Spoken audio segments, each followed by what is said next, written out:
Chapter 1179. Ah! So it's my wife.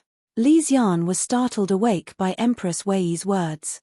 His body shook violently before he saw who it was. Empress Wei frowned slightly and asked worriedly, "What's wrong, Your Majesty?" Li Xian forced a smile and answered, "Nothing, I'm thinking about something." Empress Wei immediately asked, "Is it about that minor official from Zhuzhou stopping Your Majesty from presenting a memorial?" Empress Wei immediately revealed that it was Yang Qinrong's impeachment. Under her influence, Li Xian didn't have the courage to deny it. He didn't know what Empress Wei knew and could only answer vaguely, "Yes, that person's name is Yang Qinrong. He told Zhen some things." Empress Wei interrupted and asked, "What did he say?" "He said you." Li Xian blurted out, but it was too late to cover it up. Empress Wei's pupils contracted and asked in a low voice, "What did he say about me?" Li Xian panicked even more and said embarrassedly, "He impeached my wife and said my wife shouldn't have interfered in court politics. He also said that Guora built temples, dug ponds, built mansions to compete for wealth. It's a little too absurd." Empress Wei secretly sighed in relief and asked, "That's all?" Li Xian said, He also impeached Zhong Chuk, Wu Yanxiu and the others for selling official positions. My wife doesn't need to worry. My wife's decision to preside over the government was Zhen's idea. In matters of state, I really can't do without the Empress' assistance. As for Guo, she suffered too much when she was young. Now that she has finally regained her status as an Emperor's descendant, I don't think it's a big deal for her to be a little arrogant. However, he said that Zhong Chuk, Kui Shu and the others have used up their official positions for the next 3 years. This is quite shocking. I still don't know if it's true or not. I have to send someone to investigate. If it's true, even if they didn't ask for or accept bribes, they are still suspected of abusing their power. I have to deal with them properly. Empress Wei snorted and said disdainfully, "Your Majesty, there's no need to investigate. Kie knows about this. Zhong Chuk and Kui Shu did use their official positions until 3 years later. However, they didn't take bribes. They did it out of a sense of justice and loyalty to Your Majesty." Li Xian was stunned. "Why do you say that?" Empress Wei said, "Your Majesty, although Zhong Zhenji and the others have fallen, the old ministers of the Divine Dragon still fill the court. Although the Prince of Xiong and Taiping are no longer involved in politics, they still have a large number of their henchmen in the court. These people should be driven out, right?" Li Xian could not help but nod his head. Empress Wei said, "But these people don't have any clear faults. What reason does the court have to dismiss such a large group of officials at once? Since we couldn't chase them away for the time being, they would still be in control of the imperial court, and there would be a great risk. Zhong Chuk discussed with me to appoint a group of our people to share their authority, slowly making them a mere figurehead, and then gradually kicking them out." Empress Wei said, "This is the opinion of an experienced strategist. How can there be the talk of selling official titles? That man surnamed Yang is clearly an old member of the Divine Dragon sect, or else is a henchman of the Prince of Xiong or Taiping. Seeing that the situation is not good, he slandered and deceived His Excellency." Empress Wei finished and lightly said, "Husband does not need to ask about this matter. Zhong Chuk has always been loyal and devoted to husband. Who is more trustworthy, him or a minor official who popped out of nowhere?" Li Xian hesitantly said, "Wife's words are reasonable. Since this is the case, we will ignore him." Empress Wei's gaze shifted slightly. Feigning casualness, she asked, "That man surnamed Yang has already been sent away?" Li Xian wanted to nod, but with Empress Wei's pair of phoenix eyes staring at him, he actually didn't have the courage to lie. He obediently replied, "Not yet. At the time, I really thought that Zhong Chuk and the others were corrupt and perverted the law, so I had him go to the Four Quarters Embassy to stay and wait for my questioning." Empress Wei smiled and said, "Oh, if that's the case, then in a while, your wife will send someone to the Four Quarters Embassy and tell him to return to Zhuzhou." Finishing, Empress Wei said with concern to Li Xian, "Your Majesty's health is not good. When handling government affairs, you need Zhong Yukai. You must not tire yourself too much. Your wife will not disturb you any longer. When it's time for the evening meal, your wife will invite Your Majesty to eat together. Empress Wei left the imperial study, her gentle expression immediately turning cold and stern. She called over a trusted eunuch and whispered a few words into his ear before returning to the inner palace. Receiving Empress Wei's orders, the eunuch immediately flew to the political affairs hall. There was only one inn in the capital of the Tang dynasty, and it was managed by the Four Quarters Embassy. Those high-ranking officials visiting the various ministries in the capital or meeting the emperor could stay here while they were waiting. However, only high-ranking military officials and dukes of a region had the right to stay here. Everyone else had to find their own accommodations. Now that Yang Qin had received the emperor's verbal order, he could also stay here.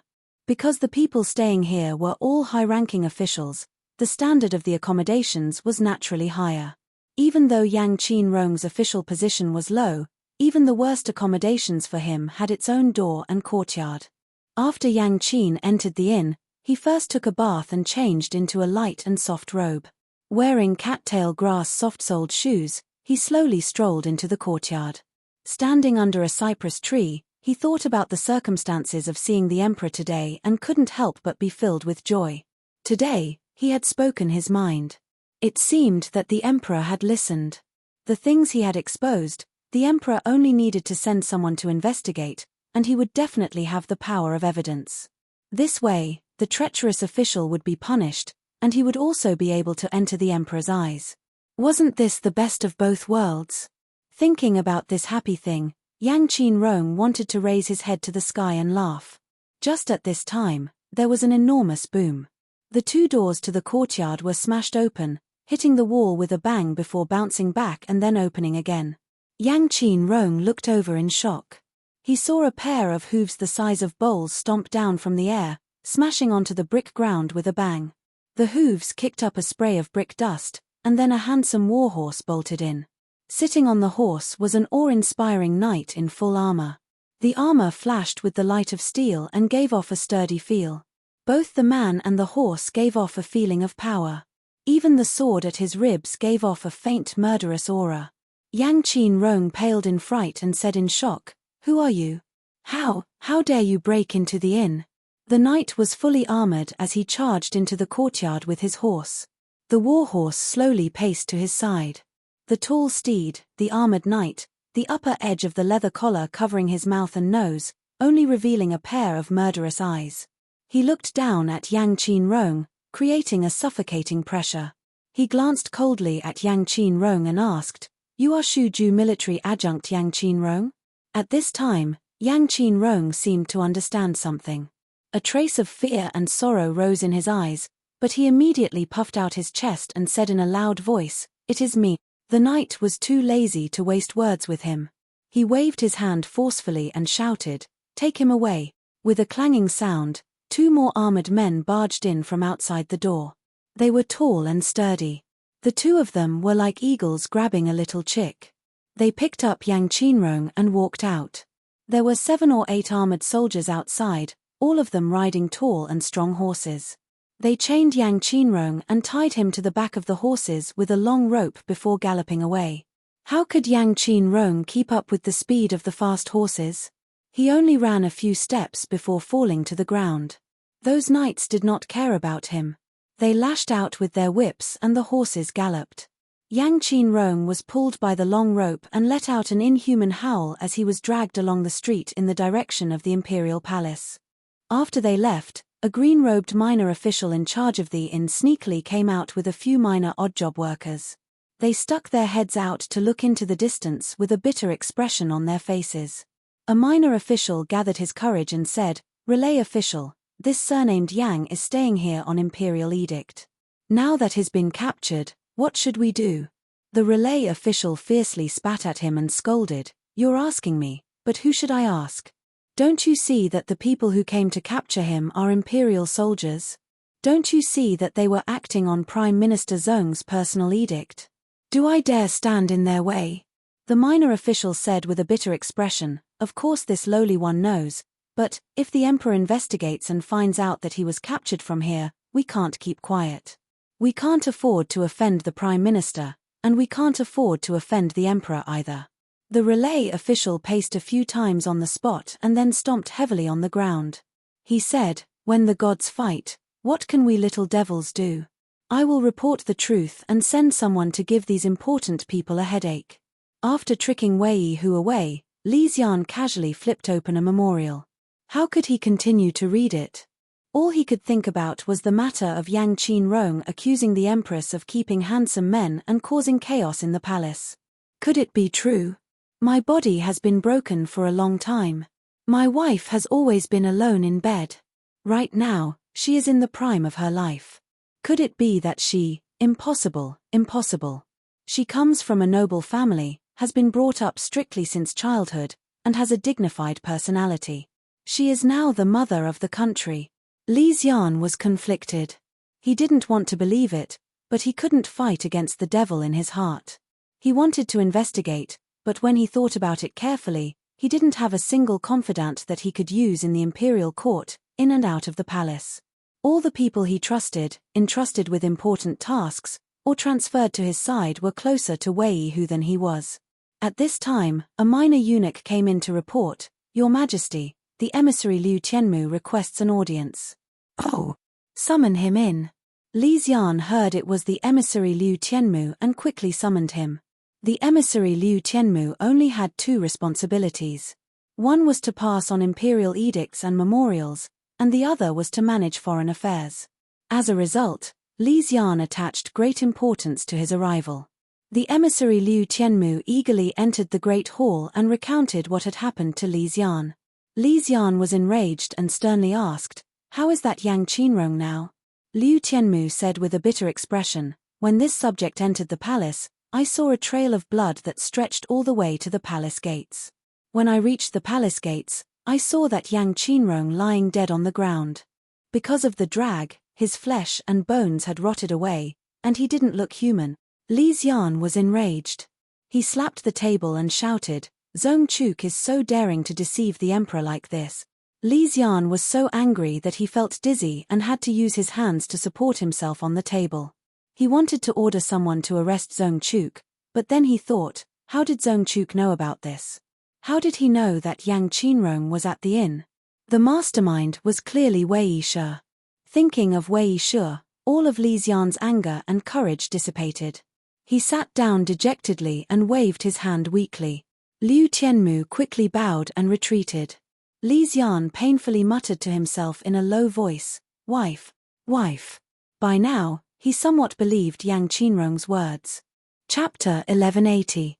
A female internal court official came to the royal study. Seeing Li Xian, she bowed and said, "Your Majesty, the Empress invites you to have dinner together." Li Xian was struggling in pain. He raised his head and solemnly said, "Tell the Empress that I am not feeling well and need to rest." "Yes." The female official did not dare to say more. She bowed again and quietly retreated. Li Xian sat in a daze for a moment. He sighed gently and slowly stood. Dispirited, he walked toward his palace, Dew Palace. In the middle of the night, the faint moaning and panting finally stopped. Empress Wei's hair was disheveled, her face was flushed, her phoenix eyes half closed, and her breathing ragged. She still had not calmed down from the passion that made one tremble. She greedily hugged Yang Jun's strong and masculine body. After a long time, she weakly rolled to the side and pulled over a soft gauze scarf to drape over her body. She only covered her stomach and vital areas. Her pair of round legs and full chest were still exposed. Yang Jun and Ma Qingke were two completely different tastes. Ma Qingke was a refined and mature man. His lingering was like a trickle of water, allowing one to enjoy the gentleness to their heart's content until they reached the realm of bliss. Yang Jun was a warrior. He was young and strong. He could be like a storm and make Empress Wei experience a completely different feeling. He tormented her until she could not bear it. However, this kind of powerful stimulation made Wei Shi, a woman who lived like a princess deep in the palace, especially enchanted. She was in a slightly irritated mood today and had specially called Yang Jun over. As expected, she experienced the feeling of bliss in the midst of her contentment. Her body and mind were extremely relaxed. She was anxious and irritated because she felt that her husband Li Xian seemed to know something. At the beginning, she had not sensed it. After she left the royal study, The more she thought about it, the more she felt it was not right. She was too familiar with Li Xian. How could Li Xian's disguise be completely hidden from her eyes? She felt that Li Xian seemed to be holding back when he spoke of the contents of Yang Qinrong's impeachment. But Li Xian had even spoken of Yang Qinrong's impeachment of her meddling in politics and how it would cause the Tang dynasty to repeat the tragedy of Empress Wu. What else could he hide from her? She was well aware of her own affairs. She knew best what she had done wrong to Li Xian. Unexpectedly, she thought of this matter. Although when the husband and wife were in trouble in Fangzhou, Li Xian had told her out of gratitude that he would let her do whatever she wanted in the future, of course, she understood that it would not include her going against her morals. What's more, is a man's promise reliable? The promise of a man like Li Xian, who was naturally indifferent, was even more unreliable. Even though Empress Wei had already filled both the civil and military branches of House Wei, and the Political Affairs Hall and the Imperial Guard of Yulin were all under House Wei's control, she knew that all of this depended on Li Xian. No matter how incompetent or muddle-headed Li Xian was, he was still that great tree. Even if this great tree, Li Xian, had already decayed and died, he still towered there. Wei Dang, on the other hand, was like a wisteria attached to this big tree. No matter how green its branches and leaves were, no matter how lush its flowers were, once it left this big tree, it would still lie limply on the ground. Perhaps one day, this wisteria would be able to penetrate its roots deep into that decaying tree and grow stronger and stronger until it replaced it and became a new towering tree, just like Wu Meinyang in the past. But she knew that now was not the time. So when she thought that Li Xian might have discovered her infidelity, Empress Wei felt an inexplicable irritation. She knew that Li Xian might be able to let her do anything, but he would not accept this kind of thing. It is good to be young. Empress Wei gently caressed Yang Jun's strong and sturdy chest, her eyes rippling with infatuation. Even now, she could still recall how brave and valiant he had been, how he had made her feel as if she was on cloud nine and forget all her troubles. Yang Jun's body moved, wanting to leave. Empress Wei's hand tightened. She said weakly, "Don't leave tonight, stay with me." Yang Jun hesitated slightly and said, "Qin Jejie is still waiting at the back door to take me away." Empress Wei's eyelids were heavy. She gave a soft yawn and murmured, "Then let her wait." As she spoke, she put a plump leg on Yang Jun's body and sweetly fell asleep. Li Xian ate a simple bowl of jade porridge in the evening. He was already lying on the bed, but he tossed and turned, unable to fall asleep. Yang Qinrong's words were like a poisonous thorn that pierced deeply into his heart. No matter how hard he tried, he could not get rid of them. Yang Qinrong's death was like a piece of burning charcoal that was branded on his heart and made him panic with pain. Li Xian tossed and turned like a pancake. He could not bear it anymore and finally put on his clothes and got up. He wanted to ask the Empress clearly. Otherwise, because of this worry, he would not be able to sleep. "Your Majesty." Two pretty little palace maids were kneeling on the soft carpet, leaning against the enormous dragon couch and dozing off. They suddenly felt the Emperor get up and quickly crawled up, thinking that the Emperor wanted to get up for the night. Just as they moved closer, Li Xian waved his hand and said, "There is no need to serve, withdraw." Li Xian walked out of the sleeping palace and stood in the corridor. Gazing at the bright moon on the horizon, he gave a long sigh. The great eunuch on duty tonight, Yang Sai-shu, silently walked out from the corner. Bowing, he said, "Your Majesty." Li Xian waved his hand and said, "Zhen's heart is in turmoil and will walk alone." Yang Sai-shu hesitated for a moment and then said, "Since your Majesty wants peace, how about this old servant accompany you alone?" Li Xian glanced at him and coldly said, "This is the palace. What can happen? Withdraw." Yang Sai-shu could only bow and retreat to the corner of the hall. Li Xian reached out to gather his sleeves and walked down the steps. The Emperor's sleeping palace was not far from the Emperor's residence. There was only a thick and high wall between them. In the dead of night, the moonlight was like frost. There were no palace maids holding lamps or eunuchs accompanying him. Li Xian walked alone and had a rare feeling of relaxation and leisure. This was the first time Li Xian had come to the Empress' sleeping palace after nightfall. He did not want to bring anyone. It was already difficult to ask his wife about this kind of thing. If he made the Empress cry, his expression would become even uglier. After all, they had gone through trials and tribulations together. He believed that if he had a heart-to-heart talk with his wife, perhaps he could dispel some of the barriers between them. The 4 eunuchs guarding the Empress Palace had all slipped into the guardroom to sleep. It was already late autumn and early winter, and the weather was cold. These eunuchs all knew that their master would not go in or out of the restricted area at night.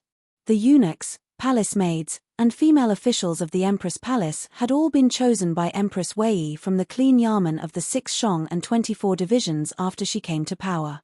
Empress Wei knew that the people in these places had no power and were far away from the emperor and empress. No faction would cultivate trusted aides from these people.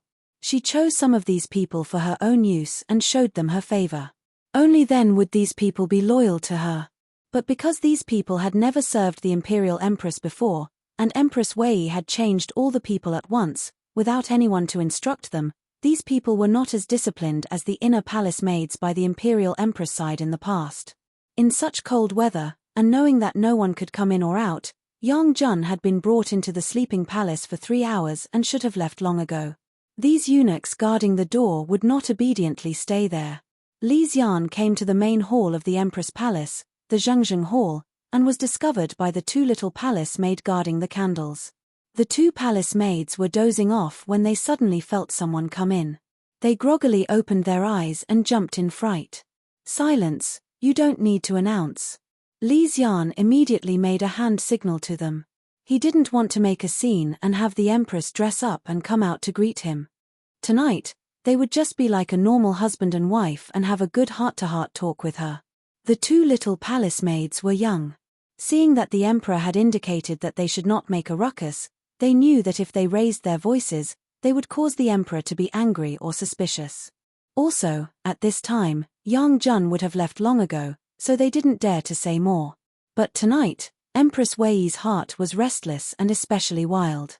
After the deed, she was exhausted. Because of the cold autumn night, she craved the warmth of Yang Jun's strong body and didn't let him leave. After holding him for a while, she actually fell asleep. The 2 little palace maids guarding the candles didn't know what was going on inside. Li Xian slowly walked to the empress' sleeping quarters. Empress Wei was having fun with someone and had sent away the people around her. Li Xian walked into the rooms and didn't encounter a single person. Walking into the empress' sleeping quarters, he saw the candles were brightly lit and the crimson curtains were hung. It was a warm scene. Li Xian's eyes showed gentleness. He walked over and gently parted the curtains. With a slight smile, he looked into the tent.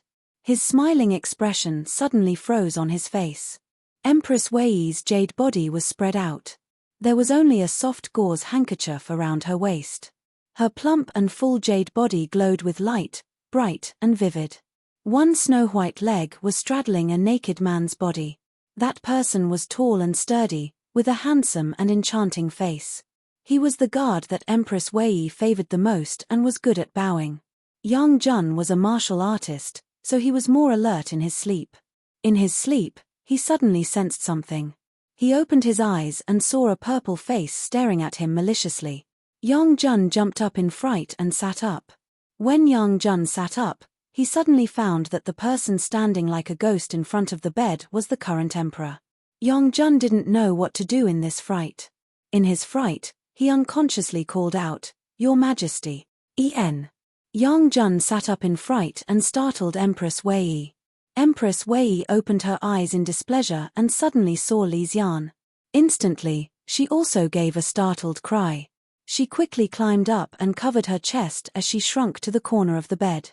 Even though she was usually fierce, now that she was caught in bed, she didn't know what to do. Li Xian glared at them, his face savage. After staring at the 2 for a long time, the corners of Li Xian's mouth suddenly rose strangely. Before the self-mocking smile could fully bloom, it suddenly froze. He pointed at Empress Wei and slowly fell backwards. Plop! The muffled sound of a body falling to the ground shook the 2 people on the bed. A moment later, Empress Wei said in a trembling voice, You go see, how is he? Men were more daring in the end. Also, he had already slept with the Empress. If he stuck his head out, it would be a knife. If he pulled his head back, it would still be a knife. Yang Jun understood this point and became a hoodlum. He pulled aside the curtains and jumped down naked. Yang Jun saw Li Xian lying on the ground, his teeth tightly clenched and his eyes wide open. He moved a step closer and checked Li Xian's breathing. He couldn't help but be startled. He quickly put his fingers together and checked under Li Xian's neck. His entire person froze. Empress Wei shrank into a corner and grabbed Sho Luo to block in front of her. In a trembling voice, she asked, "How is he?" Yang Jun took a deep breath and said in a low voice, "The Emperor is already dead." Chapter 1181. Ever since the 10,000 cavalry stood out from the Featherwood Guard, the Featherwood Guard had actually been divided into two parts. One part was the 10,000 cavalry, while the other was the Featherwood Guard. The Featherwood Guard was further divided into the left and right Featherwood Guards. The left and right generals of the Featherwood Guards were above the commander of the 10,000 cavalry, but they had no authority to mobilize the 10,000 cavalry. Now that the Wei clan had monopolized power, they had divided the 10,000 cavalry into the left and right 10,000 cavalry, and the left and right Featherwood Guards were renamed the left and right Flying Cavalry. Thus, the Featherwood Guard had become a rather empty name. In reality, it was composed of the left and right 10,000 cavalry and the left and right Flying Cavalry. Together, they were known as the Featherwood Guard and were commanded by the Prime Minister and Grand Steward of the Chang'an military, Wei Wen. The four armies of the Featherwood Guard were commanded by Wei Hu's nephews, Wei Jie, Wei Zhuo, Wei Bo, and Wei Xian, as well as Wei Hu's nephew, Jiao Chong, and son-in-law, Wu Yanxiu. This sort of dominance was unimaginable for any other emperor. Extraordinary times called for extraordinary things. If it were just an expedient measure, there was nothing wrong with doing this. The problem was that none of Wei Hu's nephews had the ability to lead an army. When Wei Hu and Li Xian were imprisoned in Fang province, Wei Hu's clan had also suffered a severe blow from Wu Zetian. How old had her nephews been at the time? They had been exiled to the south of the Chang'an, suffering from the hardships of life and not receiving the proper education of a noble clan. Thus, after these people took control of the army, in order to quickly control it and ensure that orders were strictly obeyed, the only method they had used was simple and crude torture. This method had clearly had the opposite effect. Otherwise, Yang Fan, Li Ida, and Wang Maozhong would never have been able to so smoothly infiltrate the winged cavalry camp. Wang Maozhong and Li Ida were Li Longji's trusted aides. Wang Maozhong was from Korea. His father had once been a military warfare officer, but he was later executed for committing a crime. The young Wang Maozhong was thus made an official slave and assigned to the Prince of Xiong's estate. Since childhood, he had been Li Longji's companion. Li Ida was a hero that Li Longji had discovered when he was in Lu province. This person was originally a servant of a rich gentleman in Lu province. He was agile and good at shooting, and Li Longji took a fancy to him. He spent 50,000 taels to buy him and made him his bodyguard. These two people were sent to the capital by Li Longji to help Yang Fan win over the morale of the army. When it came to controlling people, Li Longji was clearly much better than Li Xian. When Li Xian first heard that Zhong Zhenji and the others intended to support him in a coup, he was extremely frightened and did his utmost to shirk responsibility. As a result, Zhong Zhenji and the others were afraid that he would reveal it out of fear. Before the coup was actually carried out, they had concealed it from him. It was only when it was time to launch that they forced their way into the Eastern Palace and supported him onto the horse. The direct result of this was that even though Zhong Zhenji and the others were loyal and devoted to Li Tang's imperial family and had never once thought of rebelling against Li Xian, they lacked the respect and reverence that a ruler should have. Although Zhong Zhenji and the others didn't necessarily realize that they had this kind of mentality, after the coup d'état succeeded, they became arrogant and despotic, treating the Son of Heaven as if he didn't exist. As a result, they quickly became enemies with Li Xian. If Li Xian had pretended to be an ostrich and ignored the coup, and Zhong Zhenji and the others' coup had failed, would he have been pardoned by Wu Zetian because he didn't know about it? It was simply impossible. Since that was the case, why didn't he take the initiative to seize control? In this way, he could use his identity as the crown prince to recruit more people to work for him, greatly increasing the chances of the coup d'état's success. In the process, he could establish his absolute authority. If Li Xian had participated in and been the main leader of the coup d'état, Zhong Zhenji and the others definitely wouldn't have been so despotic after the coup d'état. With their loyalty and ability, if they could get along well with Li Xian, they might be able to recreate the golden age of Zhongguan. Li Longji didn't make the same mistake as Li Xian. Previously, he had no foundation in the Yulin Guard. He needed the support of Yang Fan, a retired general who had yet to pass his prime, in order to obtain the loyalty of the generals in the army. But he did not wash his hands of the matter, entrusting everything to Yang Fan. Li Longji had dispatched 2 of his trusted subordinates to participate in the enlistment in order to express his attitude, to instill a certain idea into these generals. He wanted all the generals who had pledged allegiance to him to know from the start that Yang Fan was only responsible for building bridges. The one they were truly pledging allegiance to was the Prince of Xiong. In the future, only the Prince of Xiong could bestow them with riches and glory. This was a political attitude, and also a political wisdom. It was a political quality that a successful leader had to possess. The great general of the left camp of the winged cavalry was Wei Yizhuo. Wei Yizhuo had 3 generals under his command, Ji Fushan, Chen Xuanli, and Xiong Mingwei. These 3 were all old generals of the Yulin Guard. All 3 of them were currently in Ji Fushan's tent. The Wei clan was like a nouveau riche. They hadn't cultivated such a deep reserve, didn't have the manpower or resources to replace these middle-ranking and high-ranking generals, but they were already being pushed aside. The one who had led Yang Fan, Wang Maozhong, and Li Ida into this tent was the palace commander of the right guard, Ma Qiao. The windows and doors of the tent were covered with thick blankets to prevent light from leaking out. Fortunately, it was already the end of autumn and the beginning of winter, so it was not stuffy. The people in the tent sat scattered, all of them solemn. The 10,000 cavalry was Yang Fan's headquarters. Huang Xuchang, Chu Kuanga, and the others had long since been convinced. The people he needed to convince now were the generals of the winged cavalry, whom they had already interacted with several times. The winged cavalry and the 10,000 cavalry were originally very distinct, with no deep relationship. However, Wei Jie, Wei Zhuo, and the others often beat and scolded the soldiers, and the 10,000 cavalry and the winged cavalry were in the same boat. With Yang Fan's incitement, Chu Kuanga, Ma Qiao, and the others frequently interacted with the winged cavalry generals, so they naturally became like-minded friends.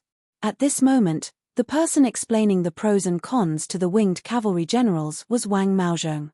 Of Li Longji's 2 trusted aides, Wang Maozhong was intelligent, alert, and eloquent, while Li Ida was slow and taciturn, resolute, and calm in the face of danger.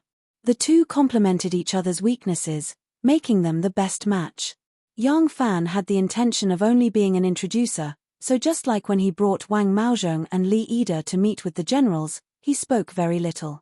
Other than the introductions at the very beginning, he would only interject at crucial points or when the generals were hesitating. If he still had his sights set on officialdom, this was not the time to steal the limelight. Bridging the strings to get the Featherwood Guard to pledge allegiance to the Prince of Xiong was already his greatest achievement, and Li Longji would never forget it. However, if he were to usurp the host's position, the result would be the opposite of what he desired. Now that Yang Fan had the intention to retire to seclusion, there was even less need for him to firmly control these people, especially Huang Xuchang, Ma Qiao, Chu Kuanga, and the others. These people were all his good brothers. Since his sights were no longer on officialdom, if he did not give up on his influence over them, he would only be harming them. The matter of persuading the winged cavalry generals proceeded very smoothly. Yang Fan's influence over the winged cavalry was extremely limited.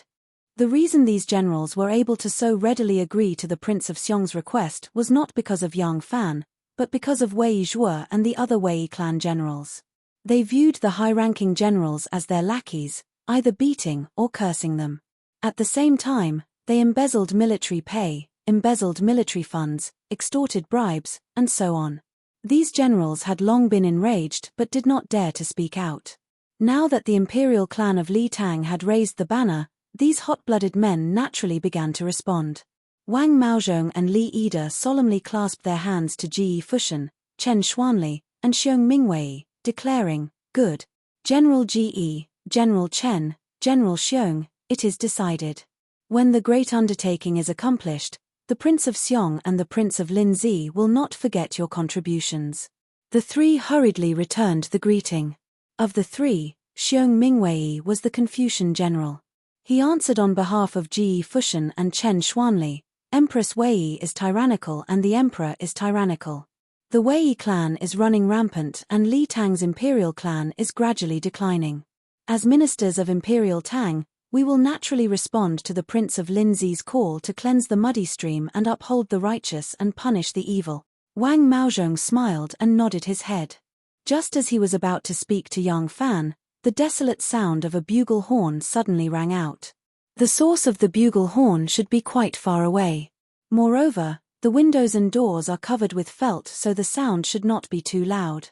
However, the men in the tent were discussing the matter of beheading. Upon hearing the sound of the bugle horn, they were shocked. Wang Maozhong unsheathed his saber with a chong sound and cautiously took a step back. Li Yide shot towards the door like an arrow and raised his saber high, preparing to chop down. Ji Fushan hurriedly explained, "Gentlemen, we are sincerely pledging our allegiance to the wise emperor and did not reveal your whereabouts." Although Ma Qiao did not unsheath his saber, he is already gripping the hilt tightly. His tiger-like eyes are staring coldly at the three men. It seems that if anything goes wrong, he will brandish his saber and kill them. Hearing the sound of the bugle horn, Yang Fan was startled. His brain worked quickly and he quickly composed himself. In a deep voice, he barked, "Do not panic. General Ge, please go and investigate what is going on." Finished speaking, Yang Fan sat cross-legged and calmly said, "All sit down and extinguish the candles." As soon as they saw Yang Fan's composure, everyone's panic gradually subsided. Ji Fushan shot a grateful glance at Yang Fan and nodded his head vigorously before walking out in big strides. Ma Qiao has a kind of blind trust in Yang Fan. Although he was still unclear about the situation, he was the first to sit down. Waving his hand, he extinguished the candles and the room was immediately plunged into darkness. After a moment of silence, there is a series of rustling noises as they sat down one by one. A moment later, Wang Maozhong suddenly exclaimed in admiration, "Great General is still astute. That's right, this bugle horn has nothing to do with us." By this time the others had not realized what was going on. After all, they are all honest and straightforward military officers. Among them, only Xiong Mingwei is a scholar and his brain works fast. Hearing Wang Maozhong's words, Xiong Mingwei suddenly understood. "That's right," Xiong Mingwei said. "If the Wei faction discovered our plot, they would not have sounded the bugle horn from so far away to alert us." Hearing this, everyone suddenly understood. In fact, this logic is very simple. However, when a group of people are discussing a major matter that, if they fail, would involve themselves and their entire clans. When the bugle horn suddenly sounds, how many people can calmly analyze the logic behind it? Yang Fan calmly said, "Unless there is a sudden enemy attack, why would there be a need to sound the bugle horn in the middle of the night? This is the Imperial Army's main camp. There is no reason to sound the bugle horn in the middle of the night. Although this matter has nothing to do with us, something big must have happened. In a hurry, the arrow sentries on the outside can only sound the bugle horn to warn the camp. If my guess is correct, the next step is to beat the drums and gather the generals. General Chen, General Xiong, the two of you must make early preparations." Just as Yang Fan finished speaking, the rumbling sound of war drums can be heard. When Ji Mingshun left the tent, in order to prevent Yang Fan and the others from becoming suspicious, he did not lower the tent curtain. The sound of the drums is very clear. "Ah!" Chen Xuanli and Xiong Mingwei cried out and jumped up. They had quietly snuck into Ji Mingxian's main tent to discuss matters. They did not wear their armor. Now that the drums were beating and the generals were gathering, they had to hurry back and dress properly before going to the main camp to listen to orders. If they did not arrive after 3 rounds of drums, they would be beheaded according to military law. Ever since the Wei faction came to power, they were especially strict with military law. No one dared to violate it. The two of them jumped up. Ma Qiao and Li Ida reflexively reached for their sabers again. Yang Fan said in a deep voice, "The two of you go put on your armor and quickly go to the main tent to see what has happened. We will wait here for news."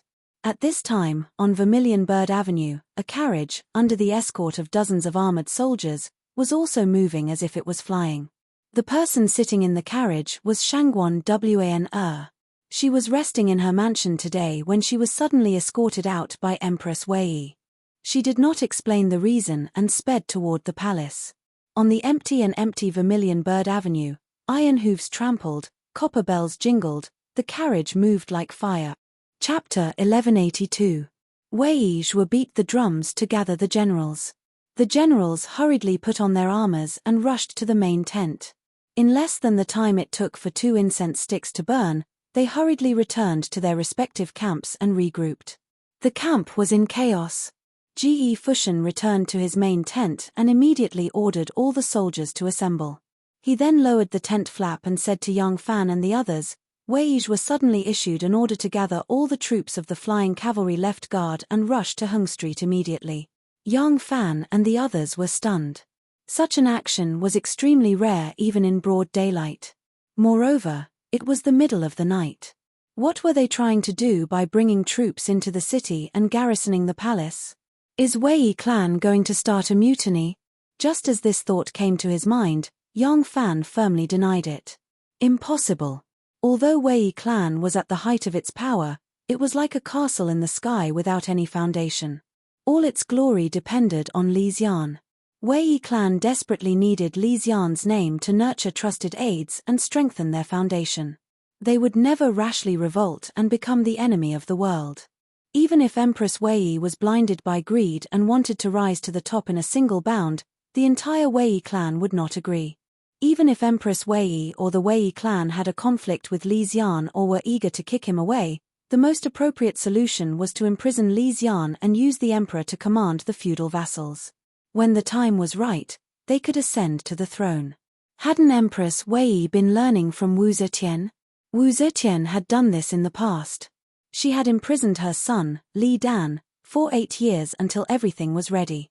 Only then did the titular Li Dan abdicate the throne. But now, Wei clan was mobilizing troops into the city. If they were not trying to seize the throne, then what were they trying to do? Yang Fan found it hard to understand.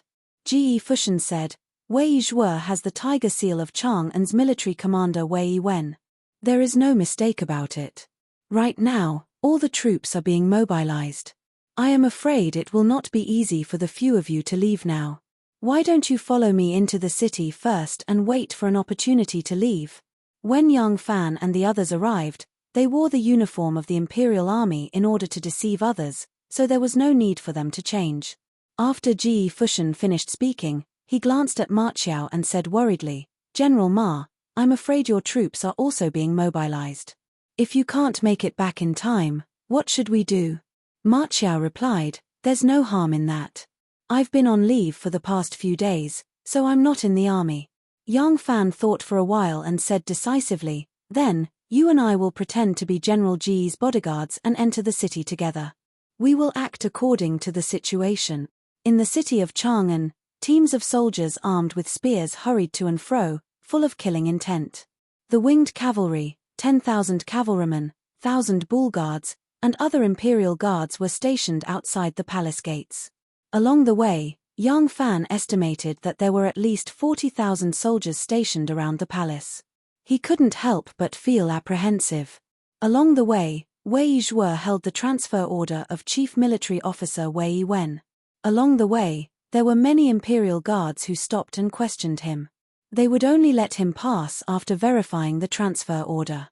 When they arrived at the street in front of the Gate of Heaven Influence, Wei Zhuo ordered loudly, All troops are to station here. Without Chief Wei's order, no one is to enter or leave. Anyone who disobeys will be killed. Thousands of well-trained and elite imperial guards immediately moved. There was not the slightest noise on the long street, but the sound of hurried footsteps, the clanging of armors, and the clashing of swords and shields formed a strict atmosphere unique to military camps. They were leaning against the gate of heaven influence and facing the Vermilion Bird Avenue. Just as they finished setting up the heart-moon formation, a light carriage came speeding over. There were dozens of armors surrounding the carriage. Not every Imperial Guard could have that kind of exquisite radiant armor. Other than a few Imperial Guards, only the Imperial warriors had it. Even so, Wei Yi still personally led his men to stop and question the carriage. One of the cavalrymen handed him Wei Wen's order. After Wei Yi verified it under the torch, he whispered a few words to the cavalryman before turning back and shouting, "Open the palace gate." The heavy and tall palace gates opened with a bang. Wei Yi ordered again, "Remove the threshold." The threshold of the palace gates was long and tall. It was several feet wide and 2 feet tall. The wood was hard and sturdy, and the outside was covered with a layer of copper. It was extremely heavy. It took more than 20 burly flying cavalrymen to remove the threshold, allowing the carriage to drive straight in. Yang Fan stood at a remote corner near the Hall of Governmental Affairs outside the Gate of Heaven Influence.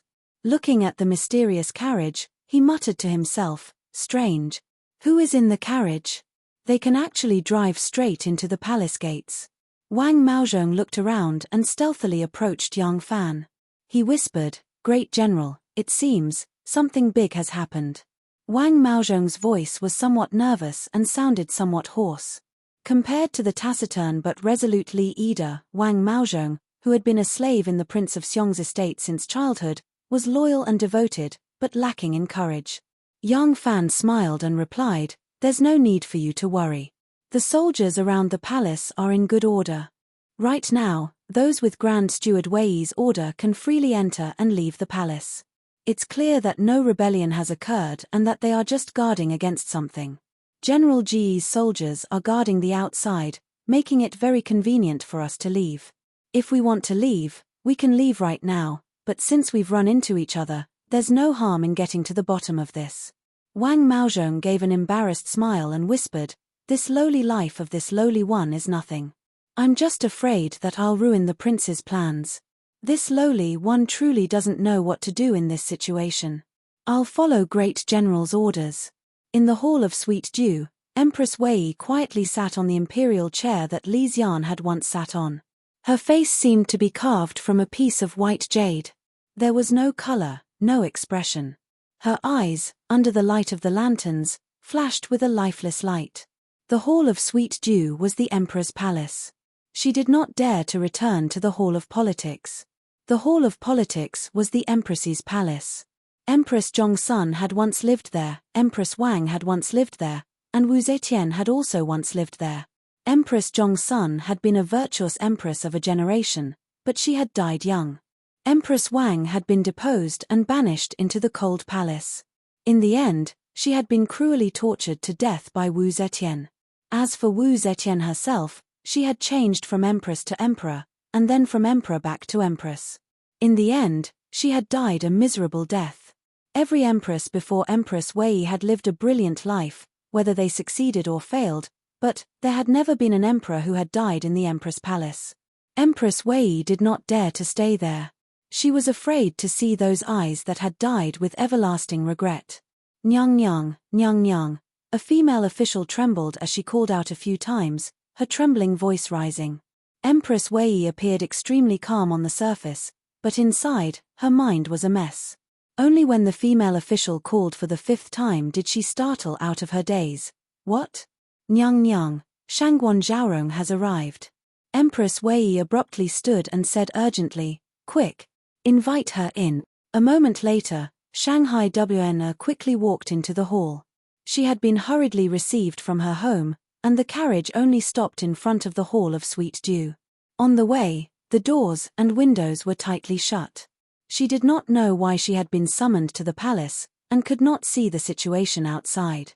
She only felt from the shouts of commands and the sounds of the army seals being handed over that something major had happened. She had experienced Heaven and Ming Tang, the two peerless and vast palaces, being burned to ashes by a fire. She had experienced the Shunlong coup d'etat and the Crown Prince's rebellion, but she had never encountered such a strange situation. Shanghai WN had thought that Emperor Li Xian had summoned her in the middle of the night, but when she hurriedly walked into the hall, she was shocked to see Empress Wei's anxious and joyful expression. Shanghai Wn's heart instantly sank, and she had a bad feeling. Wan greets Empress. Why has Nyang Nyang summoned me in the middle of the night? Just as Shanghai Wan finished speaking, Empress Wei charged forward and gripped her hand. Wan felt that Empress Wei's hands were ice cold, without any warmth. Empress Wei said in a trembling voice, His Majesty, has passed away. Under Wn's shocked gaze, Empress Wei hurriedly explained to her how the emperor had passed away. The emperor had spent the night in the Empress Palace, a chronic illness had suddenly occurred, and he had died. Speaking of it, if she hadn't been provoked by Yang Jun, it would have been the truth. But that was not the important point. Li Xian was not the husband or father of a normal family, he was the emperor of the Tang dynasty. He had died, and the most important thing was how to deal with the aftermath. Who would be the new emperor? Wan quickly calmed down. She had experienced the great change of Emperor Zi Tian. This son of heaven who feared his wife, a cowardly emperor, did not have a high position in her heart, and so could not cause greater waves in her heart. She calmly said to Empress Wei, "What does Nyang Nyang plan to do?" Empress Wei nervously clutched her wrist and slowly walked in the hall. Before you came, Ijia had been thinking about this matter. To prevent the news from leaking and causing some unpredictable change, Ijia has already sent 50,000 imperial guards to protect the entire palace, forbidding entry and exit for safety. Wan nodded slightly and said, Nyang Nyang's actions are very appropriate. Empress Wei might have come from a noble family, but what noble families learned were the 4 arts, calligraphy, poetry, and songs, and not the laws and regulations of the country. After she became empress, she had some understanding of these areas, but compared to Wan, she could not compare. To say nothing of other things, if she left Wan, she would not be able to write a posthumous edict that suited Li Xian's style and could be trusted by the world, much less the more complicated government affairs. Hearing Wan's approval, Empress Wei's panicked mind immediately relaxed. Empress Wei continued, Ijia thinks that there is only one important matter: who will inherit the position of Son of Heaven? The emperor died suddenly and did not have a crown prince in his lifetime. According to the rules, Ijia and the officials must discuss it together. But the country cannot be without a ruler for a day. Qiao Wang is far away in Lingnan, and it will take at least a month for him to return. Also, his talent is mediocre. How can he be worthy of great responsibility? Ijia thinks that we can only make Chongfu the crown prince to inherit the throne. Wan's eyes flashed, and she directly asked the most important point: the 4th imperial son is still young. If the 4th imperial son is made emperor, who will assist him? Empress Wei took a deep breath and puffed out her chest. Ijia is Chongfu's mother, the current empress. No. Ijia is about to become the empress dowager. Naturally, Ijia will be the regent. Wan asked assist, and Empress Wei replied regent. The difference of one word was like the difference between heaven and earth. Wan looked at Empress Wei's nervous and excited expression, and seemed to see that Wu Mainyang of the past. They might have too many differences, but at least in this moment, the expressions on their faces were unusually similar. Chapter 1183. Empress Wei saw that Shanghai Wana was staring at her and couldn't help but ask, "Is there something wrong?" "Your Highness, this won't do." Almost in a split second, Shangguan Wana, who had been training by the side of Empress Wu Zetian for nearly 30 years, figured out the pros and cons of this matter. With a resolute tone, she rejected Madame Wei's decision. There was no disputing the establishment of the heir apparent. Whether it was Prince Qiao, Li Zhongfu, who had been banished to the south, or the immature 4th imperial son, Li Zhongmao, both of them were concubine-born sons, and not even the eldest concubine-born sons. At present, the imperial court was dominated by the Wei faction, so even if Empress Wei's decision was not followed, the results of the court discussion would definitely conform to Empress Wei's wishes. This meant that the new emperor was certain to be Li Zhongmao. The crux of the matter was the arrangements made after the establishment of the heir apparent. The heir apparent was only a transition, and he would ascend the throne on the next day. The new emperor had yet to reach adulthood, and after ascending to the throne, he would need someone to support the country and oversee the government. Empress Wei had taken this right into her hands, while Li Tang's imperial family was excluded. In this way, Emperor Li Xian's posthumous edict would legally affirm the legitimacy of Empress Wei's dictatorship. Even though the Prince of Xiong's party could still stage a coup to seize back power, no matter what they did, they would lose their righteous reputation. One could not underestimate righteousness. A country could not ignore the law, could not ignore righteousness. This was especially true in a country where Confucianism was the mainstream value of the country. If it did not conform to the laws of etiquette, it would bring unimaginable difficulties. After the coup at the Black Tortoise Gate, Li Shimin thought of ways to interfere with the historiographers, fabricating evidence that Crown Prince Li Jiancheng had tried to kill him to clear his name. After the coup succeeded, he was not willing to immediately ascend to the throne. Instead, he used his status as crown prince and pretended to be a benevolent father and filial son with his imprisoned father for several months. It was precisely for this reason that he needed righteousness. Even the most brilliant ruler of a generation would not dare to leave a stain on himself that would be criticized by others, much less Li Xian. After the coup, Li Xian had not hesitated to give Wu Zetian such a high treatment, even allowing her to retain the title of emperor, all for the sake of obtaining an edict to abdicate. This was the same reason. At that time, Li Xian already had great power. Furthermore, he was Li Tang's crown prince and had once been the emperor. Even if Wu Zetian was not willing to abdicate, could he not ascend to the throne? But he still hoped that it would be justifiable. If Wanna helped Empress Wei prepare this edict, she would create a massive obstacle for the Prince of Xiong's faction to seize back power. Even if the coup succeeded, Li Dan would have to go to great lengths to prove his legitimacy. And because of this, Shanghai Wanna will be branded as a member of the Wei clique. Even if others know that she was forced to do this, they will not forgive her. Politics wouldn't look at whether you had difficulties or not. You would be judged based on what you did. Of course, Wanna did not want to write a succession edict that was like a proof of allegiance to her. She calmed herself and tried to remain calm, not letting Wei Hu see that her expression was strange. Wanna acted as though she was racking her brains for Empress Wei. Her brows furrowed slightly. She said in a deep voice, "Nyang Nyang, right now, we can only make the fourth son of the imperial prince, Zhong Mao, the heir apparent." Wanna does not have any objections. But Nyang Nyang, regent. Empress Wei's gaze suddenly hardened. She sternly asked, "What?" Wanna did not seem to see Empress Wei's threatening gaze. She calmly replied, "Wanna believes that this is not appropriate.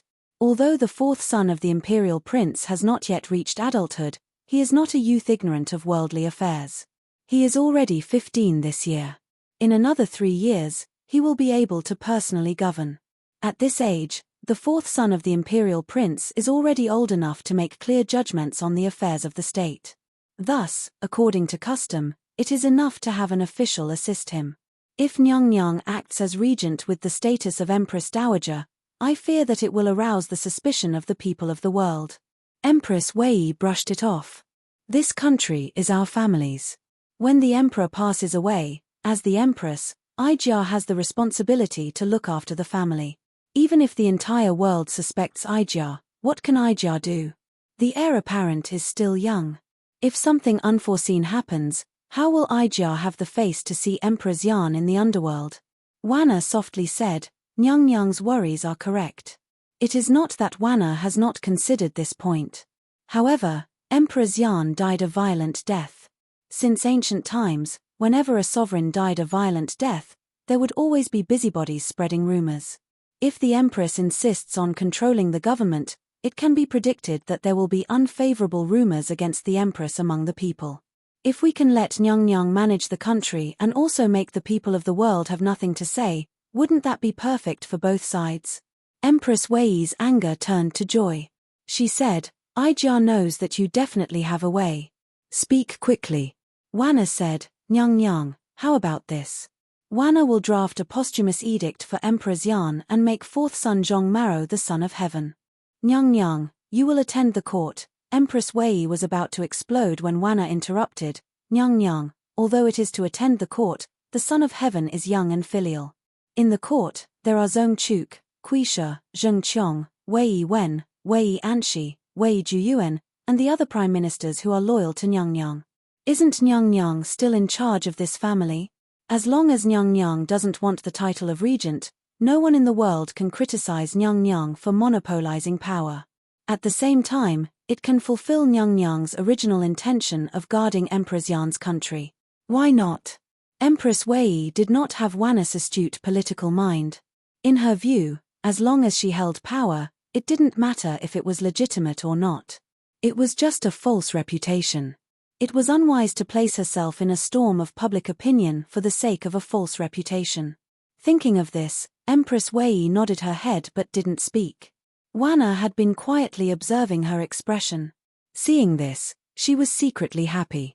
Striking while the iron was hot, she said, Wanna thinks that the posthumous edict should also mention that the Prince of Xiong will assist the government. Hearing this, Empress Wei was like a cat whose tail had been stepped on. Her expression instantly changed. She shouted, "No. Absolutely not. Shangguan Wn, what are your intentions? Don't tell me you have some ulterior motive." There were warriors standing in the hall. Empress Wei harshly yelled, and several of the warriors immediately turned murderous gazes to Wanna. Wanna anxiously said, "Empress, even if the Prince of Xiong is allowed to assist the government, does he have the right to speak in today's imperial court?" "That still won't do," Empress Wei angrily said. The Prince of Xiong relied on his achievements to become arrogant and colluded with Zhong Zhenji and the others to covet the throne. If not for the fact that Emperor Xian remembered his brotherly love, he would have already been sentenced to death. Now, with great difficulty, he has finally surrendered his military power and left the court. "Do you want Ijia to invite him back?" Wanna earnestly said, Nyang. Wanna suggests inviting the Prince of Xiong back to the court and having him assist the government as the Prince of Xiong of the Yan Kingdom. This is not for the Prince of Xiong, but for Nyang. Think about it. If Empress Wu proclaims herself emperor and wantonly slaughters Li Tang's members of the imperial family and loyal officials, what kind of reign of terror will there be? Right now, the Son of Heaven is young and all the important officials in court are relatives of the Wei clan. Nyang, you also want to preside over the government. What will the people of the world think? They will definitely not allow a second Emperor Zetian to appear. If a high-ranking official or a member of the imperial family uses this as an excuse to rebel, Empress Wei truly lacked experience in the field of politics. She seriously thought for a while and felt that Wanna's words were reasonable. The Wei clan had only been on the rise for a short time. If she appeared too impatient, there might be people who would seize the opportunity to rebel. When Xu Jingye revolted against Wu in Yangzhou, Wu Zetian had not yet been proclaimed emperor. She had governed the world as empress for many years, and she had also used her status as empress dowager to force her puppet son, Emperor Li Dan, to issue an edict. Only then was the rebellion quelled. At this time, if a high-ranking military official were to rebel, he would probably not be so easy to deal with. If the Prince of Xiong was made an assistant prince in name but not in reality, he could first pacify the hearts of the world and then use the young emperor to command the vassals. In 3 years, wouldn't it be enough time to replace the generals commanding the armies of the world with members of the Wei clan's party? With this thought, Empress Wei finally accepted Wanna's suggestion. She slowly said, "Then, let's do it this way. The sky is about to brighten and the officials are about to go to court. Quickly draft the edict. There can be no delay." When the first rays of dawn bathed the city of Chang'an, the drums at the Duanmen Gate began to beat. The emperor's death had not affected the normal operations of the bell and drum service. Zhong Chuk rode a fine horse, galloping through the palace to the sound of the drums. His back was already drenched in sweat. Li Xian had died at around the 3rd watch last night. The first thing Empress Wei did was to order the Tiger Seal to mobilize troops and have Wei Wen mobilize the imperial army at the North Gate to protect the palace. The second thing she did was to have someone inform Zhong Chuk and Wei Juyuan, the 2 prime ministers whose residences were closest to the palace, to hurry to the southern Yamen. Empress Wei still remembered the incident of the Prince of Xiong, Li Dan, furiously charging into the southern Yamen during the coup d'état and seizing military authority. She naturally could not repeat the same mistake, so she immediately ordered Zhong Chuk and Wei Juyuan to first take control of the imperial army in the southern Yamen. Zhong Chuk was woken from his sleep. Upon hearing that the emperor had died, he paled in fright. He hurriedly got up, wrapped himself in a robe, and ran out of the mansion. By the time he reached the southern Yamen, it was already the 4th watch. He busied himself for a long time, and it was only at dawn that he finished his preparations. On the way to the southern Yamen to take control of the imperial army, Zhong Chuk had already thought of several ways to deal with the aftermath. He sent people to the palace to report to Empress Wei. The aftermath that Empress Wei told Shanghai Wana was basically Zhong Chuk's proposal. But Zhong Chuk was still worried about the palace. As soon as he finished his preparations, he immediately rushed to the palace. By the time he reached the palace, the Meridian Gate was already wide open. The civil and military officials were filing into the palace, stepping on the morning sun and walking on the Golden Water Bridge. The civil and military officials knew nothing about what had happened last night. It was only when they arrived at the palace this morning that they were shocked to find that the palace was heavily guarded by a large army. When the Meridian Gate was wide open, there was a sentry every 5 steps, a sentry every 10 steps, tens of thousands of mounted soldiers, and a murderous air.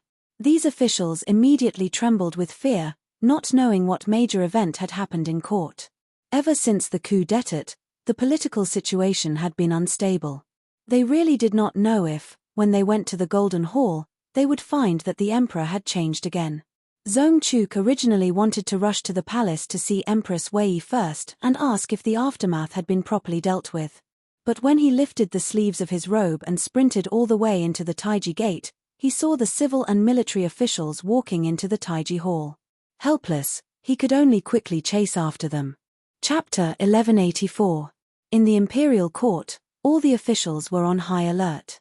Pairs of nervous eyes stared at the 12 jade screens behind the throne. Those who did not know the inside story were not sure who would come out from behind the screens. The officials of different factions were especially nervous. The generals of the Wei faction were all outside controlling the troops of the 9 cities. Wei Anshi, Quishu, and the others also did not understand. Even though they were from the Wei faction, the incident had happened so suddenly that they did not know what was happening. Their faces were also pale. A moment later, 4 eunuchs with horsetail whisks floated out from behind the jade screens. Closely following them was a pair of phoenix feather fans and 2 slender palace maids with feather palms protecting Empress Wei as she appeared. Empress Wei was dressed in a plain silk morning dress. She held the hand of Prince Wen, Li Zhongmao. Li Zhongmao was also dressed in plain silk morning dress. Seeing this scene, the Golden Hall exploded. Everyone immediately understood one thing: the emperor has passed away. Silence. Silence. Imperial censor Jiao Feng, hurry up and suppress it. Yang Sai-zun stood on the imperial stairs and shouted in a deep voice. He then turned and bowed to Empress Wei. Empress Wei walked step by step onto the imperial platform. Her pair of dignified phoenix eyes slowly swept across the officials. She said in a deep voice, "The emperor has passed away." As she finished, perhaps it was because she was guilty and ashamed, or because she still had some feelings for Li Xian as husband and wife, or because she was good at acting, Empress Wei's 2 clear streams of tears flowed down her face. Hearing this, the officials immediately cried out in grief. No matter if it was real or fake, this was a necessary etiquette. In the Golden Hall, there were people beating their chests and stamping their feet, there were people wailing, there were people kneeling on the ground in grief, there were people silently weeping. The sound of sorrow filled the imperial court. Li Zhongmao dazedly looked at the people below the stairs, his face full of terror. Seeing the situation, Empress Wei twisted his arm hard. Li Zhongmao screamed in pain. He quickly turned his head and saw his Muhu's stern gaze. Li Zhongmao couldn't help but shudder. He hurriedly opened his mouth and started to cry. Empress Wei cried for a while with everyone. She took out a handkerchief to wipe her tears. She mournfully said, "The emperor has a chronic illness." Last night, the emperor's illness suddenly flared up. Ijia urgently called for the imperial doctors, but it was too late. His Majesty only had time to make some arrangements before he passed away. At this point, Empress Wei was sobbing uncontrollably. She turned around, covering her face as she said, Xiandi has passed away, Ijia cannot control my emotions. Shangguan Zhaorong, come read the emperor's posthumous edict. Only then did everyone realize that Shanghai Wana was also on the imperial staircase. She was dressed in a plain morning dress and looked like a pure lotus that had just emerged from the water.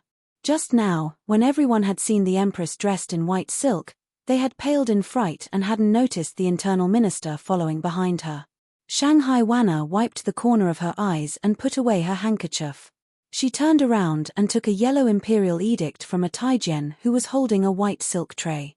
She slowly walked 2 steps forward and stood in front of Empress Wei. She unfolded the edict and announced loudly, the Son of Heaven's posthumous edict. All the ministers in the Golden Hall were like wheat that had been cut by a sickle, prostrating themselves on the ground. Shanghai Wana cleared her throat and announced in a loud voice, My people, when the heavens send a serious illness, medicine and stone cannot cure it. When Zhen was dying, Zhen did not have the time to gather all the officials, and hereby pass these words to the empress. When Wang Zhongmao, loyal to himself, honest and courteous, has long had the demeanor of the Son of Heaven, and has the bearing of an emperor. Immediately, he was made the crown prince. The country cannot be without a ruler for a day. The crown prince will ascend the throne in front of the coffin. But the crown prince is young, Zhen is afraid that he cannot govern. Empress Wei Shi, respectful and pious, gentle and virtuous, will listen to politics from behind the curtains, to understand the laws and to be close to the virtuous officials. And country's Xiong Wang, Zhen's younger brother, is benevolent and magnanimous, the entire sea knows of him. He will assist the government and protect the crown prince. Zhen's great trip must be made clear. The officials and the people will be released after 3 days. Marriage is prohibited, wine and meat are not prohibited. Civil and military officials, those of 3rd rank and above, will cry 15 times in 3 days. Once the matter is over, they will leave. Unless it is urgent, do not cry without permission. Shanghai Wana finished reading the imperial edict and slowly retreated to the side. No matter what the officials were thinking, they all prostrated on the ground and respectfully received the imperial edict. With a distressed expression, Empress Wei said, Ijia has already sent people to welcome the Prince of Xiong of the country. When the Prince of Xiong arrives, we can discuss with the officials the matters of Emperor Xian's funeral. Zhong Chuk stood at the very front of the civil officials. When he finished listening to this posthumous edict, he couldn't help but be dumbfounded. What's going on? Isn't the Empress Dowager Regent? How did it become listening to politics? What does this have to do with the Prince of Xiong? Why did he come out to be the Prince of Xiong? Zhong Chuk suddenly sensed something and a pair of stern eyes turned to Shanghai Wana. The Son of Heaven had suddenly died and a new ruler had just been installed. There was no time to make arrangements for the funeral. The civil and military officials would probably have to adjust their duties as well. The civil and military officials stood there, waiting for the Prince of Xiong to arrive. How could they remain silent? Thus, everyone began to whisper to each other, their soft voices gathering together into a buzzing wave that pervaded the Golden Hall. Dressed in white like jade and standing like a lotus, Shanghai Wana's eyebrows were lowered and her eyes were restrained, like the goddess of mercy holding a willow branch in her hand. Her clear and limpid eyes seemed both somewhat compassionate and completely expressionless as she quietly looked forward. Although she was standing in the Golden Hall, she seemed to have nothing to do with these waves, with these ripples, with Zhong Chuk's cold and harsh gaze. Empress Wei had a sorrowful expression. Supported by Li Zhongmao, she slowly retreated behind the beaded curtain and sat down on the couch. When her back touched the cushion, Empress Wei couldn't help but give a sigh of relief. It seems that we have successfully passed. The Prince of Xiong paled in fright at the Emperor's arrival. The people sent by the palace were urging him to hurry, but he had no time to grieve. He hurriedly dressed himself and followed the warriors sent by the palace into the carriage. Only when the carriage began to move did the Prince of Xiong begin to weep. Although his brother's personality had undergone a major change after his return from Fang province and his brotherly affection had become much weaker, they were still brothers. How could the Prince of Xiong not be grieved at the sudden news of his death? As for his safety in the palace, He was not worried. If Empress Wei dared to act against him right after the emperor died, she would undoubtedly be forcing the members of Li Tang's imperial clan to immediately rebel. Moreover, if Empress Wei wanted to kill him, she would only need to send someone to deliver a blow. There was no need for such an unnecessary move.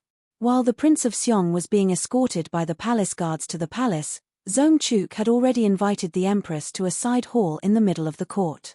Upon seeing Empress Wei, Zhong Chuk impatiently stamped his foot and said, "Empress, you've gone senile." Empress Wei's face immediately darkened as she unhappily asked, "What did you say?"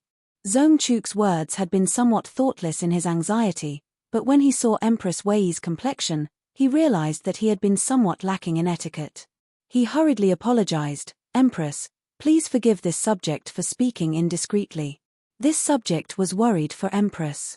Why does Empress not take this opportunity to accept this subject's proposal and become regent as the Empress Dowager? Empress Wei's complexion slightly relaxed as she slowly said, "So it was for this reason. Sit down first." A young eunuch at the side brought over a brocade stool. Empress Wei sat down first and said to Zhong Chuk, "Minister Zhong, Ijia has seen your proposal, but Ijia feels that Ijia's intentions are a little too obvious if Ijia follows your plan." Zhong Chuk somewhat affronted as he stared into Empress Wei's eyes and asked, "Is this Empress's own intention, or has Empress heard slanderous words from someone else?" Empress Wei weighed Wanus' words and associated them with the methods Wu Zetian had used in the past. She felt that Wanus' words were very reasonable. This was truly the idea of an experienced strategist, so she happily accepted it. But in front of Zhong Chuk, she would not admit that this was Wanus' suggestion. A person who wholeheartedly wanted to be the emperor would not want his subordinates to look down on him. Furthermore, she was a married woman and was naturally at a disadvantage in terms of gender. She needed to create an image of intelligence and wisdom to convince the officials. Empress Wei said unhappily, "In such a short time, who can Ijia discuss it with? This is Ijia's own idea. After Ijia made up my mind, I ordered Shangguan Zhao Rong to draft the edict." "What, is there something wrong?"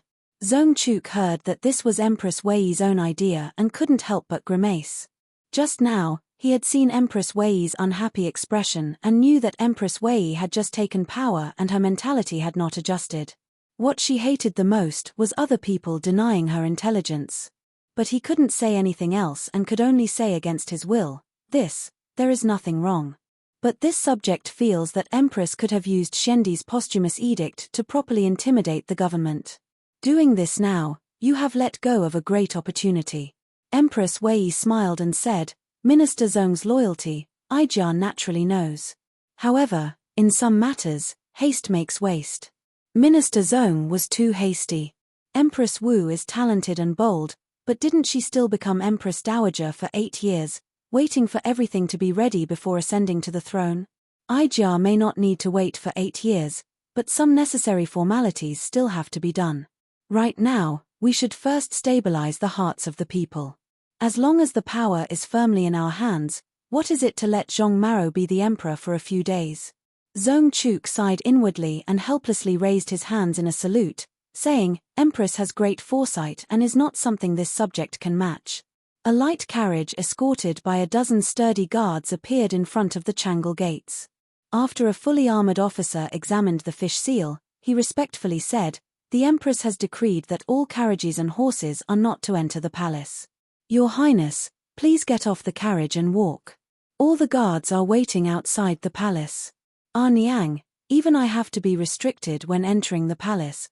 The curtain of the carriage was raised and Princess Anla resentfully walked out. Walking under the tall palace walls, she looked at the corner of the eaves that occasionally poked out of the walls. Under the azure sky, it was like a palace in the sky. The displeasure in Princess Anla's heart gradually dissipated and she suddenly felt an inexplicable excitement. Just now, when she heard that her father had died, Anla had been slightly sad, but she was even more shocked. Now, walking on this smooth and serene imperial path, passing through the thick and tall palace walls, feeling the supreme imperial power, she suddenly became excited. Father is dead, Li Zhong Mao, that lowly person raised by a servant, has become the emperor, but the power is still in my mother's hands. If mother can imitate Emperor Zetian and become the empress, then I have the blood of the Li family, I have the blood of the Wei family, and I am also the daughter-in-law of the Wu family. These are my unique assets. Li Zhongmao, that lowly servant, cannot compare to me. In time, won't I become the Empress Dowager, Zetian, for 3 generations? Thinking of this, Enla's blood suddenly expanded. She couldn't help but clench her fists. It was as if an electric current had suddenly passed through her body, causing her to experience a feeling of bliss that far surpassed the pleasure of bed. Chapter 1185. Another magnificent carriage slowly drove toward the palace. First Mr. Mo drew the curtains and cautiously observed the situation outside through the window. Looking at the heavily guarded imperial guards, he suddenly fell into deep thought. First Mr. Mo thought for a moment and said to Princess Taiping, "Princess, I'm afraid there are some suspicions about the emperor's death." Princess Taiping was startled and paled. "Why do you think so?"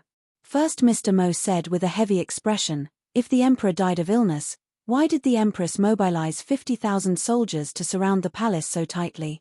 Since there was a posthumous edict, they could just hold the funeral and appoint a new emperor.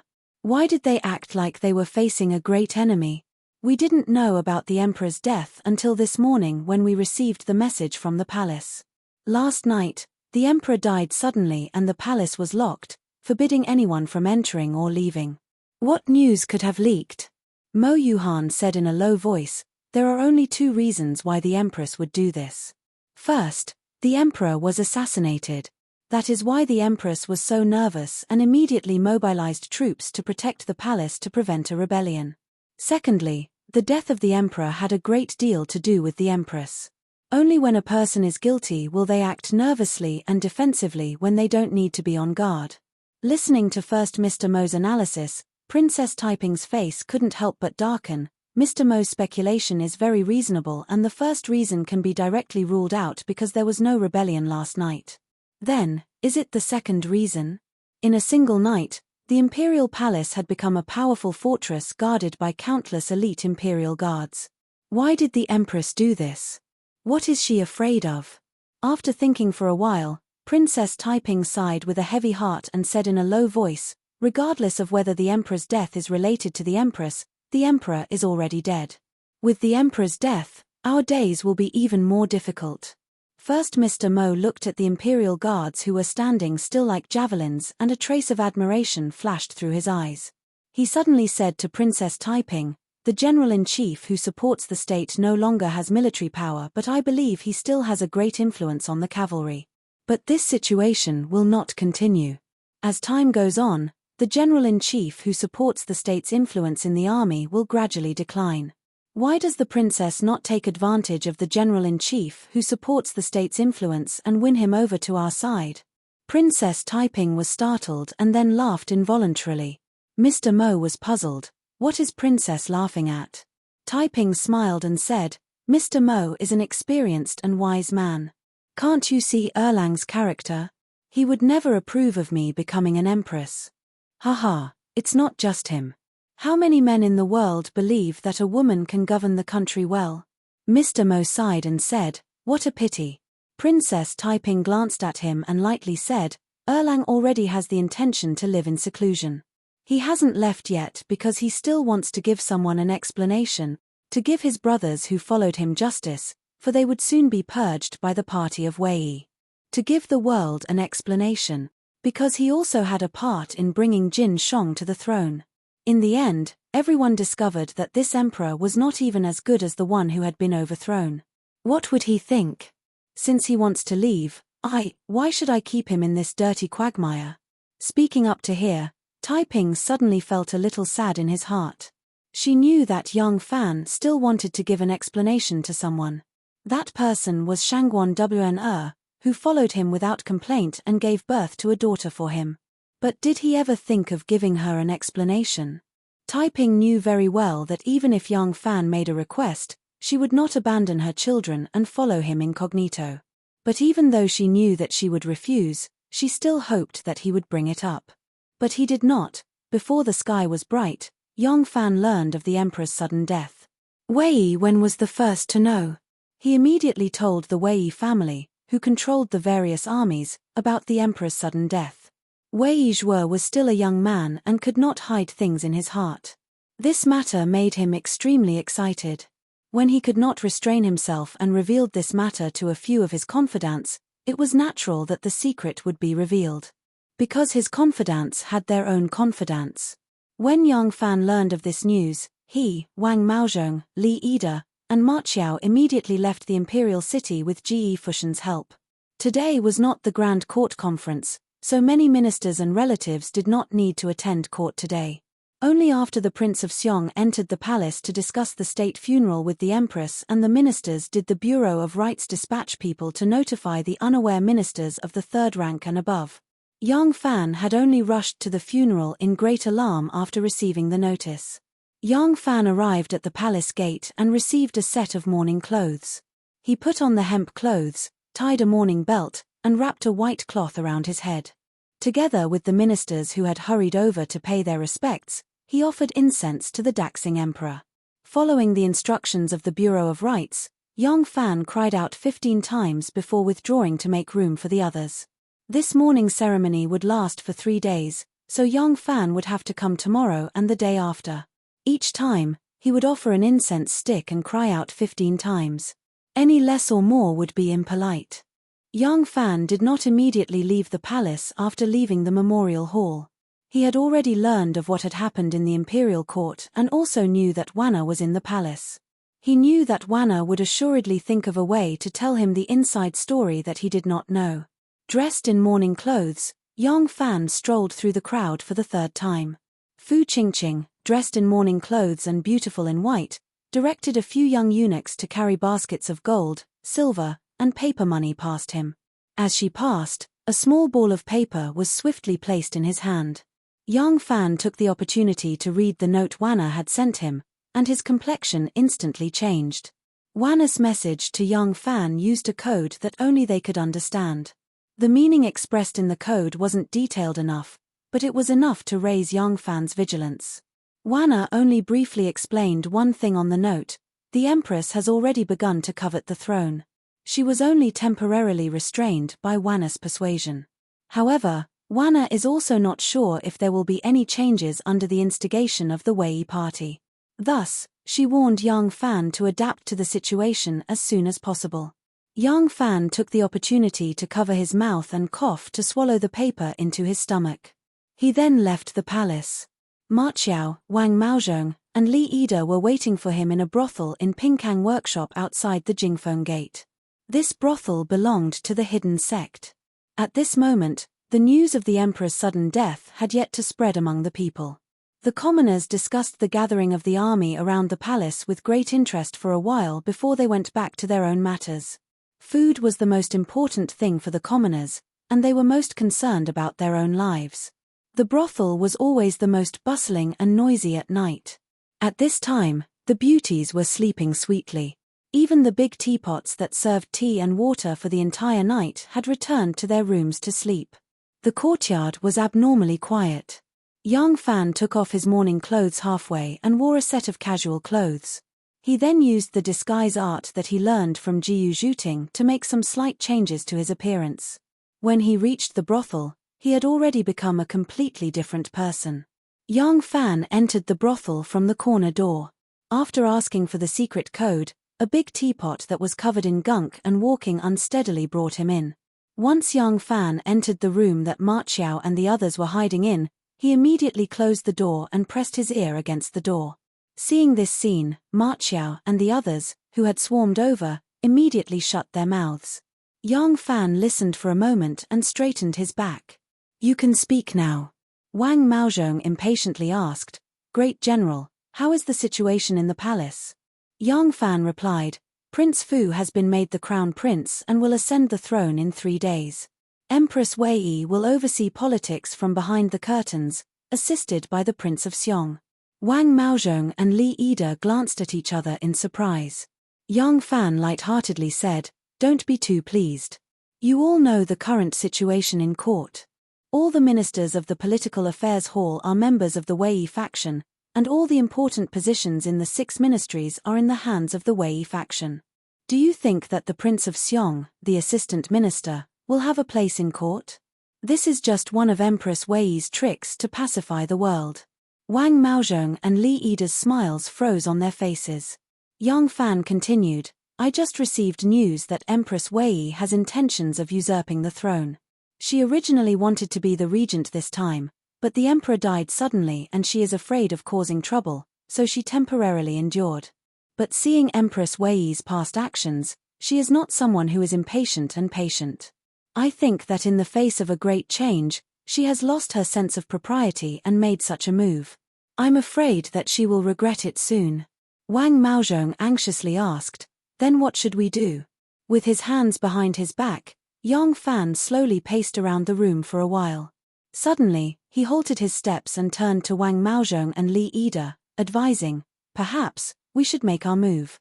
Wang Maozhong was momentarily stunned. Even the usually taciturn Li Yida was greatly startled. Glaring at Yang Fan, he protested, Great General, my Jun Wang still does not have enough power. Yang Fan interrupted, it is too late.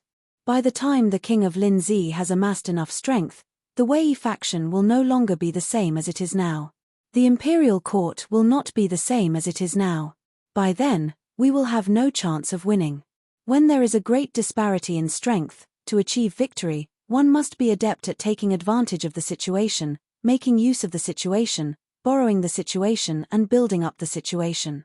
The emperor's death, to us, is both a danger and an opportunity. I believe, the Prince of Linzi will understand this logic. Yang Fan ordered, all of you return immediately and report the situation in the capital to the Prince of Linzi. Invite him to the capital immediately and discuss the grand plan. Wang Maozhong and Li Yida exchanged glances. Their fearful and hesitant expressions gradually turned resolute. Wang Maozhong nodded his head vigorously at Yang Fan and spoke in a deep voice, all right. Let's return to Lu province immediately. Yang Fan immediately went out to look for the hidden sect's men and quietly gave a few instructions. Very quickly, the hidden sect's men prepared fine steeds, rations, and a new set of documents for them before arranging for them to depart. Once Wang Maozhong and Li Yida left, only Yang Fan and Ma Qiao were left in the room. Yang Fan looked at Ma Qiao for a moment before replying, it is too risky to adapt to the situation in a hurry. Ma Qiao sniggered and hugged his shoulder, asking, Erlang, are you worried for me? We brothers, what were we in the past? A small workshop worker in Luang's Xiuwen workshop. If it wasn't for you, I would have been a workshop worker for the rest of my life. Cleaning the gutters, managing the workshops, stealing chickens and dogs, earning a little money. When I had a son, I would at most be a workshop worker in the future. Even if I had a grandson, it would still be the same. But what am I now? A dignified Imperial Army general. Back then, I was just a small Imperial Army soldier. When I returned to the workshop, look at how envious the neighbors were. Who didn't look at me in a different light? Even Su Fangjing treated me much more courteously than before. My family was so poor in the past. I wanted to make a toothbrush to earn money, but I ended up losing the few dozen copper coins we had. My wife was just a pasta soup seller. She would wake up in the morning and sleep in the middle of the night to barely make ends meet. Now, my mother has to respectfully address me as a grand monarch because I am a general. My wife lives in luxury and has countless servants. When she walks on the streets, people have to respectfully address her as madam. Even my son has become a little Lang Jun, hasn't he? As Ma Qiao spoke, his eyes reddened and his voice became a little hoarse. Even if others were willing to risk their lives, they might not be able to exchange for this wealth and honor. This good fortune of ours was given by you. Now, we can even depose the emperor. As a real man, is there any more glorious achievement than this? Yang Fan smiled cheerfully and patted his shoulder, saying, that's good. When the time comes, I will ask people to send auntie, sister-in-law, and your precious son to a safe place first. If the matter is successful, I will give you a great wealth and honor that will bestow upon your wife and your son. If you fail, Ma Qiao said in a clear voice, if I fail, then I fail. Killing people is just a matter of nodding one's head to the ground. Even if I die, I will still raise my head to the sky. Chapter 1186. Empress Wei was able to attend court as she wished. Although she had been attending court since Li Xian became emperor, this time was completely different. At that time, the emperor she faced was her husband. Many times, she could only silently sit behind the bead curtain. The ministers, intentionally or unintentionally, always forgot her existence. Most of the time, if she had any thoughts, she could only wait until she returned to the back palace before she could tell her husband. In the Golden Hall, she had to be mindful of the other party's dual identity as the emperor and her husband. No matter which one it was above her. But now, it was completely different. The emperor was her son. As mother and empress dowager, she also held Emperor Xian's posthumous edict. She could confidently give orders to the affairs of the state. More importantly, the ministers now had to ask her for instructions if they had anything to say. The person that the ministers had intentionally or unintentionally ignored had become the emperor. Besides the emperor, there was also the assistant prince, the Prince of Xiong. The Prince of Xiong assisted the Son of Heaven in governing. Now that the Son of Heaven had become a decoration, who would he assist? After Li Xian's death, the people of the world easily accepted this reality. She also smoothly took over the court without encountering any resistance. Empress Wei regretted it. She regretted listening to Wan's suggestion. If she had followed Zhong Chuk's suggestion, she could have become emperor even faster. But Empress Wei had already realized that she was the highest decision-maker of the empire, the highest ruler of this enormous empire. Thus, she could not admit that she had made a mistake. She only subtly hinted to the Wei party through her cousin Wei Wen and son-in-law Wu Yanxiu that it was time to build momentum for the Empress Dowager's ascension. Thus, in the few short days after Empress Wei began to listen to state affairs, many absurd and nonsensical auspicious signs began to appear around Chang'an. Some ruffians who had received money began to run to the side gates and shout that the Empress Dowager had ascended the throne and the Wei clan would rule the world. Zhong Chuk, Wu Yanxiu, Zhao Elwen, Yi Jingning, and other ministers who did not have the surname Wei but were clearly labeled as members of the Wei party began to publicly propose that the Empress Dowager follow the old example of Emperor Zetian to ascend the throne. A large number of folk songs about the Wei family ruling the world began to be sung on the streets of Chang'an. Some people tried their best to find some ancient prophecies to prove that the Wei family ruling the country was destined and arranged by the heavens. The atmosphere between the court and the commoners became inexplicably tense. Many people still remembered how many members of Li Tang's royal family had been killed by Wu Zetian in order to ascend the throne, and how many heads of Li Tang's former officials had been beheaded. Now, it seemed that Li Tang was going to change again. The government positions, the internal and external military power, as well as the Central Imperial Army, were all in the hands of the Wei clan and their henchmen. Because Li Tang's imperial family and old officials had been slaughtered by Wu Zetian, Empress Dowager Wei had an advantage over Empress Dowager Wu in the past. The road in front of her was smooth. The indigo collar, calm my heart. Even if I don't go, Xining won't have a voice. Ching ching zipei, long my thoughts. Xining won't come even if I don't go. Pick and choose, in the city watchtower. One day apart is like 3 months. Li Kaiying's slender fingers lightly plucked the zither strings. Following the lingering and soulful music, her affectionate eyes stared boldly at the man she was deeply in love with. In her heart, she was silently reciting an ancient poem. She knew that the man in front of her wasn't familiar with this melody and didn't know what song she was playing, but what did that matter? When her third brother had grabbed Yang Fan's collar and roared in anger, he had already understood his feelings for her. Therefore, she didn't bother to conceal her affectionate gaze at this moment. The women of the Tang dynasty were unrestrained in nature, to say nothing of those born in the imperial family. They rarely needed to conceal their love and hate when interacting with others from a young age. This fostered their straightforward personalities. Yang Fan was somewhat unable to endure her loving gaze. As such, he pretended to be engrossed in listening and gently closed his eyes. He even swayed his head back and forth as though he were intoxicated. This kind of appearance naturally could not be hidden from the exceptionally intelligent Princess Yuzhen. Princess Yuzhen's expression immediately became somewhat resentful. However, It was only for a moment before she became cheerful again. If he did not already have me in his heart, why would he be so afraid of looking at me? The young girl's body was like a fruit in the midst of maturing. They were still young and inexperienced, but the essence of heaven and earth was rapidly filling their bodies, making them protrude, perk up, round, and moist. Amidst this pulse of life, their spirits were also in a period of vigorous vigor. Melancholy and dejection were like floating clouds in the sky, only a small embellishment in their lives. They were always optimistic and positive. That was why Li Kaiying's heart was always in a state of joy. It was like a gorgeous stamen that would happily bloom with fragrance and beauty regardless of whether the bees and butterflies were fiddling with it or the wind and rain were hitting it. It welcomed the sunshine of love.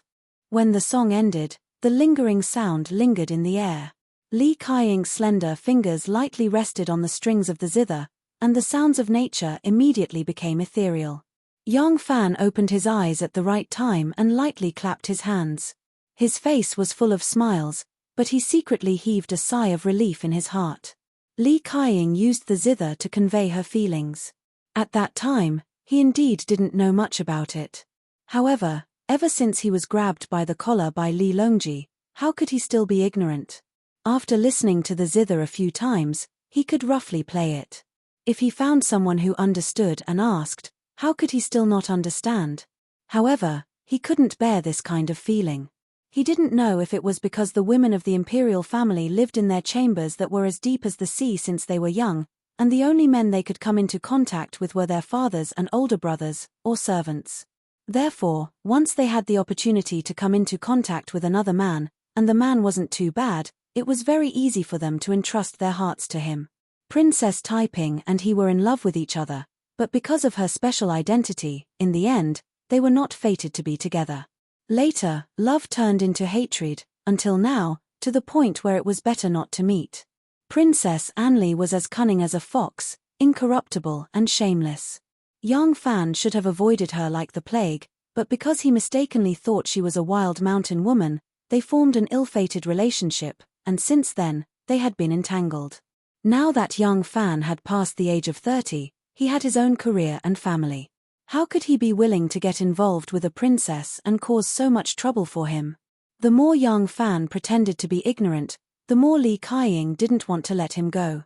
God knew how many days she had spent thinking about him to accumulate the courage to tell him her feelings today. Today, she wanted to make her feelings clear to him.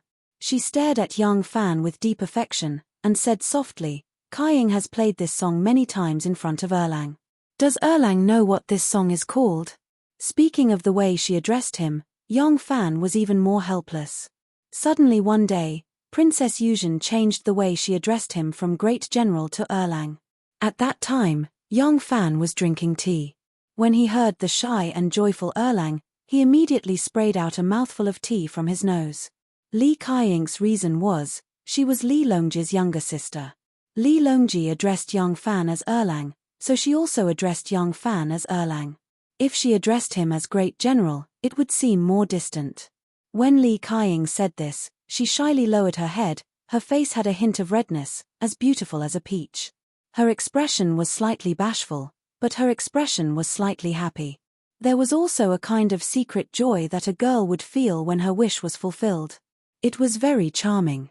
When Yang Fan heard the way she addressed him as Erlang, it was as if Sun Wukong was wearing a band-tightening curse.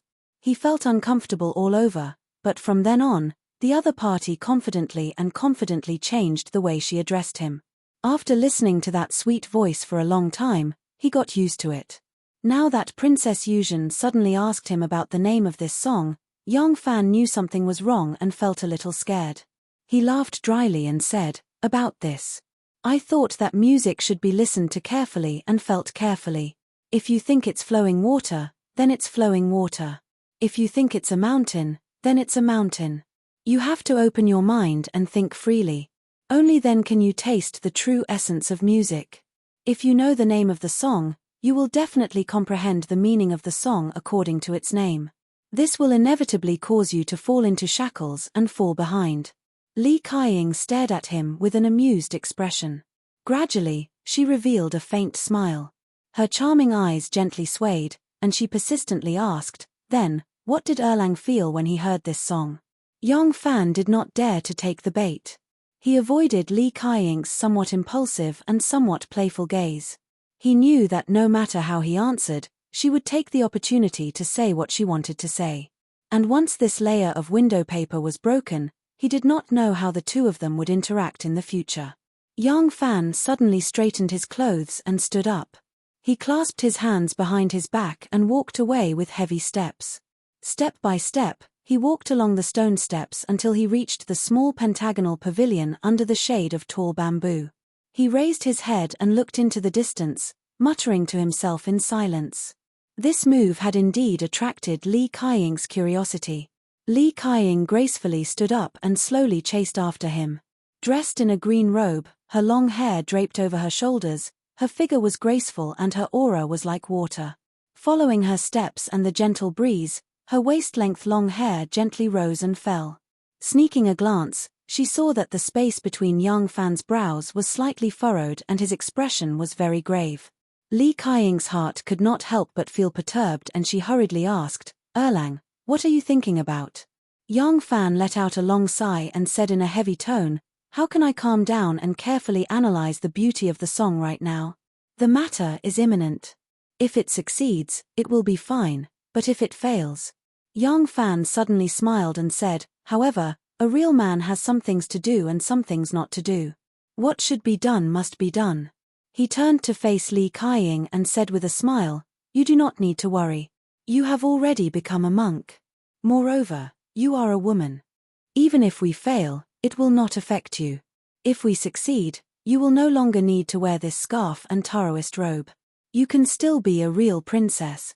Princess Yuzhen's eyes sparkled. Entering the path to become an immortal is to seek immortality. The descendants of the heavenly emperor, wealth and glory, can they obtain immortality? Yang Fan did not know whether to laugh or cry. "Do you believe in the mysterious path of immortality?" Princess Yuzhen nodded seriously. "I believe." However, she slowly turned around. The bamboo leaves were like scissors, and at the end was a wave. That was the vast Longqing pool. Princess Yuzhen slowly recited, 10 miles of flat lake and green sky, Jade Hairpin secretly cherishes the beautiful years. Looking at each other in the shape of the moon, I only envy the mandarin ducks and not the immortals. Princess Yuzhen suddenly turned to Yang Fan, her eyes seemed to be burning with 2 clusters of flames. "Wealth and glory, I do not care for it. However, if I can obtain a lover and stay with him for a long time, I will not do it even if I have to become an immortal." Her gaze lingered on Yang Fan's face and she softly said, "You can help my father seize this country. Can you help me find a good man?" Chapter 1187. Yang Fan had never imagined that such a gentle young lady like Li Kaiying could actually have such a ferocious side. Thinking about it carefully, all the princesses he had met, including Miss Jin, Taiping, and Le, and now True Jade, were all like this. Was it because these royal ladies were born with different identities that they were unrestrained, or was it because of the Hu blood in the Li Tang's family that gave them such bold and shrewd temperaments? Yang Fan could not be sure. Under Li Kaiying's bold and passionate gaze, he could only retreat awkwardly and could not answer a word. Yang Fan's retreat immediately gave Li Kaiying great courage. If Yang Fan had said something harsh just now, Li Kaiying, who had used countless days and nights to build up the courage to confess, would have immediately retreated and would never have the courage to confess to him again. But Yang Fan's reaction doubled her courage. She proudly stuck out her proud chest and approached Yang Fan 3 steps. Her towering breasts seemed to touch Yang Fan's body. Then she stopped and asked, "Tell me, can you help me find a man I like?" "Why should I help you find a man? I am not your father." Yang Fan could only criticize this sentence in his mind. Which man would be willing to hurt a beautiful woman who was obviously interested in you, even if it was just verbal harm? So Yang Fan took another step back and answered embarrassedly, "But I don't know what kind of husband your highness is looking for."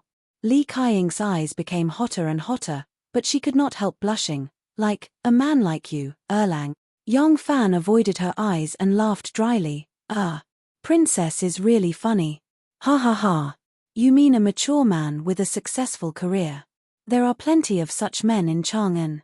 I believe that as long as your father says something, the talents in the capital city. Li Kaying interrupted, there are plenty. Really? Then tell me, who can go to the western regions alone, outwit the Turks' 100,000 armored soldiers, alienate the Tufan king and prime minister, and cause Tufan's power to decline? Tell me, who can enter the southern border alone and quell the chaos of the barbarians? With each question Li Kaying took a step forward. Yang Fan had no choice but to retreat step by step. Tell me, who is able to devise an ingenious plan to overthrow the imperial court and the common people, to eradicate the cruel officials in one fell swoop? Tell me, who is able to ride alone for 1,000 li, to wipe out the Khitan rebellion in one fell swoop? Tell me, who can come up with 100 schemes to safely escort the Prince of Luling to the capital amidst the heavy encirclement? Who can devise strategies to quietly overthrow the first empress? He also. The more Li Kaying spoke, the redder her face became, and her eyes became watery. He also had to kneel before me, be ridden by me, be kissed by me, kill a king for me. For me, he also had to be as handsome as you. The more Li Kaying spoke, the more blurred her eyes became. When she said the word handsome, her voice had become so soft that it was as if she was sighing softly beside Yang Fan's ear. I killed a monarch for you. How could there be such a thing? Ah. Could it be that this girl thinks that the death of Tubo Zanpu was caused by me? As Yang Fan was thinking, Li Kaying could not help but reach out her hand to caress his cheek. Her soft and fragrant body also slowly nestled against him. Yang Fan was shocked. He wanted to retreat again, but his back suddenly touched something hard. He had already retreated to the side of the pavilion pillar. At this moment, the sound of birds chirping suddenly came from the bamboo forest. Yang Fan's spirit was lifted. As if he had been granted amnesty, he said, San Lang is here. With this sentence, Li Kaying's advancing movements immediately stopped. Yang Fan rushed into the bamboo forest as if he was escaping. A moment later, he saw the shadows of the branches swaying. Yang Fan followed a green figure and hurried away. Li Kaying looked at his back, clenched her fist and fiercely waved it in the air. She said excitedly, I said it. I finally said it. It turns out that saying it isn't that scary. Li Kaying smiled sweetly. She had been depressed for a long time. She finally spilled out her heart. It was really inexplicably carefree. Anyway, it seems that Miss Zheng likes you. If you want to run, there's no way. I'm not going to be reasonable. Hee. Passing through the bamboo forest, there was a wall at the end. There was a corner door on the wall. This corner door was not opened often. The lock on it was a little rusty. Fortunately, it could still be opened with a gentle poke with a key. At this moment, the corner door had already been opened. Outside the corner door was a lush green forest. There was a winding path that led directly to the Longqing Pond. There was a black boat by the Longqing Pond. A barefooted man wearing a bamboo hat was holding a bamboo pole and stabilizing the boat. Yang Fan got on the boat and bent down to enter the cabin. He saw a young man in a brown robe sitting inside. His facial features were good to look at, but his face was yellow and had many pockmarks. His eyebrows were thick, and they were also slanted, which was unavoidably annoying. Yang Fan did not expect Li Longji to become like this. It seemed that there was no lack of Jianghu people around him, and they knew all kinds of tricks. Although his disguise was far inferior to Jiyu Zhuting's superb disguise technique, unless someone had been watching him since he left Luzhu, even those who knew him well would have a hard time connecting him to Li Sanlang when they saw him in this state. His sister had just revealed her feelings to him. Although he definitely did not seduce that pure girl, Yang Fan still felt a little uncomfortable when he saw her brother. His unnatural smile fell into Li Longji's eyes.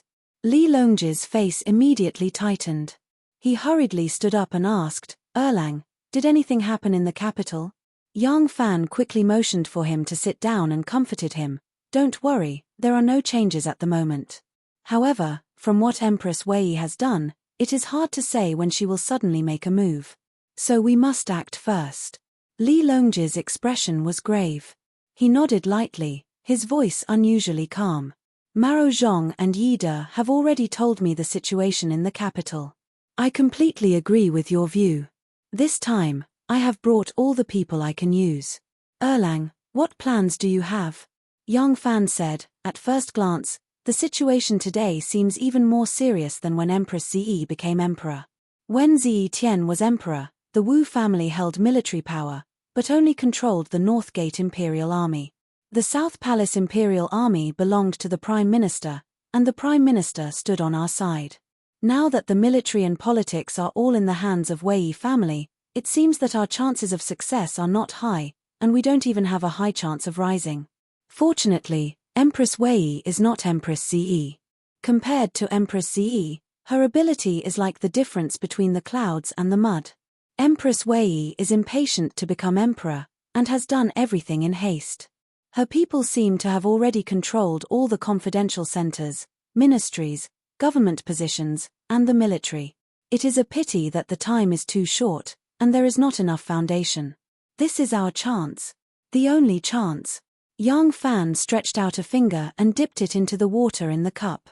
Tapping it on the table, he said in a low voice, "My plan is like this." As soon as Yang Fan boarded the boat, it sailed towards the center of the lake. The blue water and the blue sky were a clear color. A small boat floated on it. Who would have thought that on this small boat, there were two people discussing a grand plan to change the world? Li Kaiying, dressed in a daoist robe, stood gracefully in the little pavilion in the bamboo forest. She looked at the small boat in the distance, like a red apricot peeking over the wall. She had almond-shaped eyes and rosy cheeks, and her beautiful hair draped over her shoulders. Although she was wearing an elegant and otherworldly daoist robe, it could not hide her exuberant beauty. On the boat, Yang Fan described his plan in detail. Li Longji thought about it carefully for a while, then slammed the table and said in a low voice, "It's done. In this situation, there is no perfect plan. We can only use violence to curb violence and fight to the death." But Li Longji couldn't help but frown. Yang Fan asked, "What? Is there a problem?" Li Longji said, "Our original plan was to kill the Wei faction, and after we succeeded, we would make Emperor Daxing the Emperor Emeritus. If my father was unwilling to force my brother to abdicate, then we would settle for the next best thing and let my father be the regent. But I didn't expect that the emperor would suddenly change, and the one on the throne now is my cousin, my father's nephew." Yang Fan said, "You are worried that your father was unwilling to usurp his brother's throne, and now he is even more unwilling to force his nephew off the throne?" Li Longji smiled bitterly and said, "Yes. Moreover, the posthumous edict of Emperor Daxing has already stated that my father will assist in the government. With this, I'm afraid my father will be even more unwilling to usurp his nephew's country with his status as the assistant king and leave behind an eternal infamy. Alas, my father sometimes." He didn't say the words too foolish. A son shouldn't speak of his father's faults, but as a child, how could he speak of his parents' faults? Yang Fan smiled slightly and said, "This isn't a shortcoming, but your father's strong point. It's just that some of his strong points are suitable for a benevolent elder, but not the ruler of a country." Yang Fan bent down and walked out of the cabin, and Li Longji followed him out.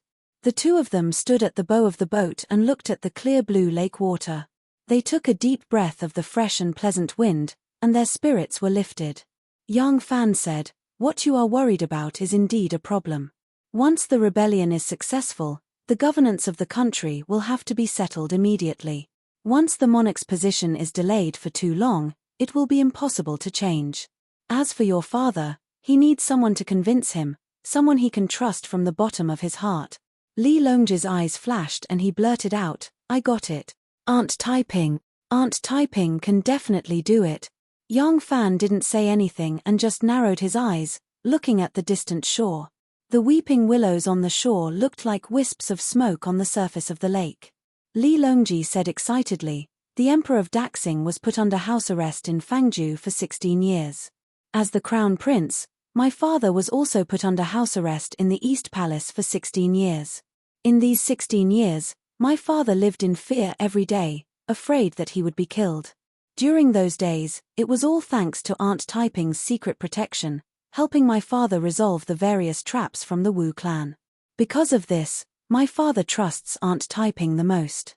If there is anyone who can convince my father, It's none other than Aunt Taiping. Chapter 1188. The sunlight shone on the spacious hall. The varnished floor had a clear texture and a warm yellow luster. In front of the screen, Princess Taiping and her second daughter, who had just returned home, sat across from each other with a relaxed smile on their faces. Along with the mother and daughter's whispering, there was a burst of relaxed laughter. It seemed that children always had to wait until they got married and established a career before they were treated as adults by their parents. This was especially true for the two girls. Their mother, who had always been strict, was now very kind. She held their hands and only talked about daily life. She no longer asked about their studies or scolded them. The housekeeper, Jomine, quietly appeared at the door. She took off her shoes and quietly walked in. The sunlight stretched out her shadow and cast it on the table between Princess Taiping and the two girls. Jomine was originally a female official in the palace. When Princess Taiping got married, she was sent to the princess's mansion as part of her dowry. From then on, she became Princess Taiping's servant. The time that Princess Taiping spent with her was longer than the time that she spent with her children. Princess Taiping's children never dared to treat this confidant of their mother as an ordinary servant. Seeing her come in, the two girls quickly nodded in greeting. Jomine smiled and bowed to second miss. She bent over and whispered a few words in Princess Taiping's ear. Princess Taiping was slightly startled. She then turned to her daughter and said calmly, "I still keep your room for you. Go back to your room and rest for a while. Accompany me for dinner tonight." "Yes, mother." The two girls stood up and bowed to their mother. They then nodded to Jomine and quietly left the hall. As soon as the two girls' figures disappeared, Princess Taiping stopped smiling and said to Jomine, "Who did you say?" "Li Longji asked to see you." Jomine nodded. Princess Taiping's eyes suddenly flashed. She murmured, "Longji, why didn't he become an official in Luzhu? Why did he quietly return to the capital? Doesn't he know that once the news is leaked, it will be tantamount to treason?" Jomine said softly, "If Princess does not want to see him, I will send him away."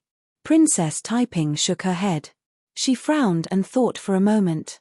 She ordered, "Take him to the small study. Don't disturb others." Jomine understood and quietly left the room. Princess Taiping thought for a moment. She waved her sleeves and lightly stood up. She walked to the small study. In Taiji Palace's Chenqiu Hall, Empress Wei was sitting upright. Wei Wen and Zong Chuk were kneeling in front of her, discussing the Empress Dowager's memorial. It had been 15 days since the great sage of Great Harmony, the great Jiao Xiao Emperor, Li Xian, had passed away. The young Emperor, Li Zhongmao, had ascended to the throne 12 days ago. 12 days were like years for the people of Wei's faction. They couldn't wait for Empress Wei to ascend to the throne. Today, Wei Wen and Zong Chuk had come together. These people from the Wei clan were even worse than the people from the Wu clan. They were incapable in both literature and martial arts. Empress Wei's cousin, Wei Wen, knew this in his heart. He wholeheartedly wanted Empress Wei to become the empress, but he was worried that he would not be able to convince the Empress Dowager, so he sought out Zong Chuk. Zong Chuk and Wei Wen could be said to have hit it off very well and immediately entered the palace with him to advise.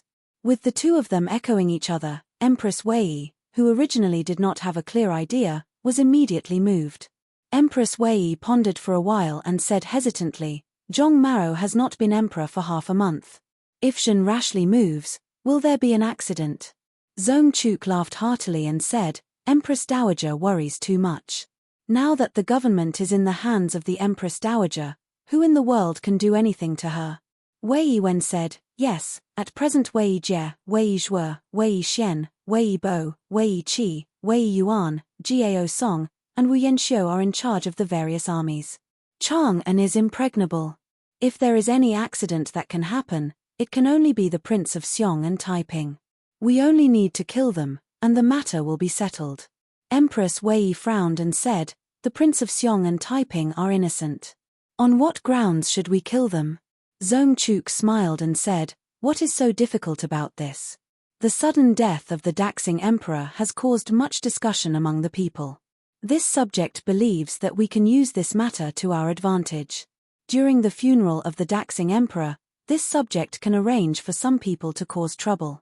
After that, Wei Wen had clearly discussed it with him and immediately said, after that, we will seize the opportunity to capture the Prince of Xiong and Princess Taiping and execute them on the spot. We will say that they are plotting a rebellion. This subject can also find a few kamikaze soldiers to insist that the death of the Daxing emperor was the work of the Prince of Xiong and Taiping. Zhong Chuk said, as long as the Prince of Xiong and Taiping are dead, the Li clan will have no one left to take charge of the situation. If the Empress Dowager wants the young emperor to abdicate and the world to bear the surname of Wei, wouldn't it be a matter of a single word? When Empress Wei heard this, she nervously stood up and anxiously paced around the room. Zhong Chuk and Wei Wen exchanged a look and bowed together. May Empress Dowager follow Empress Wu's story, overthrow the Tang dynasty, and establish the Wei family under the heaven. Empress Wei's expression of nervousness and struggle appeared for a moment before it gradually turned to determination. She slowly stopped and said in a deep voice, "Good.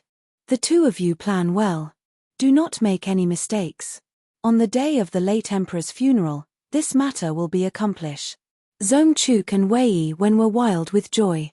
They hurriedly bowed their heads and said, "This subject will solemnly obey the empress' decree." The two left excitedly. Just as their figures disappeared from the door of the hall, two people came out from behind the screen. One was sturdy and robust, the other refined and scholarly.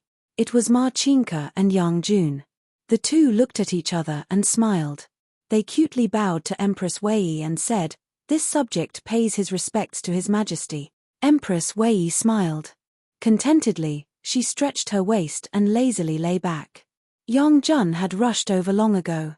Empress Wei happened to be lying on his sturdy and powerful thighs, while Ma Qingke conveniently sat next to Empress Wei. A pair of hands skilled in massage skillfully massaged her plump and supple thighs. Empress Wei's eyebrows immediately lit up with a hint of spring. After Empress Wei seized power, she made Ma Qingke a regular attendant of scattered cavalry and Yang Jun a vice minister of the imperial treasury. In reality, the two of them were just white-collar workers with a salary. They only had one place of work, Empress Wei's brocade couch in her chambers. Perhaps Empress Wei herself did not notice that she had always been learning from Wu Zetian. Not only did she imitate Wu Zetian's methods of seizing power to become the empress, she even deliberately learned from that female empress in how she kept gigolos. Since ancient times, there had never been a female empress in the world. But Wu Zetian had accomplished this groundbreaking event. To those women who were also at the center of power, this magnificent feat was an unprecedented and powerful impact. Empress Wei, Taiping, and Le, these women who had once crawled at Wu Zetian's feet, trembling with fear or cautious, had unknowingly been infected by this woman who shone like the sun. When Zhong Chuk returned to his residence, he immediately ordered someone to summon Kui Riyong. In less than 3 incense sticks of time, Kui Riyong arrived on a galloping horse as fast as the wind. This Kui Riyong was a scholar and had initially been appointed as the city officer of Rui. During the first year of Dazu, Zhong Chuk had passed through Shanju as the provincial governor. Kui Riyong paid for his meals and asked for delicacies to please him. Zhong Chuk was very satisfied with his hospitality. After that, Zhong Chuk recommended him as the Shinfeng officer, and not long after that, he promoted him to the supervising imperial censor. From then on, Kui Riyong became Zhong Chuk's lackey. He had always been respectful to Zhong Chuk, like a subject serving a ruler. Now, he was Zhong Chuk's #1 confidant. Zhong Chuk's power now dominated the court. Kui Riyong had already been promoted by him to be the assistant minister of the Ministry of War and Showan Library scholar. Kui Riyong hurried to the small study and saw Zhong Chuk writing furiously. Even though he did not know what he was writing, his face was flushed and he seemed unusually excited. Even though Kui Riyong was the assistant minister of the Ministry of War and had high status and power, he was unusually respectful in front of Zhong Chuk. He did not dare to sit down, nor did he dare to be startled. He only cupped his hands and stood there with a slight bow. After the time it took to drink a cup of tea, Zhong Chuk finally finished writing. He blew on it lightly and folded it carefully. "Riyong, you've come." Zhong Chuk seemed to have only just noticed Kui Riyong and very intimately greeted him. In truth, he had long since known that Kui Ryong had come, but this was precisely the feeling he wanted. Blindly being courteous to the wise and humble would not do. In his view, the way to govern was to balance kindness and authority. Even though Kui Ryong was already the assistant minister of the Ministry of War, a disciple would always have the awareness of being a disciple. Kui Ryong respectfully bowed. This disciple pays his respects to Sir Zong. Zong Chuk chuckled. Sit. There's no need to stand on ceremony between us. Kui Ryong respectfully sat down, but a moment later, he jumped up in fright. He had heard a shocking piece of news from Zong Chuk's mouth.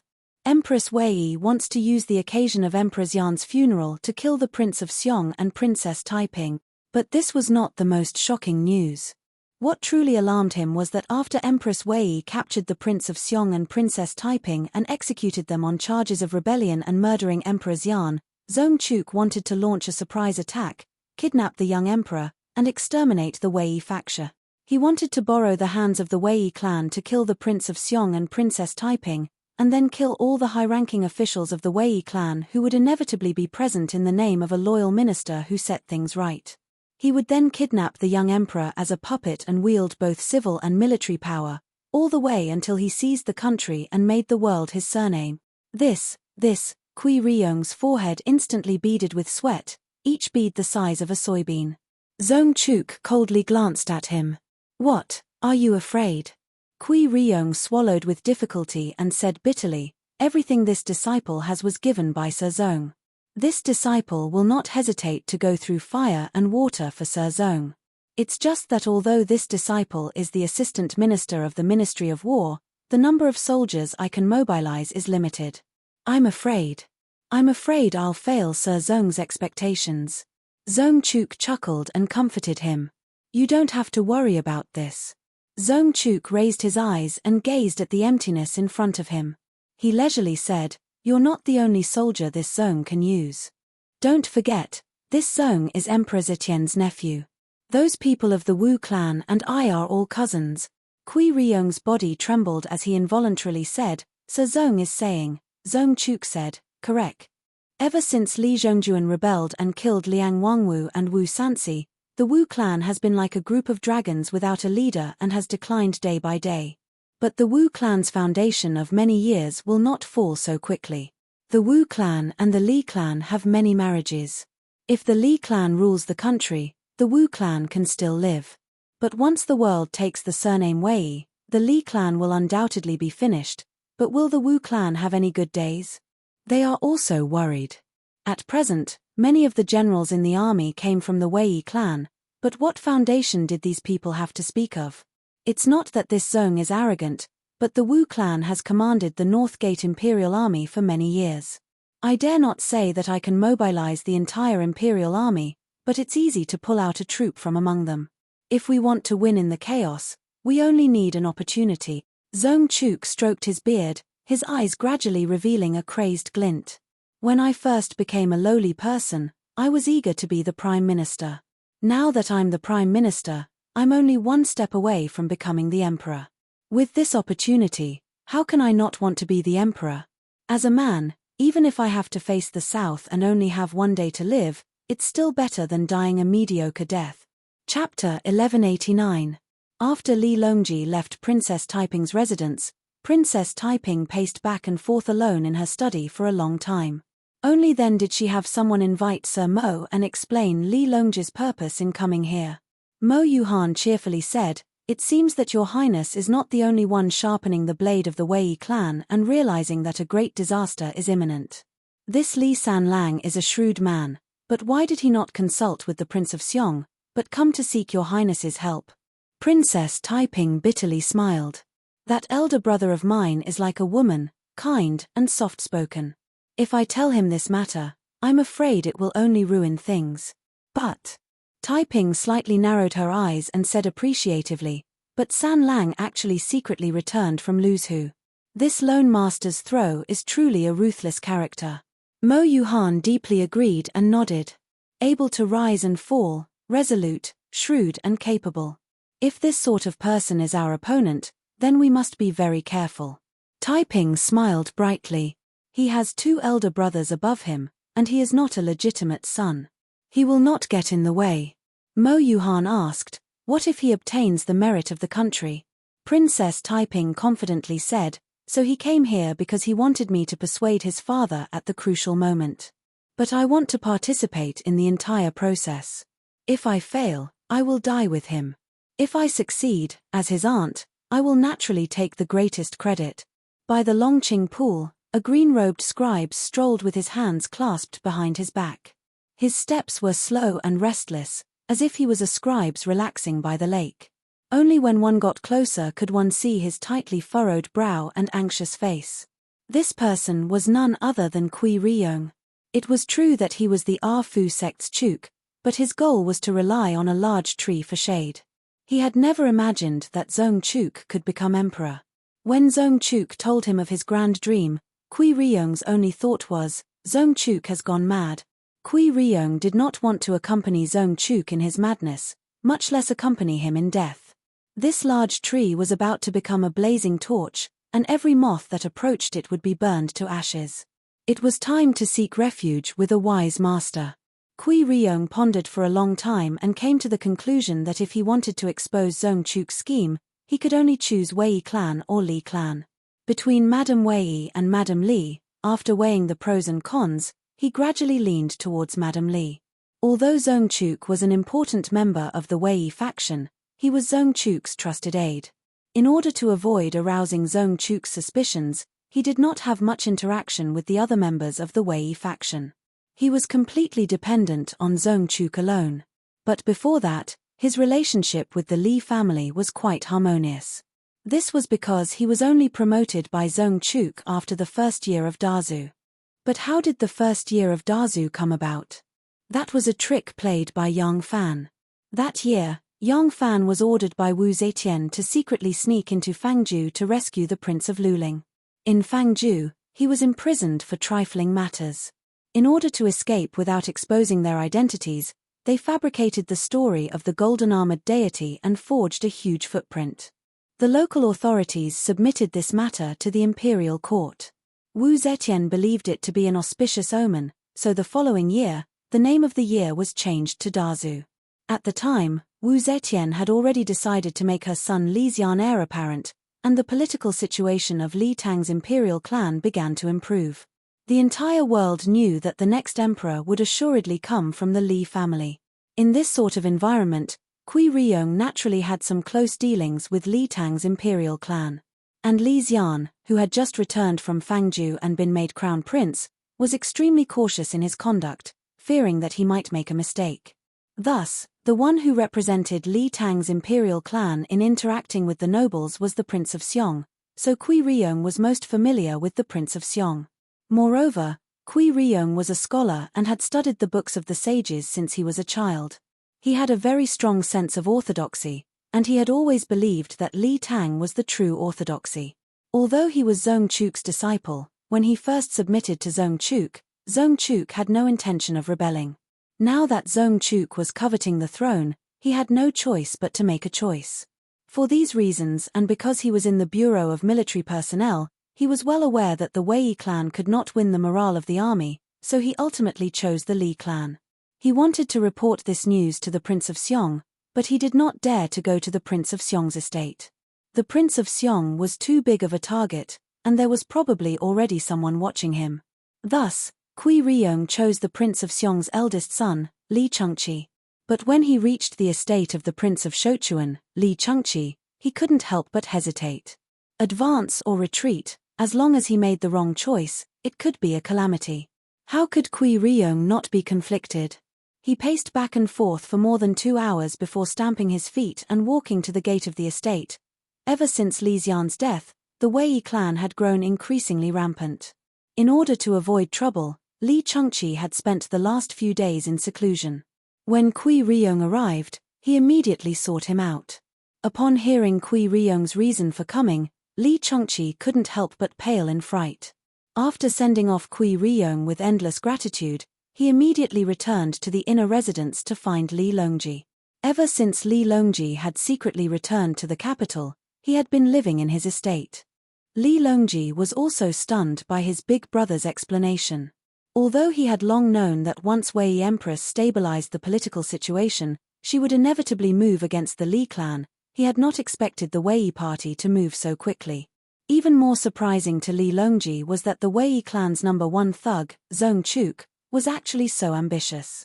Although Zhong Chuk's plan sounded very absurd, upon careful thought, it was not impossible for it to succeed. If Empress Wei used the crime of murdering Emperor Xian and executed the Prince of Xiong and Princess Taiping on the spot, while the hearts of the people were wavering, Zhong Chuk suddenly emerged as a new force and reversed the verdict for Li Tang's imperial clan, capturing the Wei party in one fell swoop and controlling the young son of heaven, Li Zhongmao. Then, when he thought of the pros and cons, Li Longji couldn't help but break out in a cold sweat. His big brother Li Chengqi's estate was next to Yang Fan's. Li Longji wanted nothing more than to immediately climb over the wall and tell Yang Fan of this astonishing news. Fortunately, at this moment, he still remembered Yang Fan's warning. No matter how urgent it is, you must meet at Yuzhen Temple. A ruler who is not secretive will lose his subject, and a subject who is not secretive will lose himself. Anything that is not secretive will lead to harm. San Lang must remember this. Li Longji did not know that Yang Fan was warning him like this because there was a traitor at Yang Fan's side and that Yang Fan did not want to uncover the traitor too soon, so he was warning him like this. However, Li Longji strictly abided by this promise. Li Longji immediately disguised himself and hurried to Yuzhen Temple. Very quickly, a beautiful Daoist nun from Yuzhen Temple came out and rode an ox cart to Yang Fan's estate. When the news was delivered to the rear residence, Yang Fan was holding his second son Yang Ji's hand and teaching him how to write. When he heard that someone from Yuzhen Temple had come to invite him, Yang Fan knew that something big must have happened. He quickly handed his son over to Anu and hurried to Yuzhen Temple. In Yuzhen Temple, Li Longji was restless. When Princess Yuzhen saw this, she asked him about the inside story. Li Longji did not hide it and told his sister the truth.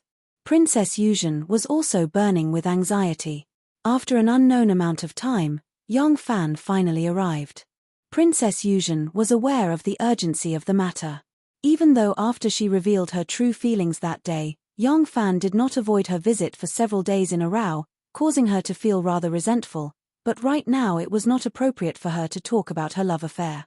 Hastily she invited Yang Fan into the quiet room. Li Longji told Yang Fan about the matter. Yang Fan was surprised and said, "Zhong Chuk? I really did not expect him to have such ambitions. There is also the Wu clan. They are unwilling to be left out." When Li Longji saw that Yang Fan was calm and composed, he couldn't help but ask curiously, "Doesn't Erlang think that this matter is urgent?" Yang Fan glanced at him. From his face full of heroic spirit, it was as if he saw himself from 10 years ago. Yang Fan smiled and said, "Although the matter is urgent, we cannot be anxious. The more anxious we are, the easier it is to make mistakes." Li Longji said in admiration, "Longji has learned something. Erlang is the one who is capable of great things." Yang Fan shook his head and said, "If it was 10 years ago, I might have been even more impulsive than you. If you had experienced a few life and death situations, you would naturally be able to calm down." Yang Fan knocked on the table thoughtfully. After a moment of silence, he raised his eyes and said, "We were originally going to take action. We are just one step ahead of time. There is no need to panic. 3 days later, we will make the first move." A smear of redness quickly spread to Li Longji's face. Li Longji clenched his fists and said excitedly, "I was waiting for you to say this. Then, let's make an appointment to fight to the death 3 days later." Yang Fan pressed hard on Li Longji's tender shoulders and said in a deep voice, "The net is going to be broken. We cannot die. The news must not be leaked. Wait until the day of the uprising, then inform them." Li Longji was stunned and said, "Don't we need to let the people prepare in advance?" Yang Fan said, "What should we let them prepare?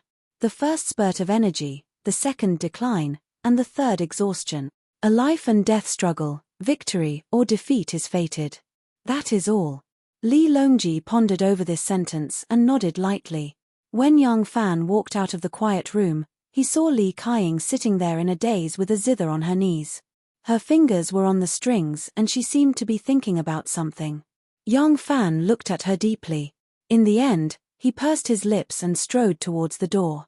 Erlang. Li Kaiying suddenly woke up and hurriedly called out to him. Yang Fan stopped and turned around to look at her. Li Kaiying gazed deeply at him, her beautiful eyes quickly overflowing with a layer of mist.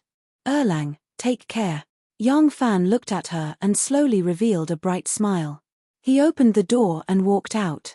In the dark of the night, in a small building in the backyard of the Yang residence, Yang Fan was wearing thin clothes and quietly leaning against the railing of the building, bathing in the frosty moonlight. Wan slowly walked over. She was wearing a soft and elegant snow-white robe. Her beautiful hair draped over her shoulders and her snow-white feet were bare. She was like a fairy condensed from the moonlight. She walked to Yang Fan's side and draped a robe over Yang Fan's shoulders. She said softly, "It's cold at night."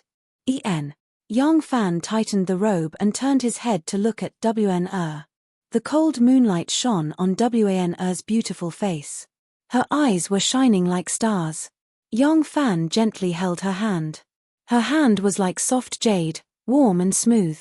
Yang Fan said in a low voice, "Wan, make arrangements. That night in 3 days, you must be on duty in the palace." Wan first frowned in confusion. Then her eyes slowly widened. Her gaze became nervous and excited. She held Yang Fan's hand tightly and said excitedly, "In 3 days, we are going to do something." Yang Fan opened his arms and gently embraced her. He looked up at the bright moon in the sky and said softly, "In 3 days, no matter whether we succeed or fail, you will no longer be a bird in a cage." In the faint clouds and the bright moon, a large bird flew out of nowhere. It silently stretched its wings, as if it had grown a pair of wings for the bright moon. Chapter 1190. At the foot of Mount Li, there was a huge indoor hot spring. This building was built according to the topography of the mountain. Half of the walls were made of mountain rock and the other half was made of wood. Vines and ferns that liked warm and humid environments grew luxuriantly, and there were even colorful flowers blooming in the center. A hot spring was surrounded by an irregular pool of mountain rock. The water was extremely clear, but the surface was enshrouded in mist. A young girl's laughter could be heard from the mist, but it stopped abruptly. A beautiful girl covered her mouth as she walked out of the mist. She moved very slowly, as if afraid of causing a splash. Soon after, another beautiful girl appeared. She was also covering her mouth, but her eyes were smiling as she quietly moved out. They were both around 16 or 17 years old, with bright eyes and white teeth. Most importantly, their slightly immature yet curvaceous and alluring bodies were completely naked. A man came out of the mist with his hands wide open. His eyes were covered with a black silk scarf that was slightly wider than his forehead. He pounced to the left and slashed to the right. The surging pool water surged endlessly, and the white mist spread out, making the attractive bodies of the two girls even more vaguely visible. Suddenly, the man seemed to hear something. He tilted his head to listen and then moved in a certain direction. Just as he took a few steps, he suddenly let out a loud roar and charged forward, his hand wrapped in a surging wave. "Ha!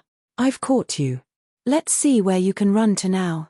The blindfolded man laughed proudly, but he soon realized something was wrong.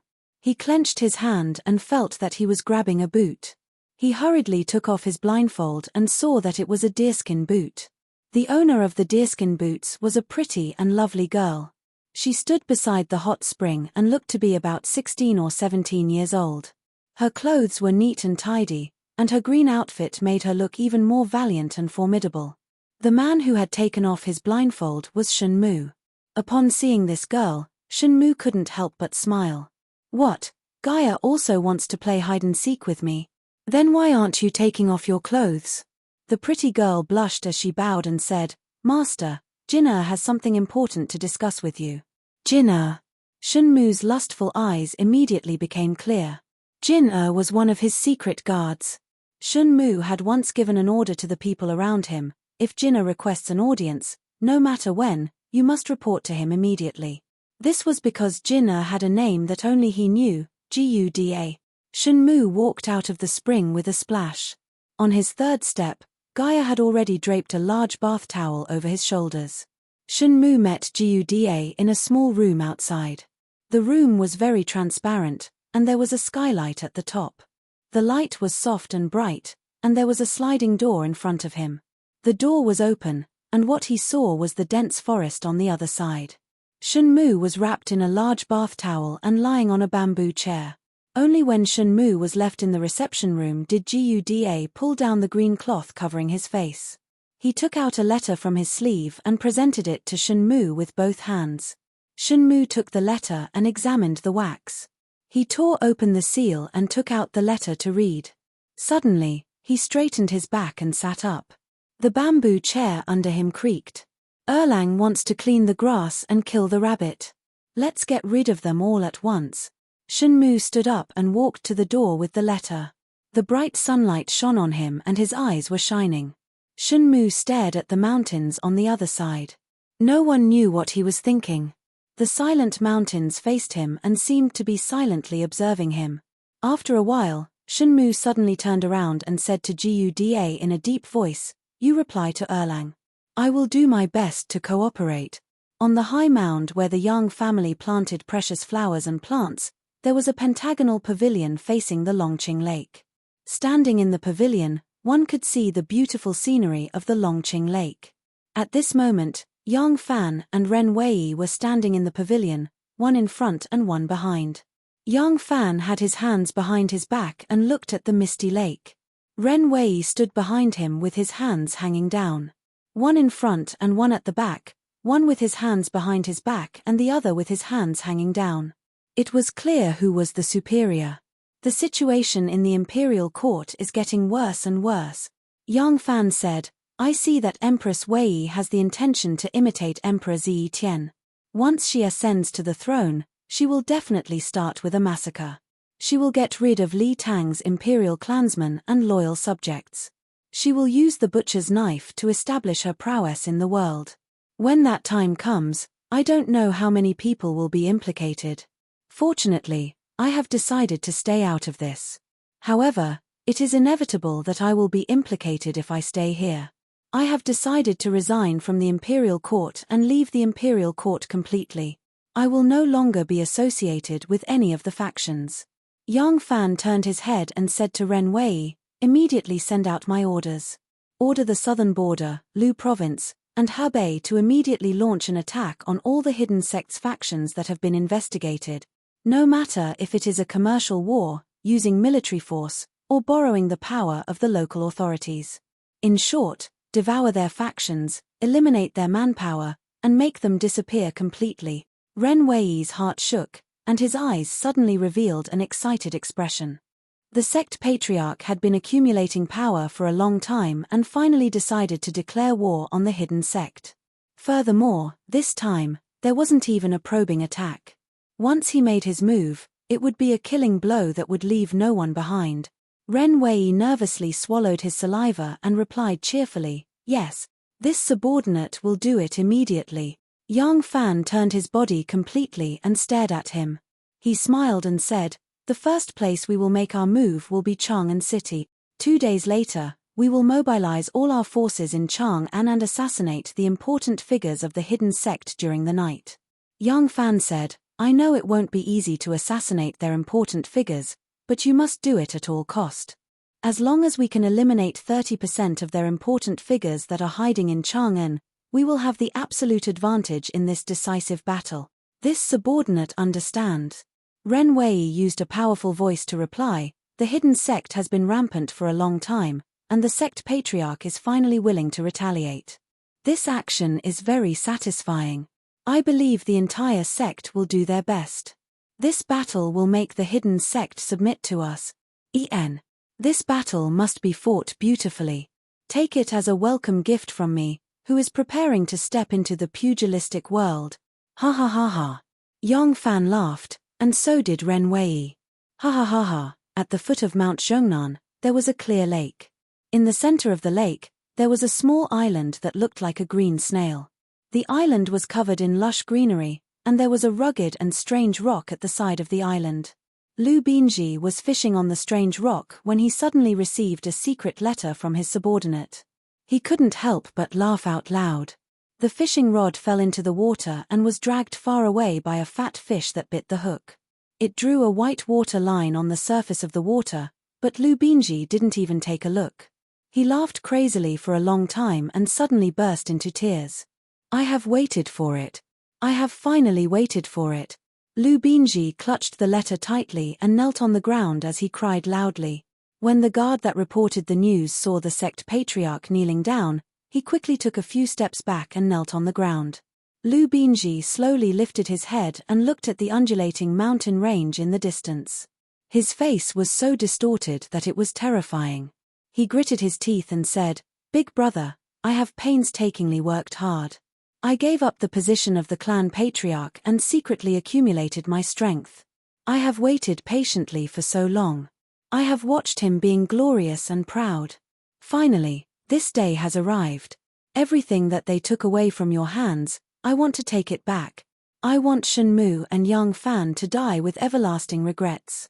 Not only am I going to grind their bones into ashes, but I am also going to make their wives, concubines, and children be my Lu clan's servants for generations to come. Ha ha ha ha." Lu Binji let out a series of crazy laughter, which caused the guard that knelt on the ground to shiver. Lu Binji suddenly turned around on his knees. His back was arched and his 4 limbs were on the ground. He looked like a wolf that was about to pounce and devour someone. His blood-red eyes stared fiercely at the terrified guard. He sternly ordered, "Immediately activate all the hidden forces we have hidden. We will take advantage of the obvious and hidden sects' mutual destruction to annihilate them in one fell swoop." The Yang residence was located at the Longqing Pond with the best scenery. The beautiful Longqing Pond was less than 100 feet away from the entrance of the Yang residence. There was a row of weeping willows beside the lake, and the shallow water area was a large lotus canal. Not only was the scenery elegant, but there were also a large number of fish in the water. It was a good place for fishing. There were a few fishermen by the lake, and they were all very familiar with Ren Wei. Those who often fished here had their own habitual spots. Ren Wei's fishing spot was under an old willow tree that was at least 50 years old. This weeping willow was very close to the lake. The lake water surged and lapped against the shore. After a long time, half of the weeping willow's roots were exposed. As a result, the roots that were submerged under the water grew many red roots with many small shrimps growing inside. There was a protruding burl on the upper half of the root, which was shaped like a stump. It was suitable to lean against the weeping willow and sit on it to fish. That afternoon, Ren Wei came to the lake again. There were already 2 old men wearing bamboo hats sitting there with fishing rods in their hands. When they saw him, they warmly greeted him before turning their attention back to their fishing bobbing. Ren Wei sat down at his familiar spot and skillfully hung the bait. He cast the hook and watched the bobbing gently on the clear water surface. He lazily leaned against the willow tree trunk and said with a smile, "Uncle Wu, your 6th Lang is about to get married. Why is he still so carefree?" One of the fishermen stroked his beard and said with a smile, "This old man has 6 sons and 2 daughters. Now that my youngest son is about to get married, he can just ask his elder brothers and sisters to manage for him. Does this old man still need to worry about them?" As Ren Wei and the fisherman chatted and laughed, Ren Wei's left hand quietly reached for the thick root of the tree.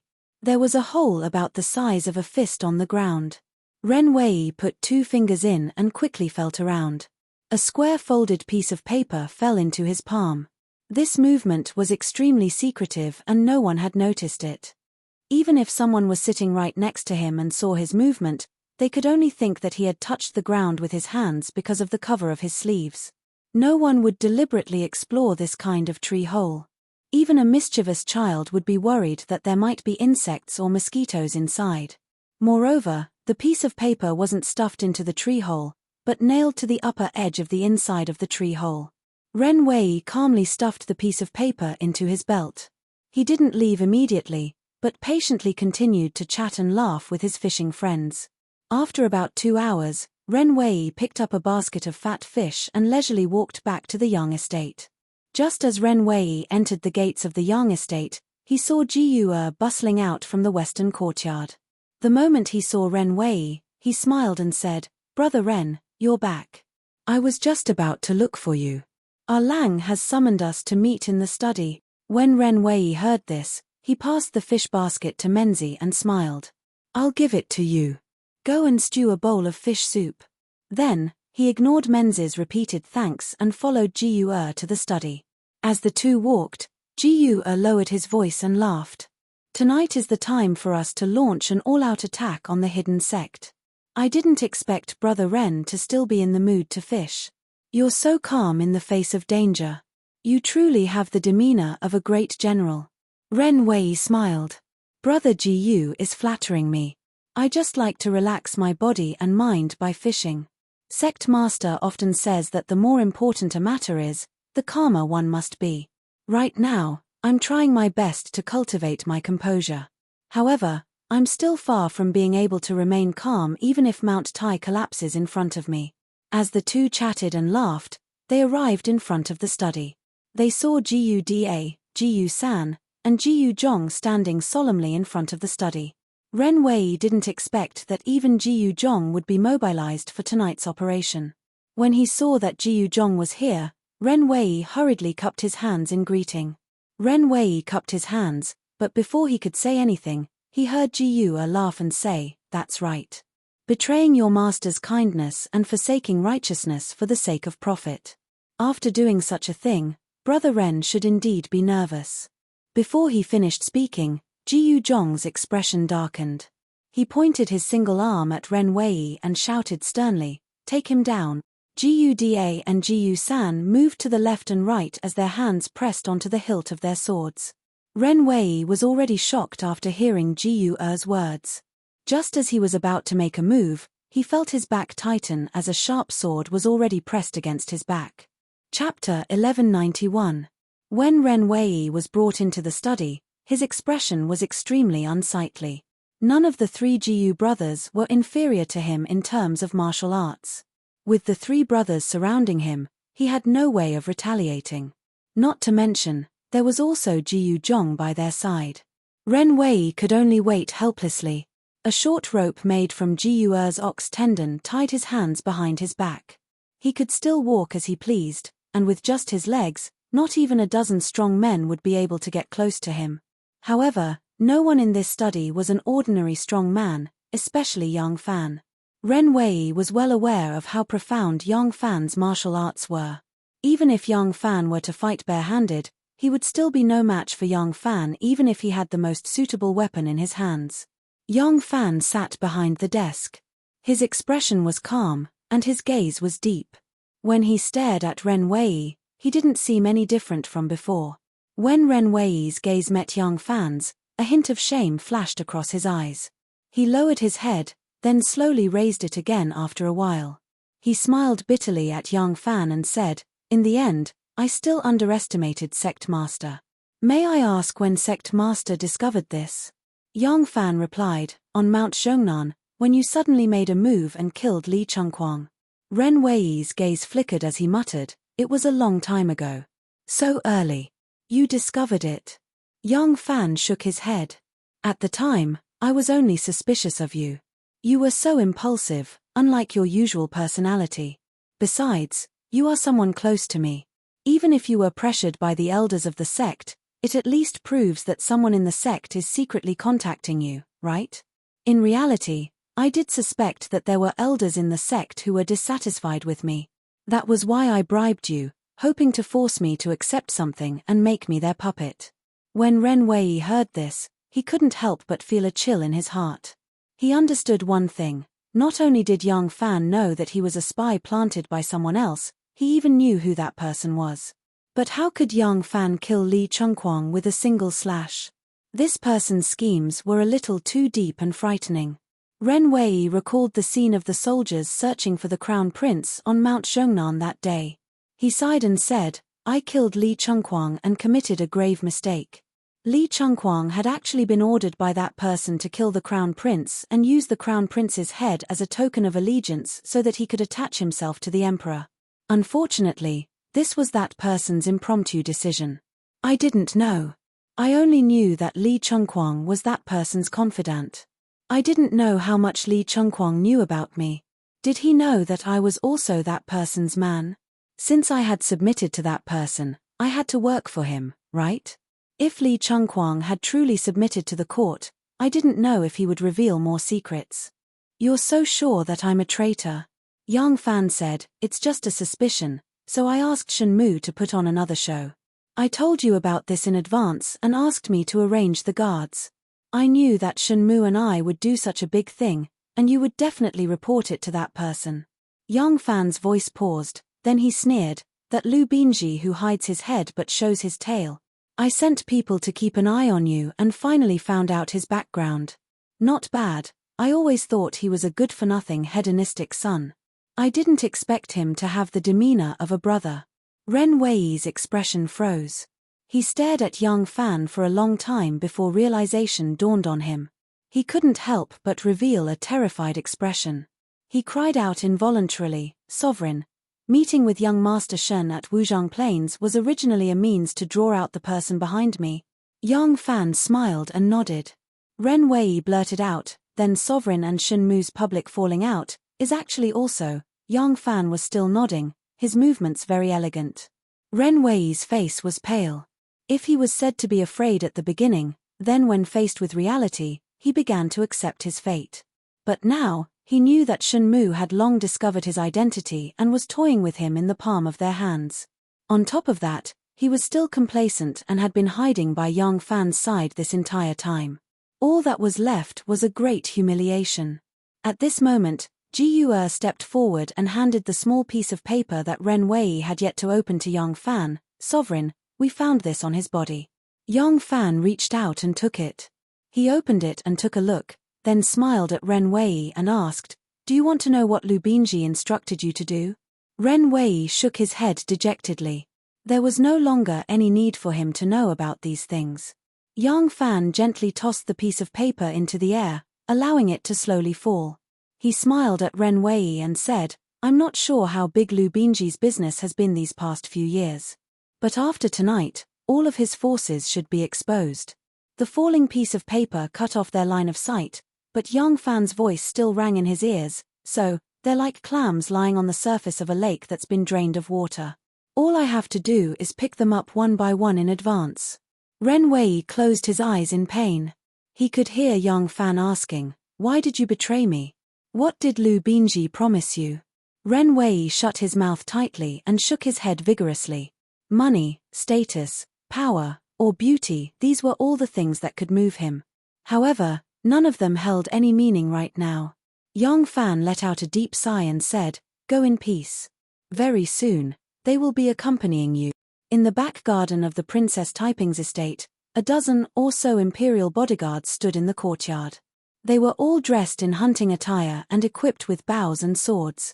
Because Xue Chongjian held the position of Wei minister, he was dressed in martial attire. He was still a youth of 17 or 18 years of age.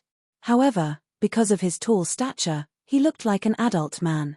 It was just that his appearance was slightly tender.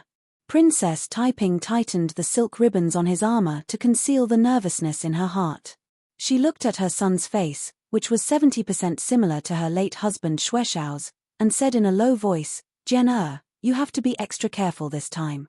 Remember, you are a general, a commander-in-chief.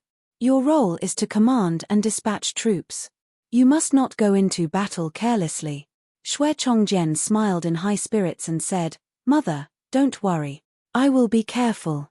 However, if I need to go into battle, I will still go into battle. This isn't a confrontation between two armies. If we succeed, the matter will be settled. If we fail, we will inevitably die. Mother, why do you need to worry? When Princess Taiping heard such inauspicious words, she couldn't help but frown and felt slightly annoyed. A bodyguard in hunting attire beside her hurriedly replied, Aunt, don't worry. Your nephew will watch over Chongjian and won't let him act recklessly. This bodyguard in hunting attire had a jade-like face and two heroic eyebrows. It was Li Longji who was dressed as a bodyguard. Princess Taiping nodded at him and said resolutely, You, go now. She then turned around and hurriedly walked away. Li Longji made a hand signal to Shui Chongjian. The group of people led their horses out of the corner door. Once out of the corner door, they all mounted their horses and galloped along the long alley. Princess Taiping hurriedly walked until she reached a fake mountain.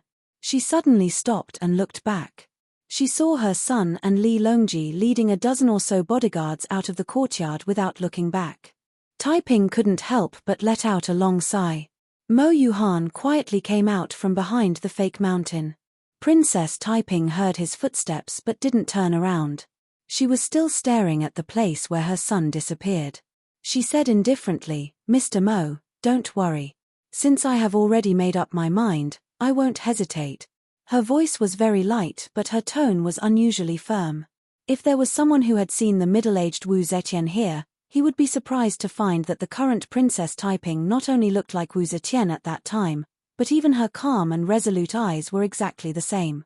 Mo Yuhan could hear the sincerity in Princess Taiping's words. Her uneasy expression gradually disappeared. If a superior had a decision, his subordinates wouldn't be afraid of his increasing ambition because the greater the risk, the greater the reward. Since they had already followed him on this road of no return, they wouldn't be afraid of him going higher and further. But if you were hesitant and indecisive, it would be a taboo for a commander. Don't expect your subordinates to accept all your decisions without complaint or regret. When they had already risked their lives to follow you, your retreat and hesitation would make them incomparably angry. Do you want to give up your life? Who knows what will happen in the future?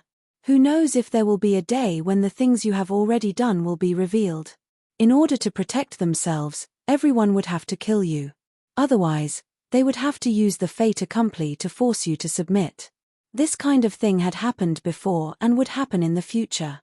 No matter how human beings developed, as long as their desires were still there, this kind of thing would repeat over and over again.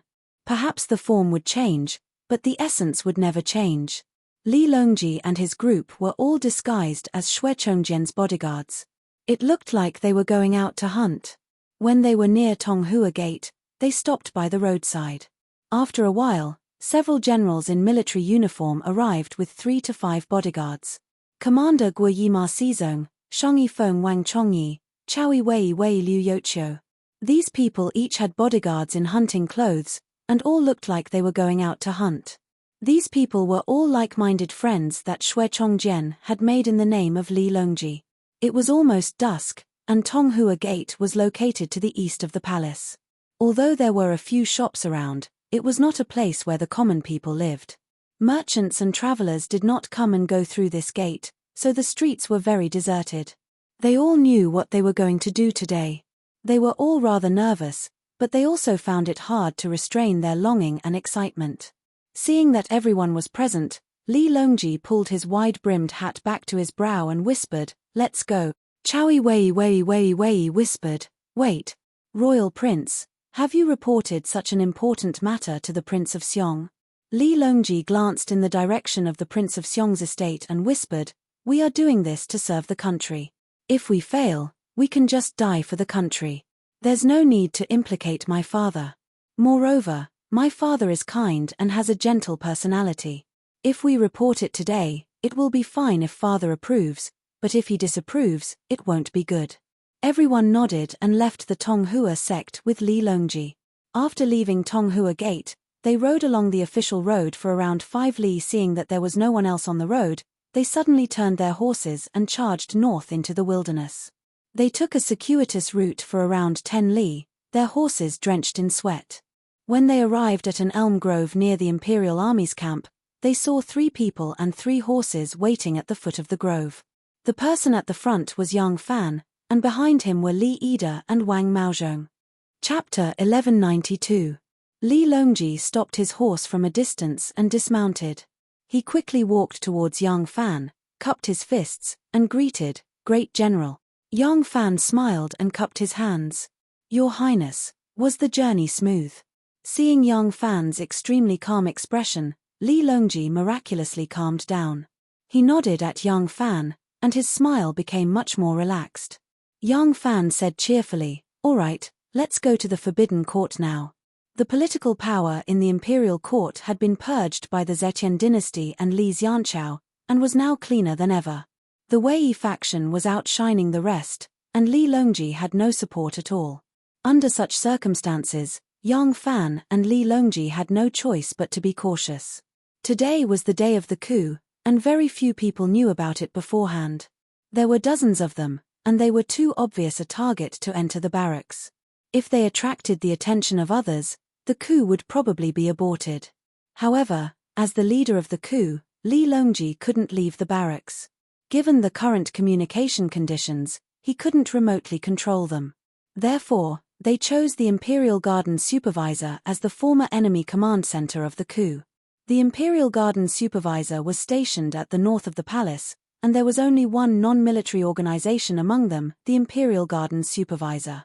There were hundreds of gardeners in the Imperial Garden Supervisor, who were responsible for the maintenance of the flowers and plants in the royal gardens and palace. The Imperial Garden Supervisor was located close to the north wall of the palace, and on its left and right were the barracks of the Imperial Garden Supervisor and the Imperial Garden Supervisor. The name of the Imperial Garden Supervisor was Zhong Shaojing, who had long been bribed by Xue Chongjian. However, his official position was too low, and he couldn't play any other role in this coup. His biggest role was to provide a safe and convenient command center for Li Longji. Therefore, even he didn't know about today's coup. The Imperial Garden Supervisor's gardener often saw Xue Chongjian drinking with Supervisor Zhong. Today, he came again with dozens of people in hunting gear. He thought that Xue Chongjian had returned from a hunting trip and couldn't return to the city. Therefore, he didn't suspect anything and enthusiastically let them in. Xue Chongjian led everyone to Zhong Shaojing's residence with ease. After knocking a few times on the door knocker, a woman's voice could be heard asking, "Who is it?" Xue Chong gave a simple reply. The woman said, "Ah, so it's young Master Xue, please wait a moment." Xue Chongjian turned to Li Longji and said, "This woman is Supervisor Zhong." Everyone waited in front of the door for a while, but no one opened the door. Li Longji couldn't help but be vigilant. Xue Chongjian shouted a few more times. This Director Zhong was not a high-ranking official, and there were only 2 entrances to the house. He should be able to hear them clearly from inside the house, but there was no reply. Li Longji stealthily grasped the hilt of his sword and threw a glance at Wang Maozhong and Li Ida, instructing in a low voice, "You guys spread out and see if there's an ambush." Seeing that Xue Chongjian was unable to knock on the door, Wang Maozhong was so nervous that his face turned pale.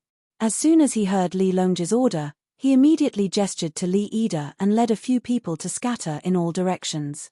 Pretending to be calm, he secretly observed the situation. Li, and said, "Li, Xue Longji, Fan, and.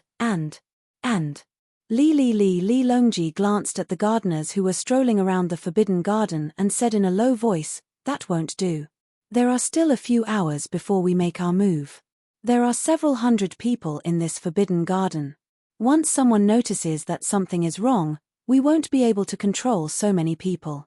Xue Chongjian cursed, "That old Zhong, what is he up to?" In the main hall of the Zhong residence, Zhong Shaojing is standing upright with his forehead drenched in cold sweat. At this juncture, he is afraid. His heart is indeed on Li Tang's side. In addition to Xue Chongjian's friendship with him, he has the mentality of a gentleman dying for a bosom friend. In addition, he also has the desire to bestow his wife and son to him. Hence, he agreed to serve the Prince of Linzi. However, he did not know that today is the day of the crisis. He also did not know that his residence will be under the command of the King of Linzi and was not mentally prepared. Just now, when Madame came to report the news, Zhong Shaojing hurriedly went to the front hall and peeked through the crack of the door. Looking at the attire and expressions of the people outside, he knew that the day has finally come. Once the door is opened, he will be on the same boat as the Prince of Xiong. Thinking about the consequences of failure, especially with the example of Crown Prince Li Zhongjuan's failed rebellion, Zhong Shaojing suddenly felt an inexplicable panic. He is only a lowly official in charge of the gardens and is responsible for taking care of the flowers and grasses. How can he remain calm when faced with such a major event? For a moment, Zhong Shaojing's heart was in turmoil and he could not make up his mind. Zhong Xiaojing's wife, Madame Xu, has always been deeply in love with her husband. She did not hide the fact that her husband is seeking refuge with the king of Linzi.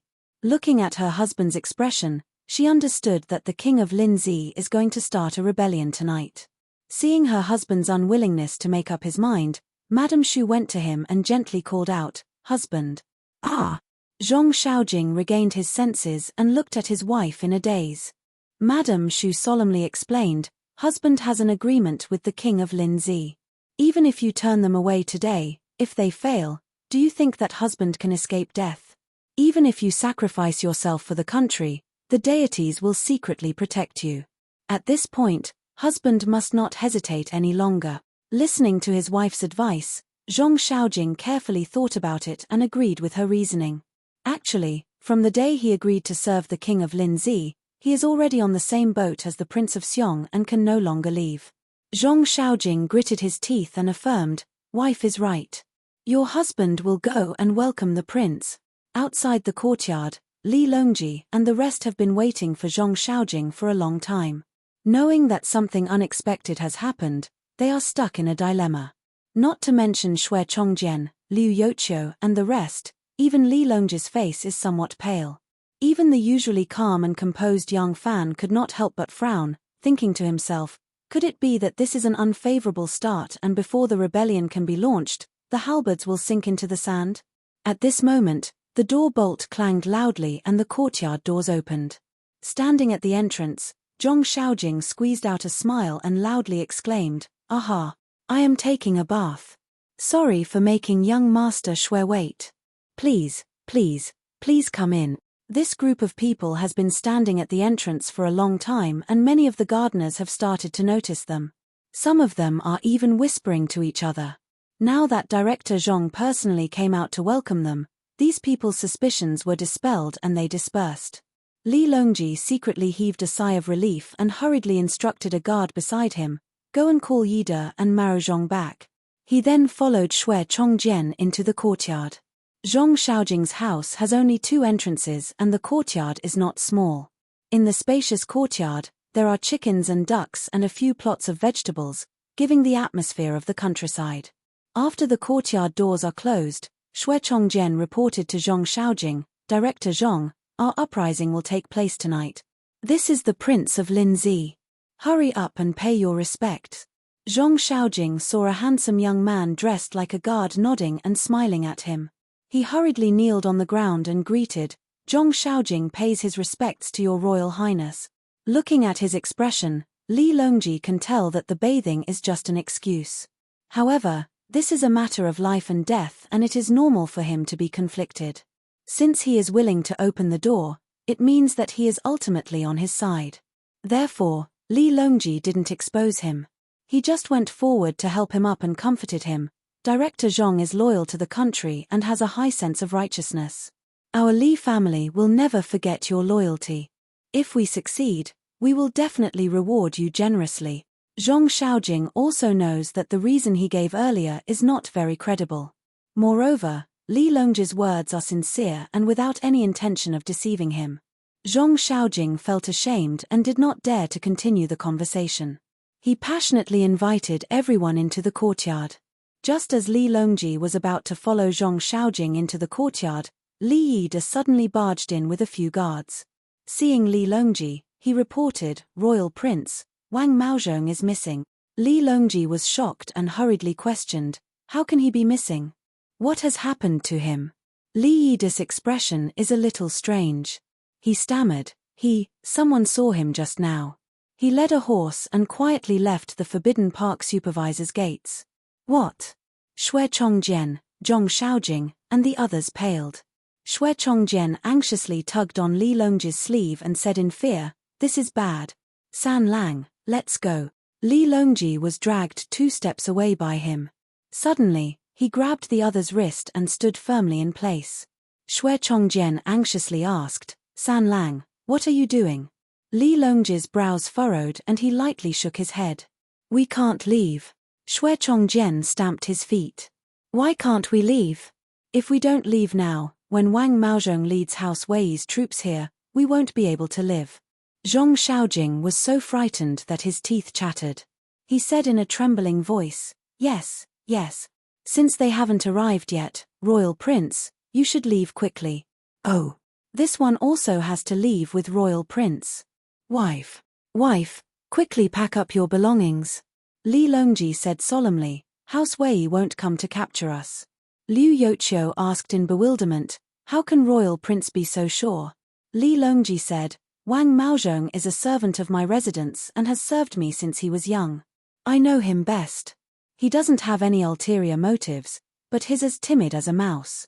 If I'm not mistaken, he's running for his life because Director Zhong opened the door a little late and thought that something had happened." Li Longji laughed bitterly. "If he stays, we'll have one more helper. If he escapes, we'll just lose a pair of fists. Today is the day everyone and I will get rid of this great rebel, bring peace to the country, and reap riches and honor. Now, all the preparations have been made. Even if Wei Dang didn't find any clues tonight, they'll definitely find something strange tomorrow. If we give up now, we'll still be unable to escape death tomorrow. Everyone, we can only fight. There's no turning back." Li Longji's words were sonorous, forceful, and extremely infectious. When everyone heard his voice, their fear subsided slightly, and the thought of escaping immediately lessened considerably. Yang Fan was also secretly shocked just now, but now that he saw that Li Longji's words were reasonable, he felt a little more at ease. He then saw that Li Longji was also secretly frightened, but he was still able to force himself to remain calm and prevent everyone from escaping because of this accident. He couldn't help but admire him. Yang Fan agreed. Royal Prince's words are reasonable. If Wang Maozhong really is a traitor, the moment we entered the Imperial Garden, we would have already set up an ambush everywhere. Would we still wait for him to report? Wang Maozhong became a deserter because of fear. We can't let all our previous efforts go to waste. When everyone heard Yang Fan agree with Li Longji's words, they unconsciously believed him a little more since these two had the highest status in the group. At this moment, Xue Chongjian suddenly cried out in alarm. "Oh no! Wang Maozhong has escaped. Who's going to be in charge of contacting the 10,000 winged cavalry?" When Li Longji wasn't in the capital, Wang Maozhong and Li Ida had been recruiting the generals for him. Li Ida was loyal and brave, but he was slow with words. Wang Maozhong, on the other hand, was eloquent and eloquent. Thus, he had always been in charge. Tonight, Li Longji was going to seize the military power of the 10,000 cavalry and the winged cavalry, and Wang Maozhong was in charge of contacting the generals in the imperial army and commanding them to seize power. Who knew that he would escape at the last moment? What should they do? Speaking of military coups, there had been 3 since the establishment of the Tang dynasty. Li Shimin's was the simplest and the most straightforward one. He ambushed the unsuspecting Crown Prince Li Jiancheng and Prince Qi Li Yuanji at Xuanwu Gate. It was a clean and efficient coup. The second time was when Zhong Jianji and the others planned the Divine Dragon coup. Faced with a powerful empress who controlled the elite imperial army, they formulated the most sophisticated coup plan. The third time was when Crown Prince Li Zhongjuan rebelled against Emperor Li Xian. Although the coup this time was rather disorganized and the process was fraught with difficulties, he was only one step away from succeeding. If Li Xian hadn't ascended Xuanwu Gate at the last moment. And this time, because the entire imperial court was under the control of the Wei faction, even the actions planned by dragons and phoenixes among men like Yang Fan and Li Longji were met with frequent accidents in the face of the huge disparity in strength. First, it was Zhong Xiaojing who got scared at the last moment, followed by Wang Maozhong who escaped at the last moment. Both of them had important missions. A dark cloud quietly floated over everyone's hearts. This is not a good sign. Chapter 1193. I'll go. At the crucial moment, Yang Fan stepped forward bravely, even though the word "I'll" was a little forced and helpless. Although he didn't interact much with Ji Fushan, Chen Xuanli, and the others, he had still met them a few times. Furthermore, he was the creator of the 10,000 cavalry and the general-in-chief who supports the nation. His prestige and status in the army, especially in the imperial army, were unparalleled. He was actually more suitable than Wang Maozhong to step forward. However, Yang Fan had already decided to live in seclusion. He and Li Longji had already discussed the conditions, so he didn't want to play a role in this coup. Otherwise, the imperial court would have no choice but to reward him if he succeeded. Therefore, Yang Fan wanted to hide behind the scenes. However, the situation was urgent. If he didn't step forward to clean up the mess, he could forget about living in seclusion. From then on, he could only run for his life. He could only bite the bullet and step forward. As for whether this would affect his plan to live in seclusion, he could only take it one step at a time. When Li Longji saw Yang Fan stepping forward bravely, he said happily, "Now, only the great general can take charge of the situation. Since that's the case, I'll leave everything in the army to the great general." Yang Fan said, "Royal Prince, just sit here and wait for my good news." With that, he cupped his fists towards everyone and left with large strides. Li Longji's coup had just started, but the battle between the obvious and hidden sects and Lu Binji, who was preparing to take advantage of the situation, was in full swing and extremely smooth. 3 days ago, Yang Fan had already issued an order for the obvious and hidden sects to launch an all-out attack on the hidden sects. After hearing the news, Lu Binji also immediately issued an order, ordering his men to take advantage of the moment when the obvious and hidden sects were fighting to the death to deal a fatal blow. He had to grasp this opportunity. He was well aware of how powerful the obvious and hidden sects were, and how deep their foundations were. No matter how much damage he inflicted on them, it was impossible to completely destroy them. At most, he could allow them to continue existing in a different form, and in time, they would rise again. Lu Binji's feasible solutions were either to rise as a third force while the obvious and hidden sects were greatly weakened, or to take over the succession hall while the obvious and hidden sects were heavily injured and become the new ruler of the underground kingdom. But he would never have thought that the obvious and hidden sects would spend so much time and sacrifice so much to set up a trap. The secret forces that he had spent so much money and resources to build up in various places would all be revealed. Only the heads of the obvious and hidden sects knew that they were putting on a show.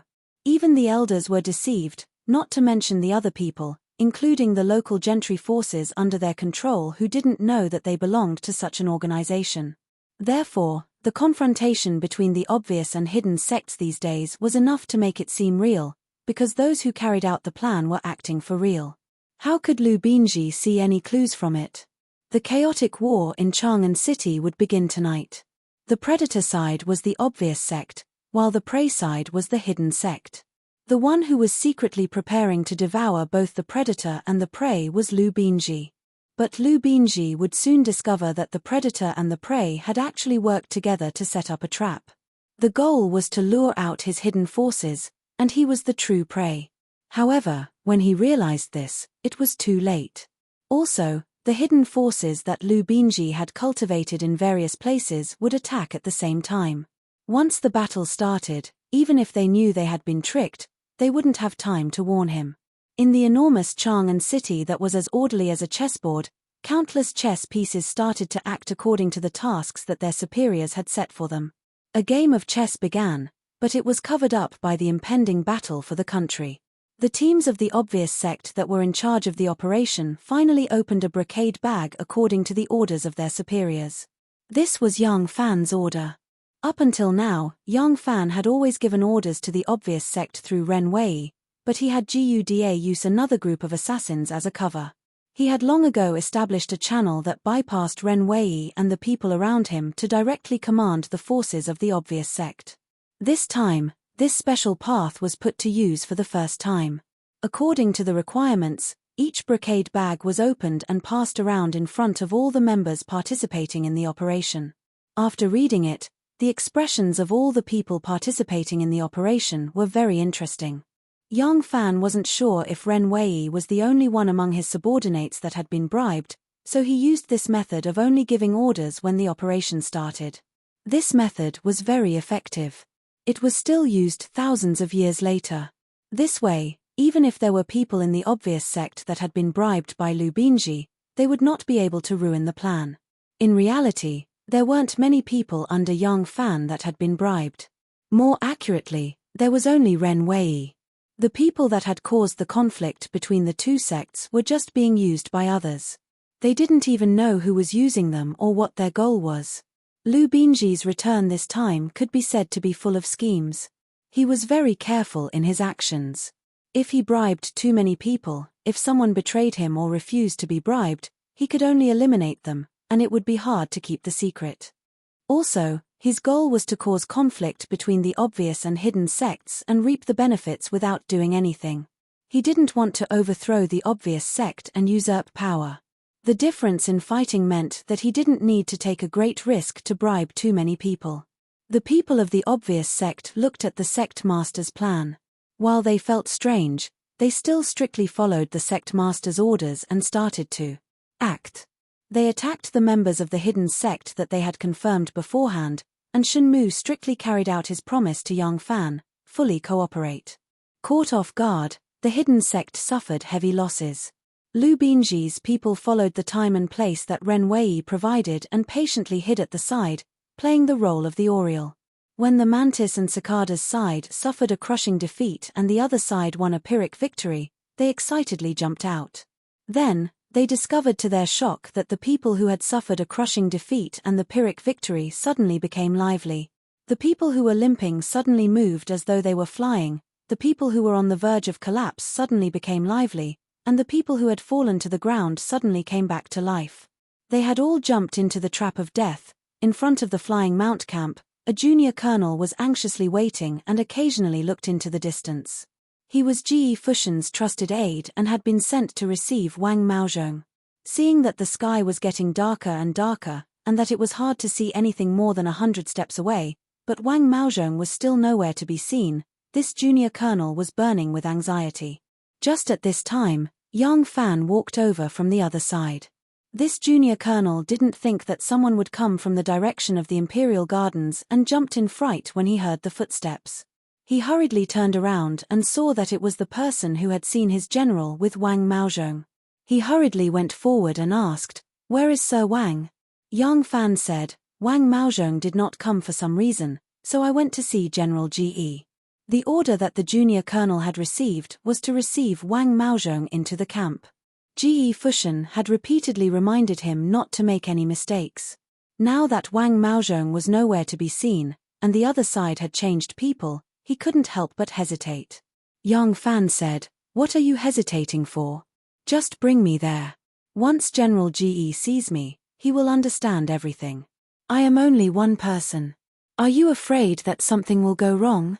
The junior colonel had seen Yang Fan come with Wang Maozhong.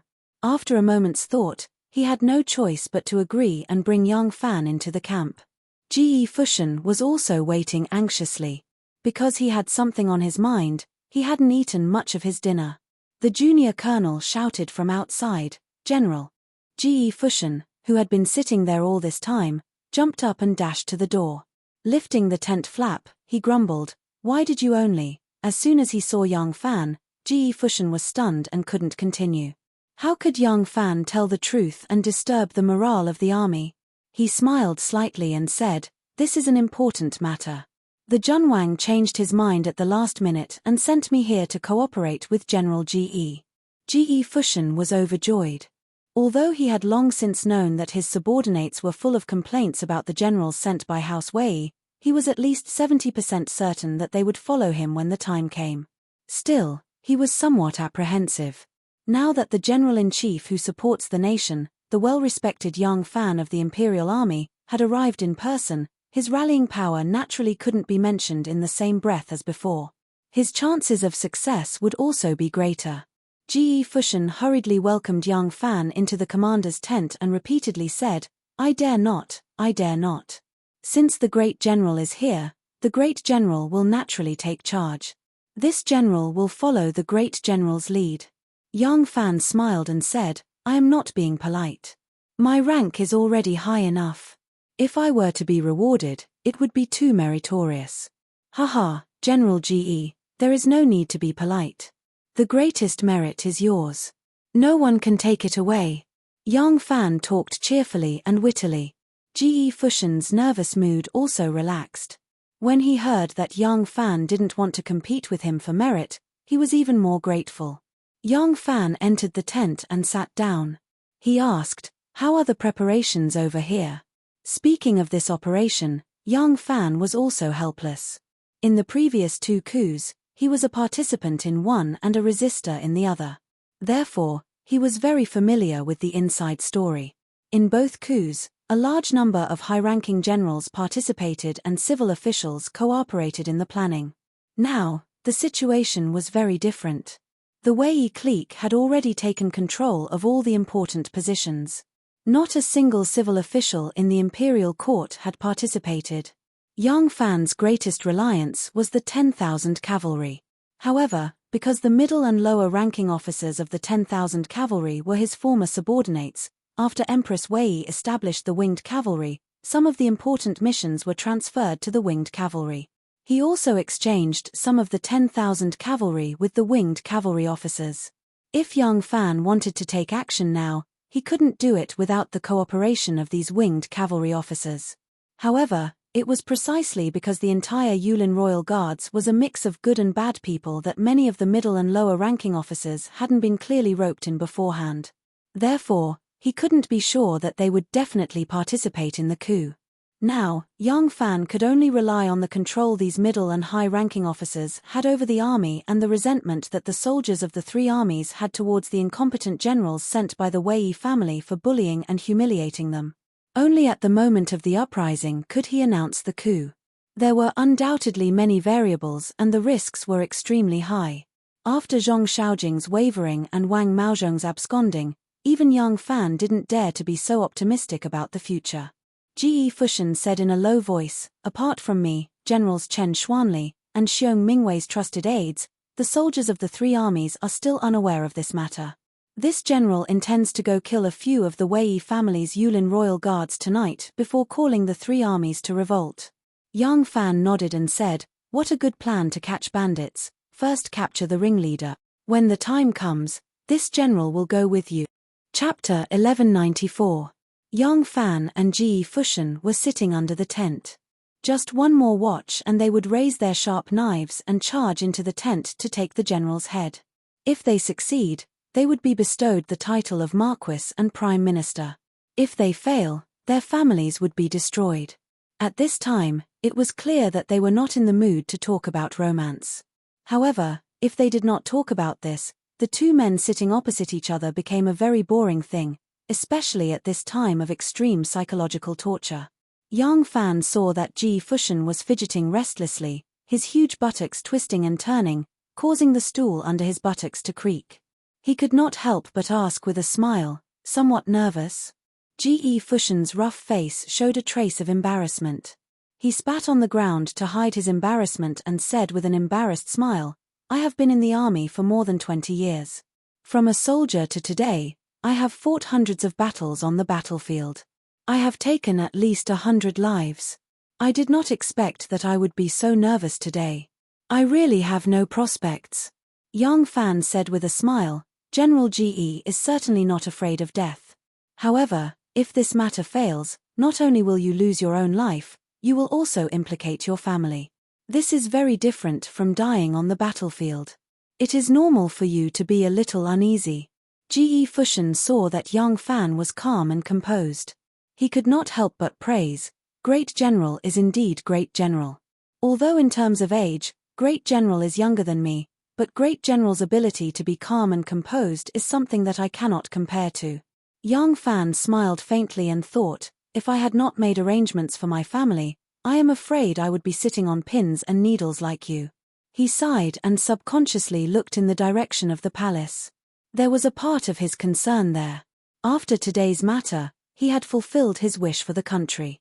After making arrangements for the future of his comrades, he could go far away from Jianghu hand in hand with her. After a moment of silence, the 2 of them closed their eyes and rested. On the second watch, the sound of the clapper had just sounded. Ge Fushan's body shook and he suddenly opened his eyes. He saw young Fan sitting cross-legged on the ground with his hands gently placed beside his legs. His breathing was deep and he was motionless. Ge Fushan felt ashamed and closed his eyes again. At a quarter to the second watch, young Fan suddenly opened his eyes, and Ge Fushan opened his eyes almost at the same time. Their eyes met, and both of them stood up. Ge Fushan said solemnly, "The time has come. Great General, let's move." Yang Fan said, "How do you plan to begin?" Ge Fushan replied, "Naturally, we will lead our personal guards and charge into the main camp with Chen Xuanli, Xiong Mingshun, and Li Shenfu." Yang Fan said, "This plan isn't feasible. Once we make a move, we'll alarm the entire army. The flying cavalry battalion will have to fight to the death first. Once the news is leaked, the palace will know about it and make preparations in advance. Our chances of success will be slim." Ge Fushan was stunned. "Then what does the Great General mean?" Yang Fan said, "I've thought about it just now.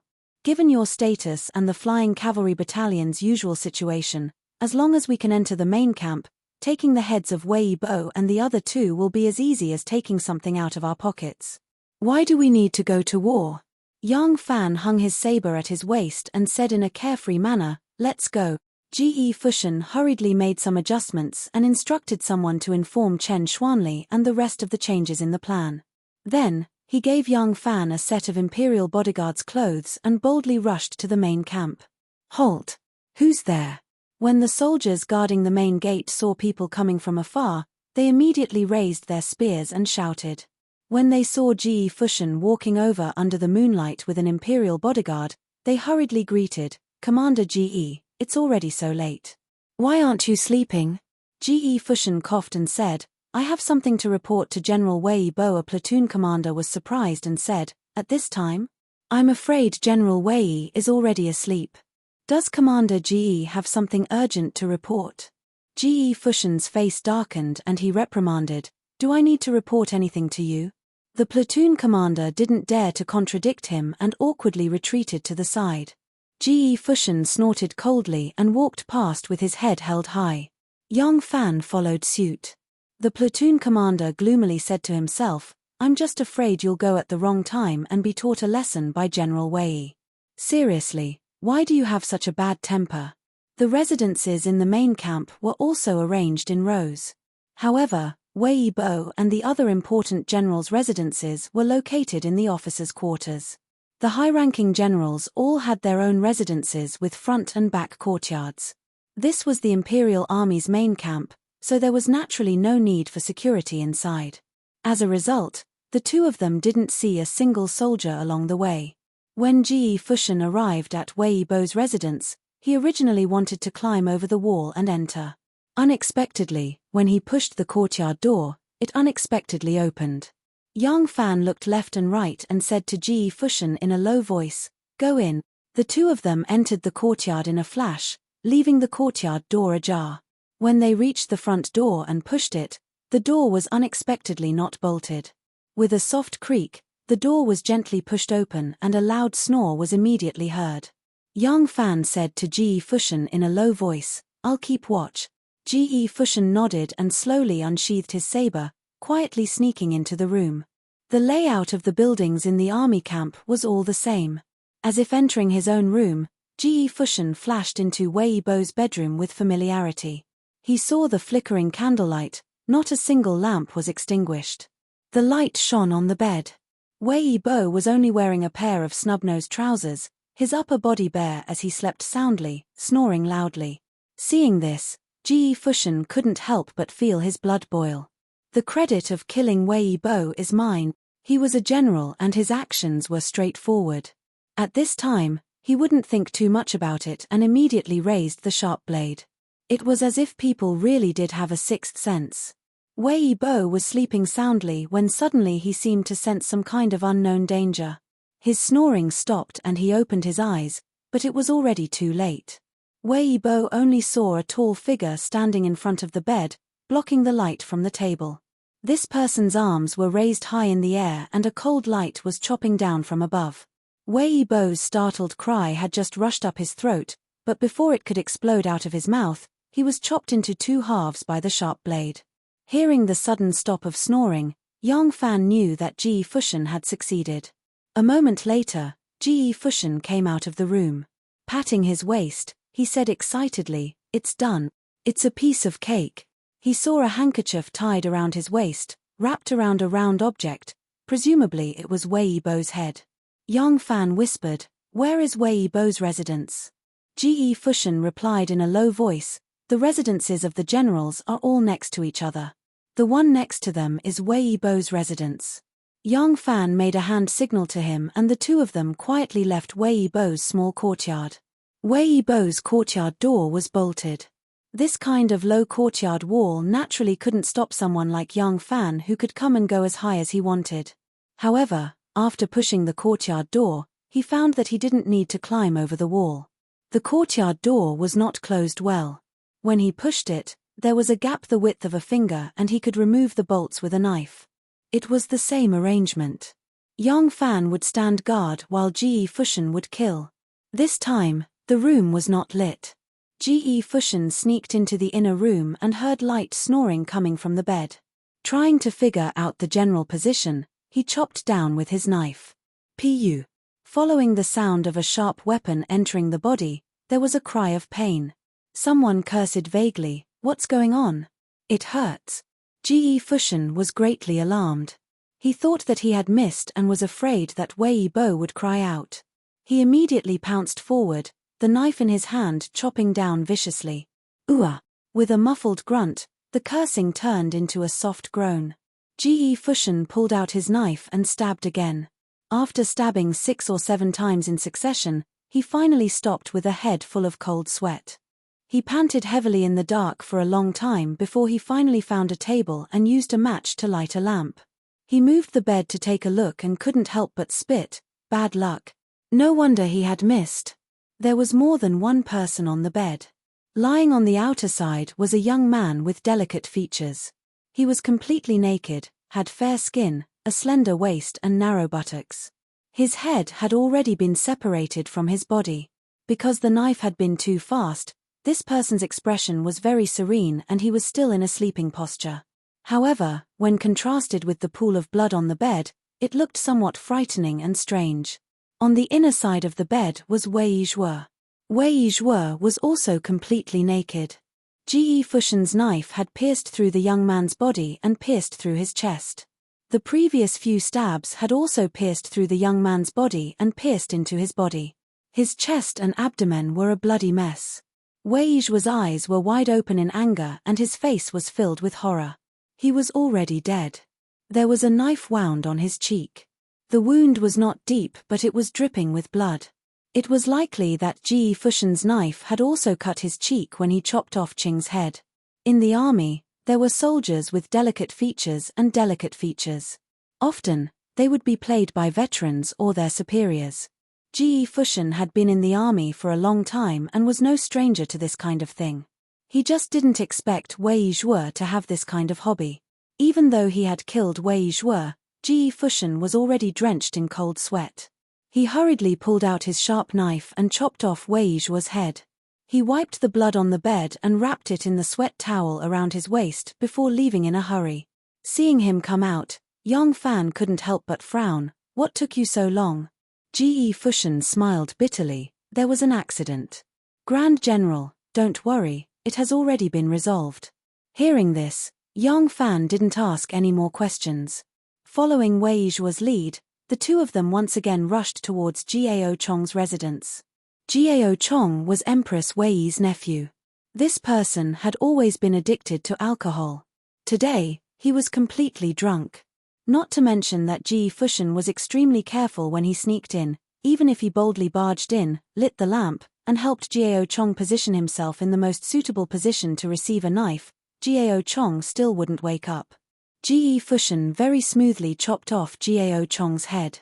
Wrapping the 3 heads together in a sweat towel, he slung it over his shoulder and slipped into the courtyard like a melon thief.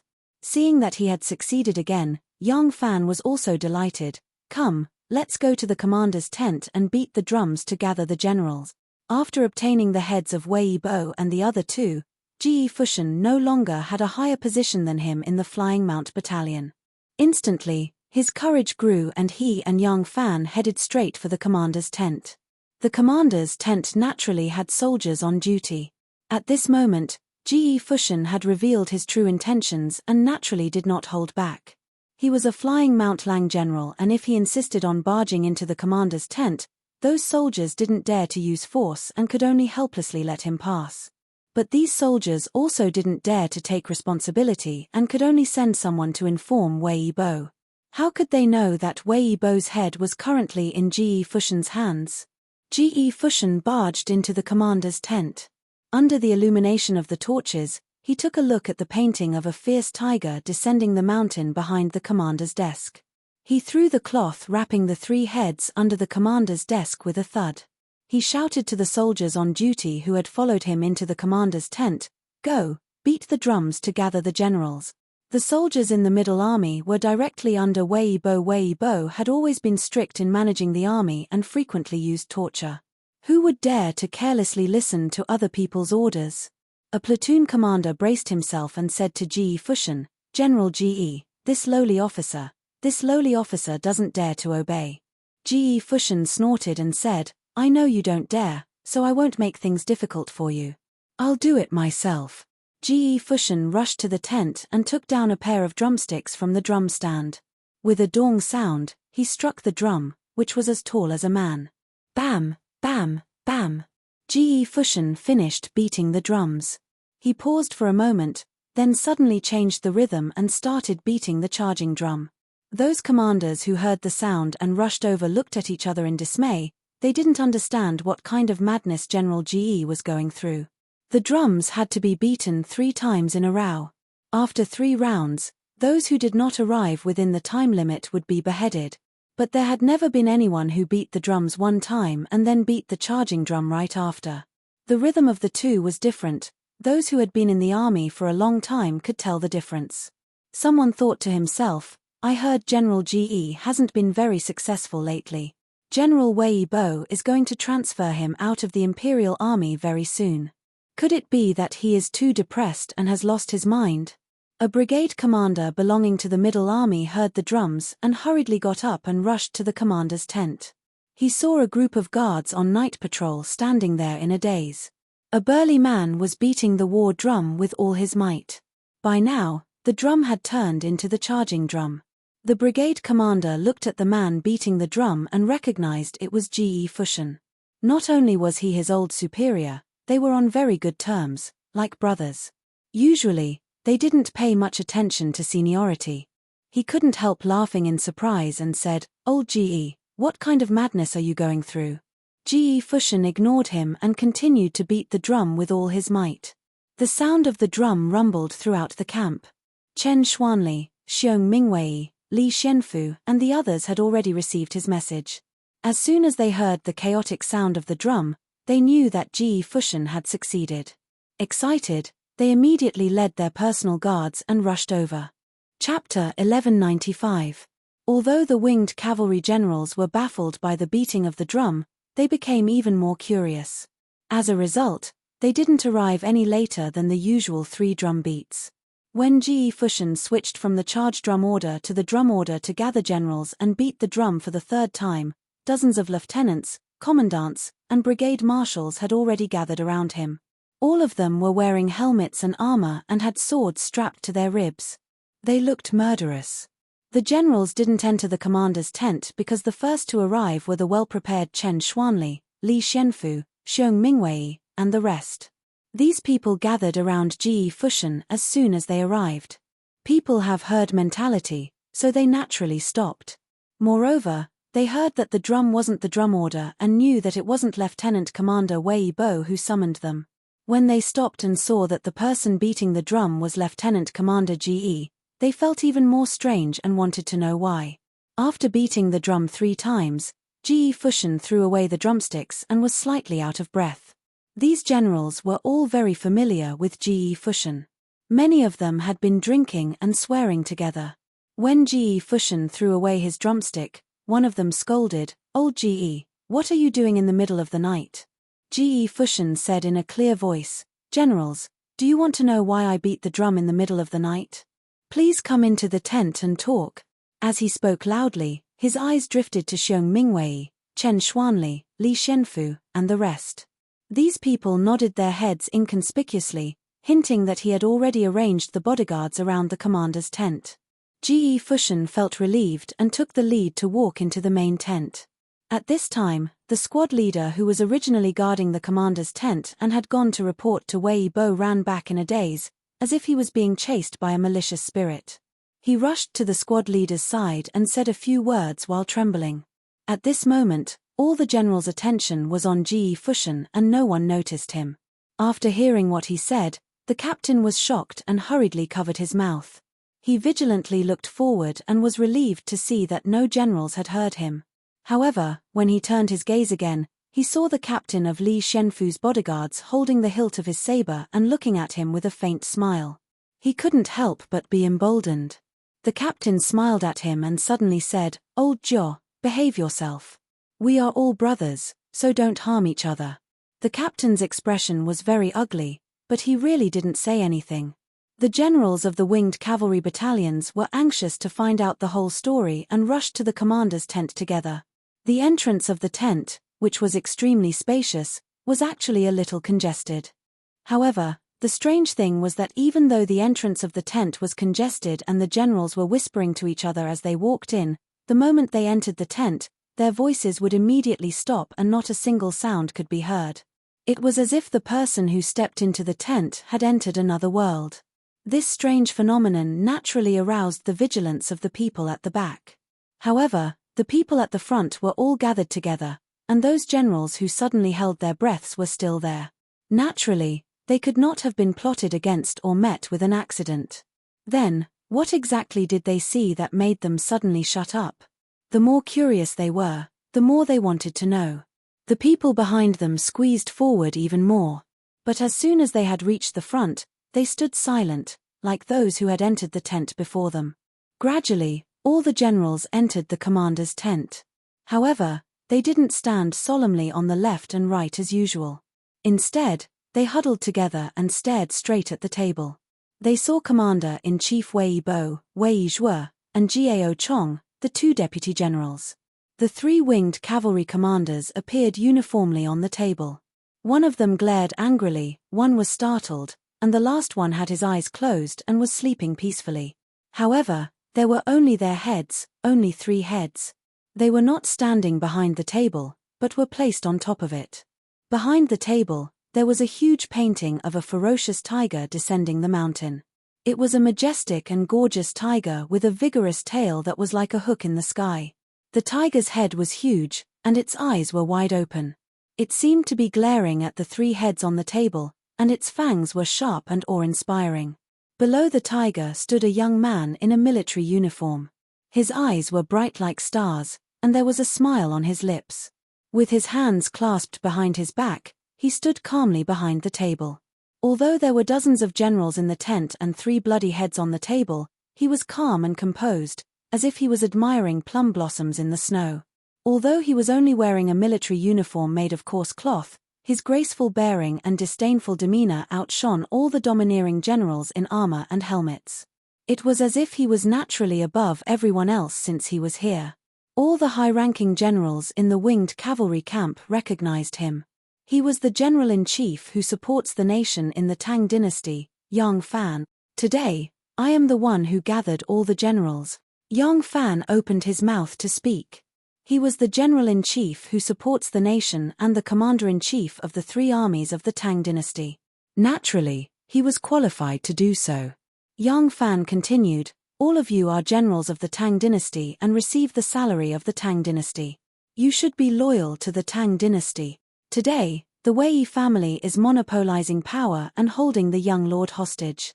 All of us are willing to serve Prince Linzi as the commander-in-chief. In the name of His Royal Highness, Prince Xiong, we will mobilize the imperial guards and restore Li Tang's rule. This is the duty of our soldiers. Will all of you obey?" The winged cavalry was led by Wei Bo, Wei Zhuo, and Jiao Chong. The 10,000 cavalry was led by Wei Xian, Wei Jie, and Wu Yanxiu. All of them were controlled by members of the Wei family. However, Yang Fan was not worried about the 10,000 cavalry. With Chu Kuanga, Huang Xuchang, Ma Qiao, and other valiant generals, as well as Xu Liang and Lu Marofeng, the outcome of the battle could be determined. Yang Fan was worried about the winged cavalry. He did not know the capabilities of Ji Fushan, Chen Xuanli, and the other generals.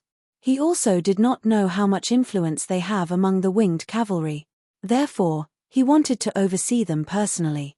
However, he still wanted Ji Fushan to be the main character of this show. Yang Fan did not beat around the bush and went straight to the point. With a single sentence, everyone immediately understood that someone is plotting a coup and could not help but be aghast. Ji Fushan, who was standing at the side of the marshal's table, saw the strange expression on everyone's faces.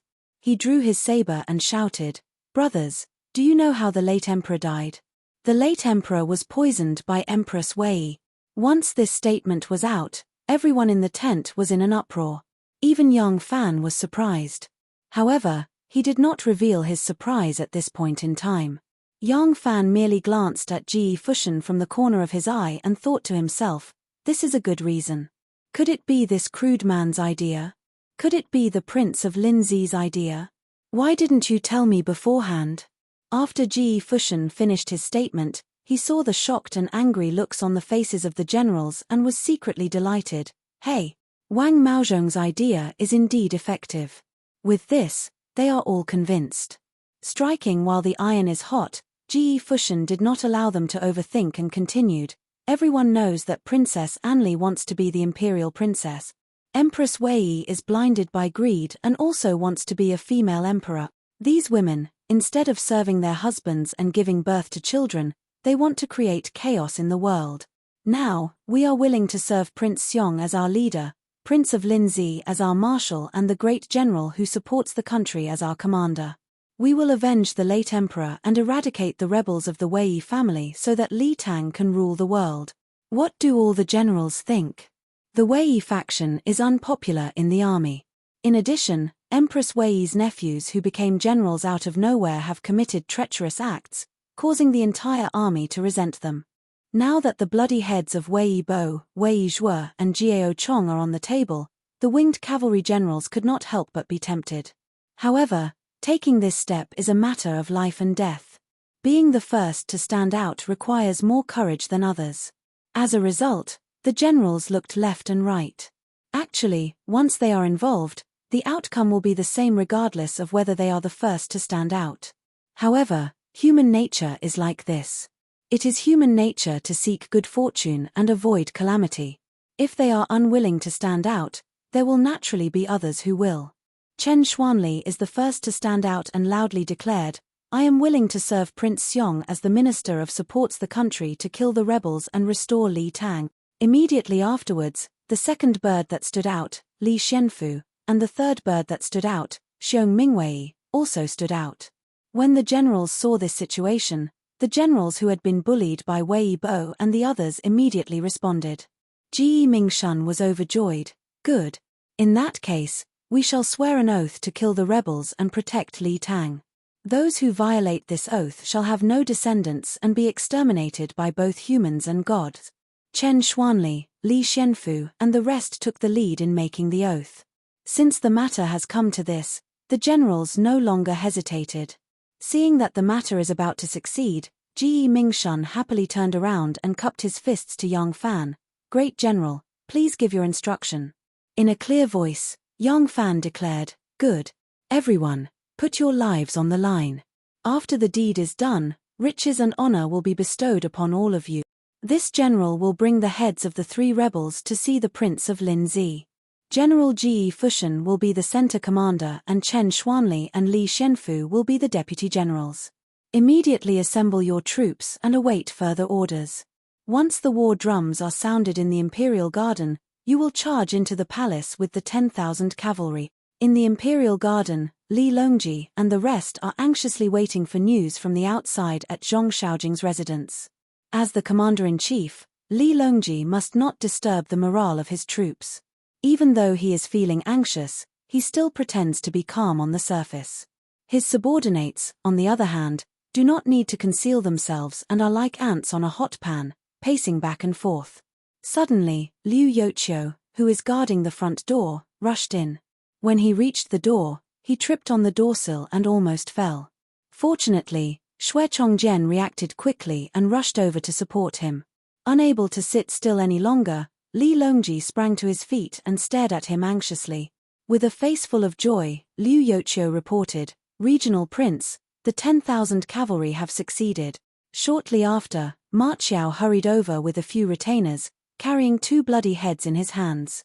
Seeing Li Longji, Ma Qiao immediately raised the heads and loudly declared, "Regional Prince, the 10,000 cavalry have killed the 2 rebels, Wei Xian and Wei Jie. The 3 armies have assembled and await Regional Prince's orders." Good. Good. Li Longji was overjoyed and took 2 steps forward to take a closer look. Recognizing Wei Xian and Wei Jie's appearances, he could not help but burst into laughter. Li Longji faced the sky and laughed twice. Suddenly, his laughter stopped and he asked anxiously, "Where is Wu Yanxiu? Did he escape?" Ma Qiao hurriedly assured, "Regional Prince, do not worry. Wu Yanxiu did not escape. She is not in the army tonight. Wei Jie told me that Wu Yanxiu secretly entered the palace tonight and is fooling around with Princess Anli." Chapter 1196. Li Longji was relieved when he heard that the news hadn't been leaked. Even though there was still no news from the winged cavalry, Ren Baqian already had the tens of thousands of them under his control. As such, he felt much more relaxed. Li Longji encouraged Ma Qiao and told him to return to the 10,000 cavalry and await further orders. As soon as Ma Qiao left, Xue Chongjian, Liu Yoqiu, Zhong Shaojing, and the others gathered around Li Longji, their excitement evident on their faces. Even though Li Longji was very happy, he still tried his best to remain calm. He pretended to be calm and said, "Everyone, please don't be impatient. We still need to wait for news from the winged cavalry." At this moment, Zhong Shaojing was much more at ease. A smile appeared on his face as he joked, "Your Highness, you are blessed by the heavens and the General-in-Chief who supports the nation is overseeing the winged cavalry camp. Nothing will go wrong." Everyone in Zhong Shaojing's residence had finally calmed down because of Ma Qiao's arrival. After 1 hour, Yang Fan finally brought the 4 winged cavalry guards and 3 human heads back to the Imperial Gardens. Before Yang Fan could step through the door, Li Longji had already heard the news and came out to welcome him. When Yang Fan saw Li Longji, he immediately stopped in his tracks and cupped his hands in a fist salute. He loudly said, "This Yang was fortunate enough to not disappoint you. I have brought back the heads of Wei Bo, Wei Zhuo, and Jiao Chong for the royal prince." Li Longji quickly walked to Yang Fan's side and grabbed his arms, his voice trembling with excitement. "Good, good, good. Great General, we've finally succeeded." Yang Fan smiled and said, "It's done. Now, we only need to wait for the regional king's command before we can send out the troops." "How are things going on with the 10,000 cavalry?" Li Longji said repeatedly. "It went smoothly. Everything went smoothly. The 10,000 cavalry have already succeeded." When Yang Fan saw Li Longji's excited face, he reminded him, "Royal Prince, time is of the essence. Quickly give the order." Li Longji was reminded by Yang Fan's words. He quickly turned around and said, "Ma Xizong, beat the drums." "No. I'll do it myself." Li Longji rushed forward and picked up the drumsticks. Standing in front of the drum, he slowly raised his right arm and suddenly stopped. He took a deep breath and saw his chest slowly bulging. He swung his right arm down forcefully. Dong, dong, dong dong dong dong. The rapid beating of the drums pierced through the quiet night sky and rapidly spread into the distance. In the flying cavalry camp, Ji Fushan heard the beating of the war drums coming from the Imperial Garden. He unsheathed his saber with a chong sound and shouted, "Everyone, today is the day to make contributions. We will kill our way into the city and kill the Wei clique. No matter if they are men or women, old or young, as long as they are taller than a horsewhip, we will kill them all without mercy. Charge!" Ji Fushan led his troops and took the lead in charging towards the palace. According to the plan, the Flying Mount Battalion would be responsible for attacking Xuanda Gate and entering the Taiji Palace from the East Palace. The 10,000 Cavalry Battalion would attack Jiao Gate and enter the Taiji Palace from the Yeting Palace. The reason for this arrangement was that the palace was not the same as before. Due to the death of the late emperor, he had not yet been buried. The mourning hall was located in the palace, so there was 1,000 bull guard in charge of guarding the mourning hall. At the critical moment, this 1,000 bull guard could very well become a variable in the coup. Moreover, even though Xuanwu Gate was under the control of the 10,000 cavalry, Yang Fan had learned from the failure of the Crown Prince's rebellion. In order to prevent Empress Wei from escaping with the young emperor, he and Li Longji led these 100 elites to enter through Xuanwu Gate. After the flying cavalry and 10,000 cavalry successfully entered the Taiji Palace, the flying cavalry loudly shouted the signal at Lingyan Pavilion. Li Longji, who was stationed at Xuanwu Gate, heard the news and immediately rushed over to join them. This way, the three routes formed a triangle. The emperor's resting palace, Ganlu Hall, was at the center of these three routes. This way, Empress Wei could not escape. Ganlu Hall was originally the resting palace of the emperor, but even though Li Zhongmao had ascended to the throne, he could only live in the East Palace. According to Empress Wei, the late emperor died in the empress's resting palace, Lizhang Hall. If she stayed in Lizhang Hall, she would often think of him and be too sad, damaging her phoenix body. As a result, she moved into Ganlu Hall. Those who were not forgetful would remember that back in Luoyang, Prince Xiong Li Dan had been a puppet emperor for 8 years and lived in the East Palace as the emperor. The emperor's resting palace was occupied by the Empress Dowager Wu Zetian. Empress Wei imitated Wu Zetian and was always meticulous. After a round of drumming, Li Longji threw down the drumsticks and said in high spirits, "Come, let's go to Xuanwu Gate." Li Longji's 100 subordinates were ready to go. Each person had a white handkerchief tied on their left arm as a symbol. They immediately rushed toward Xuanwu Gate in a clamor. Tonight, the commander on duty at Xuanwu Gate is Zhong Shitong. He was Yang Fan's comrade-in-arms when he went to the western regions. Now, he has accumulated many merits and has been promoted to Lang General. There are more than 100 soldiers guarding Xuanwu Gate. Among them, there is a brigade commander and 2 squads who are Wei Jie's trusted aides. When Li Longji and the rest arrived at Xuanwu Gate, Zhong Shitong brazenly made his move. He ordered his trusted aides to kill a few of Wei Jie's men and opened the gates wide for Li Longji to enter. Xue Chongjian, Zhong Shaojing, Ma Xizong, Wang Chongye and the rest surrounded Li Longji as they barged into Xuanwu Gate. Once they set up a formation outside the city walls, Zhong Shitong hurriedly descended the city walls to pay his respects to the Prince of Linzi and his old superior, Yang Fan. As usual, Yang Fan is dressed like a junior colonel. His left arm is also tied with a white handkerchief. To Li Longji, he advised, "Your Highness can wait here.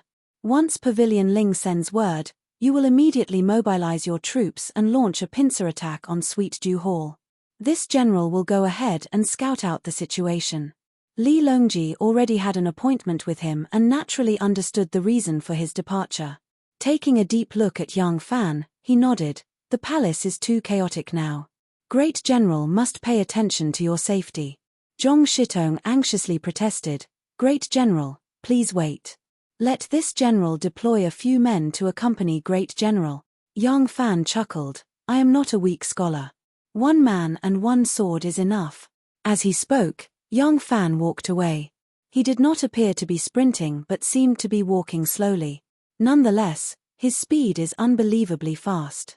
After saying enough, his figure has already disappeared into the boundless night. Yang Fan knows the Chang and Imperial Palace like the back of his hand. Along the way, he walked with ease and familiarity towards the place where Shanghai WNR is on night duty.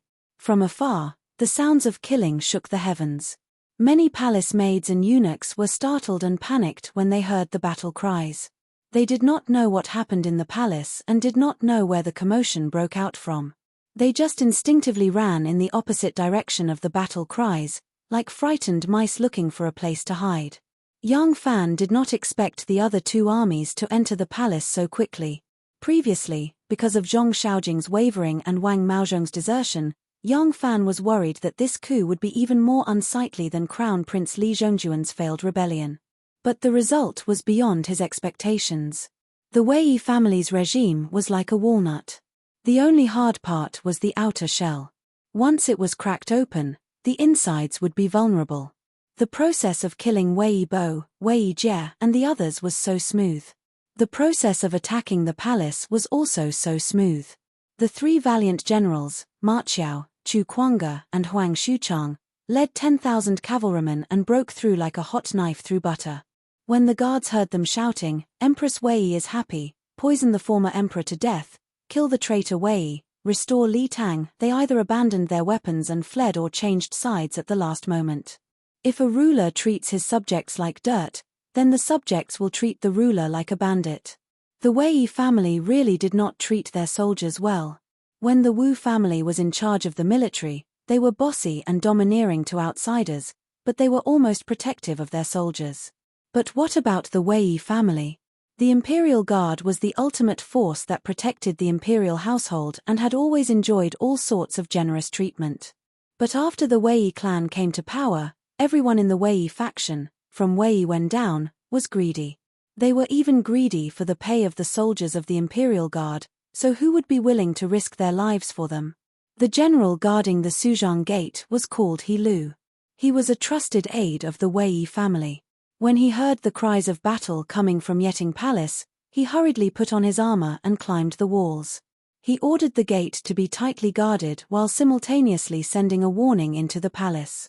But the soldiers guarding the gate were all former subordinates of Chu Kuanga, Ma Qiao, and the others. Chu Kuanga listed the crimes of the Wei clan and made a wish on behalf of the Prince of Xiong. At the top of the wall, a soldier surnamed Jin suddenly chopped off He Lu's head. The moment the Suzhang Gate opened, the Taiji Palace was like a little girl whose hands had been tied and whose clothes had been taken off. It could only be ravaged by these rough soldiers.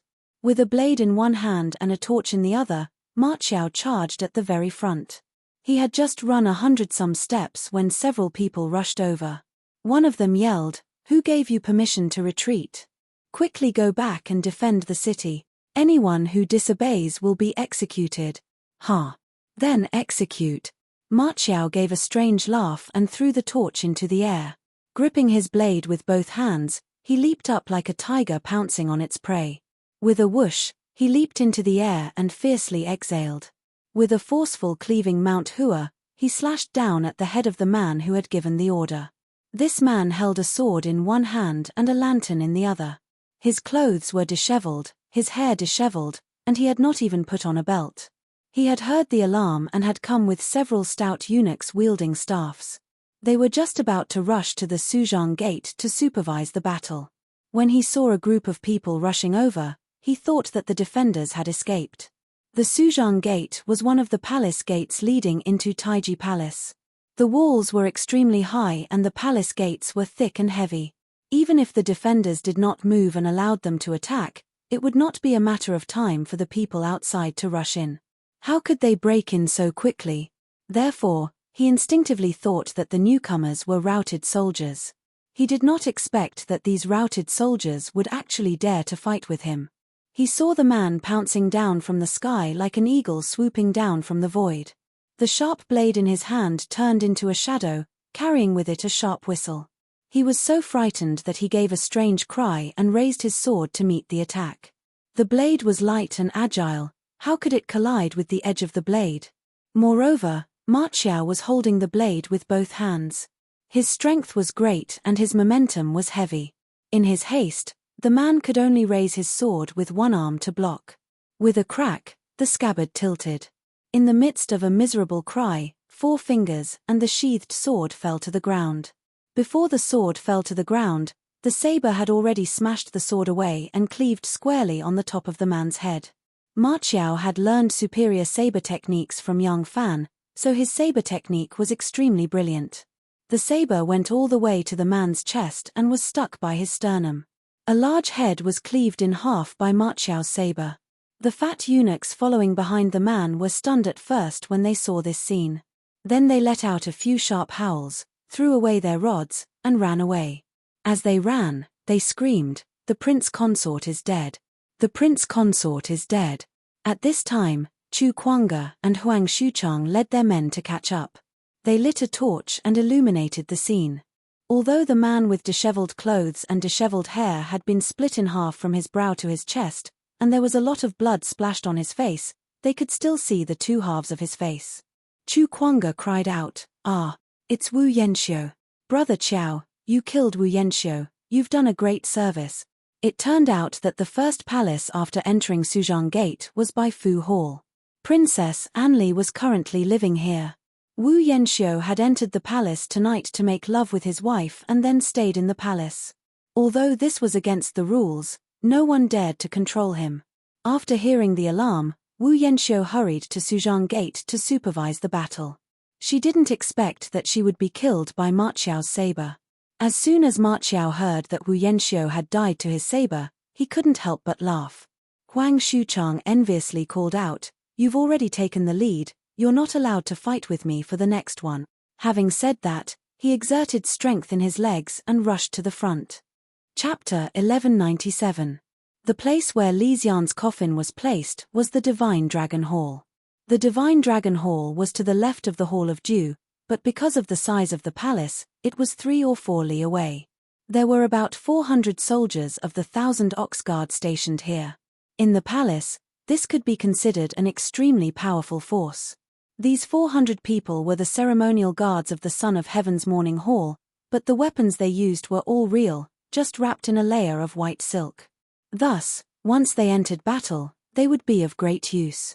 After Ji Fushan, Chen Xuanli, Li Shenfu, and the others entered the palace from the Xuanda sect, the greatest test they had to face was this ceremonial guard that guarded the Son of Heaven's coffin, the 1,000 Ox Guard.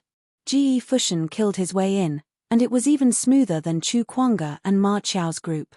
Along the way, they almost didn't encounter any decent resistance.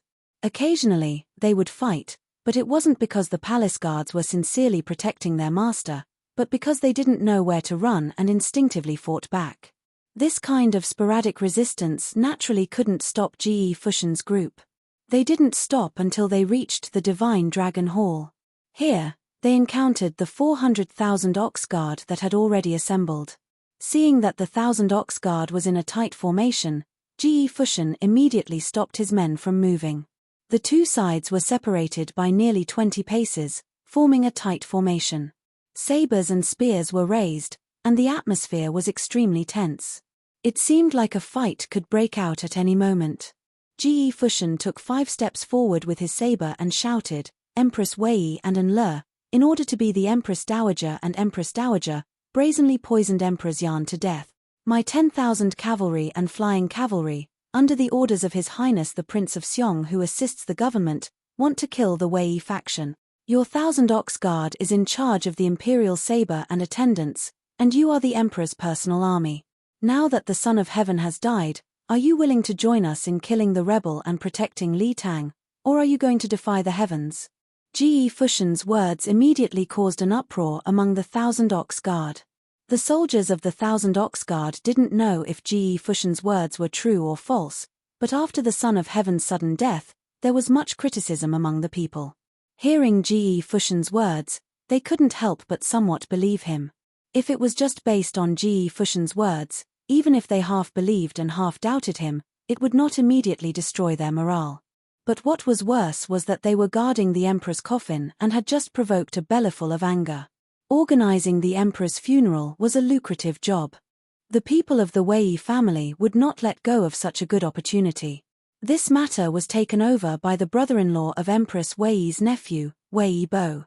The ceremonial soldier was guarding the coffin in the palace. He was also in charge of the food and lodging. Not only did he not deliver the 3 meals on time, making the soldiers' stomachs rumble with hunger. Furthermore, the food was often cold. Today, he was even more excessive. He actually sent some leftovers that had been eaten by others without even heating them up. How could the soldiers of the 1,000 Ox Guard endure this? They began to make a ruckus, but they were humiliated by the royal relative who had nothing to fear. Due to the other party's power, they could do nothing. However, this hatred continued to accumulate in their hearts. Now that they heard Ji Fushan say this, new and old hatred immediately surged into their hearts. Ji Fushan saw that his words had caused the hearts of the 1,000 Ox Guard to waver and their morale to plummet. He couldn't help but be secretly happy. He hurriedly made a gesture with his hand behind his back. Chen Xuanli had known him for a long time and immediately understood when he saw the gesture. He immediately ordered the soldiers to advance. The flying cavalry saber and shield bearers held a saber in one hand and a shield in the other. They used their sabers to strike the surface of the shield rhythmically. With every step they took, they shouted, "Execute the rebel! Protect Li Tang! Execute the rebel! Protect Li Tang!"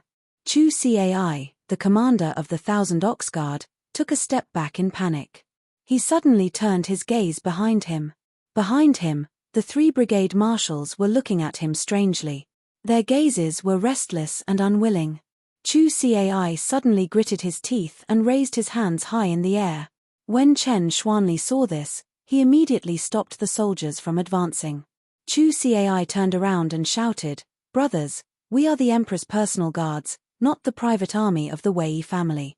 We eat the Emperor's salary and are loyal to the Emperor. I want to rebel with the brothers of the 10,000 cavalry and flying cavalry. What do you say?" The 400 warriors of the 1,000 Ox Guard were silent. A moment later, the 3 brigade marshals suddenly raised their arms and shouted, "Rebel against her! Rebel against her! Rebel against her!" Tonight was destined to be an unforgettable night for Empress Wei. Although she had 2 young and handsome lovers, she had never slept together, and played the absurd game of a threesome. But tonight, she called for Ma Qingke and Yang Jun to serve her in bed with some shyness and some apprehension. She finally had a different taste. Emperor. This is the right of an emperor. Empress Wei, who was as soft as mud, lay paralyzed on the bed. She looked at her 2 lovers with seductive eyes. The shyness unique to women had completely disappeared. She, Madame Wei, was not inferior to Wu Zetian. Everything that Wu Zetian had, she also wanted to have. Wu Zetian had enjoyed too, so she wanted to have Ma and Yang. When Wu Zetian ascended to the throne, she was already in her 60s. She was only in her early 40s. She still had a lot of time to enjoy. She was confident that she could create an even greater glory than Wu Zetian and not let Wu Meinyang monopolize her beauty. Ha, ha, ha, thinking of her pride, Empress Wei couldn't help but laugh. Yang Jun asked jokingly, "Why is Nyang Nyang laughing?" Empress Wei said intimately, "Isn't it because I am being served by you, my enemy, that I am abnormally beautiful, that's why." Before Empress Wei could finish, a eunuch disregarded the order to enter the palace and ran in a panic. With a thud, he knelt on the ground and shouted in panic, "Nyang Nyang, something bad has happened. The palace has changed, the palace has changed."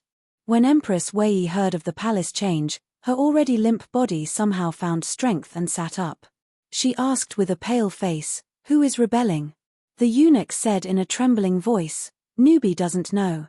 News came from Suzhang Gate that the 10,000 cavalry have rebelled and are attacking the palace gates. Empress Wei finally realized that she was completely naked and quickly pulled over the thin blanket to cover her body. Yang Jun was a martial artist and had great courage. He immediately jumped to the ground, not caring that he was naked. He said urgently, "Nyang Nyang, quickly change your clothes. This subject will protect Nyang Nyang for a while." For a moment, the 3 of them didn't care that there was still a eunuch kneeling on the ground and hurriedly searched for clothes. Empress Wei didn't need the palace maids to serve her. She hastily put on her clothes and really looked ugly. After they had put on their clothes, they were led out of the palace by the eunuch. They saw many of the palace maids and eunuchs in the hall of sweet dew scurrying around like ants on a hot pan. Empress Wei was furious and was about to curse when she was dragged up by Yang Fan and rushed out of the hall with her feet barely touching the ground. By this time, Suzhang Gate had been breached. Ma Qiao, Chu Kuanga and the others were attacking by Fu Hall, but the east side was a sheet of silence. Yang Jun made a prompt decision and said, "Nyang Nyang, the 10,000 cavalry rebel army is on the west side. The Shunlong Hall on the east side has 400,000 ox guards.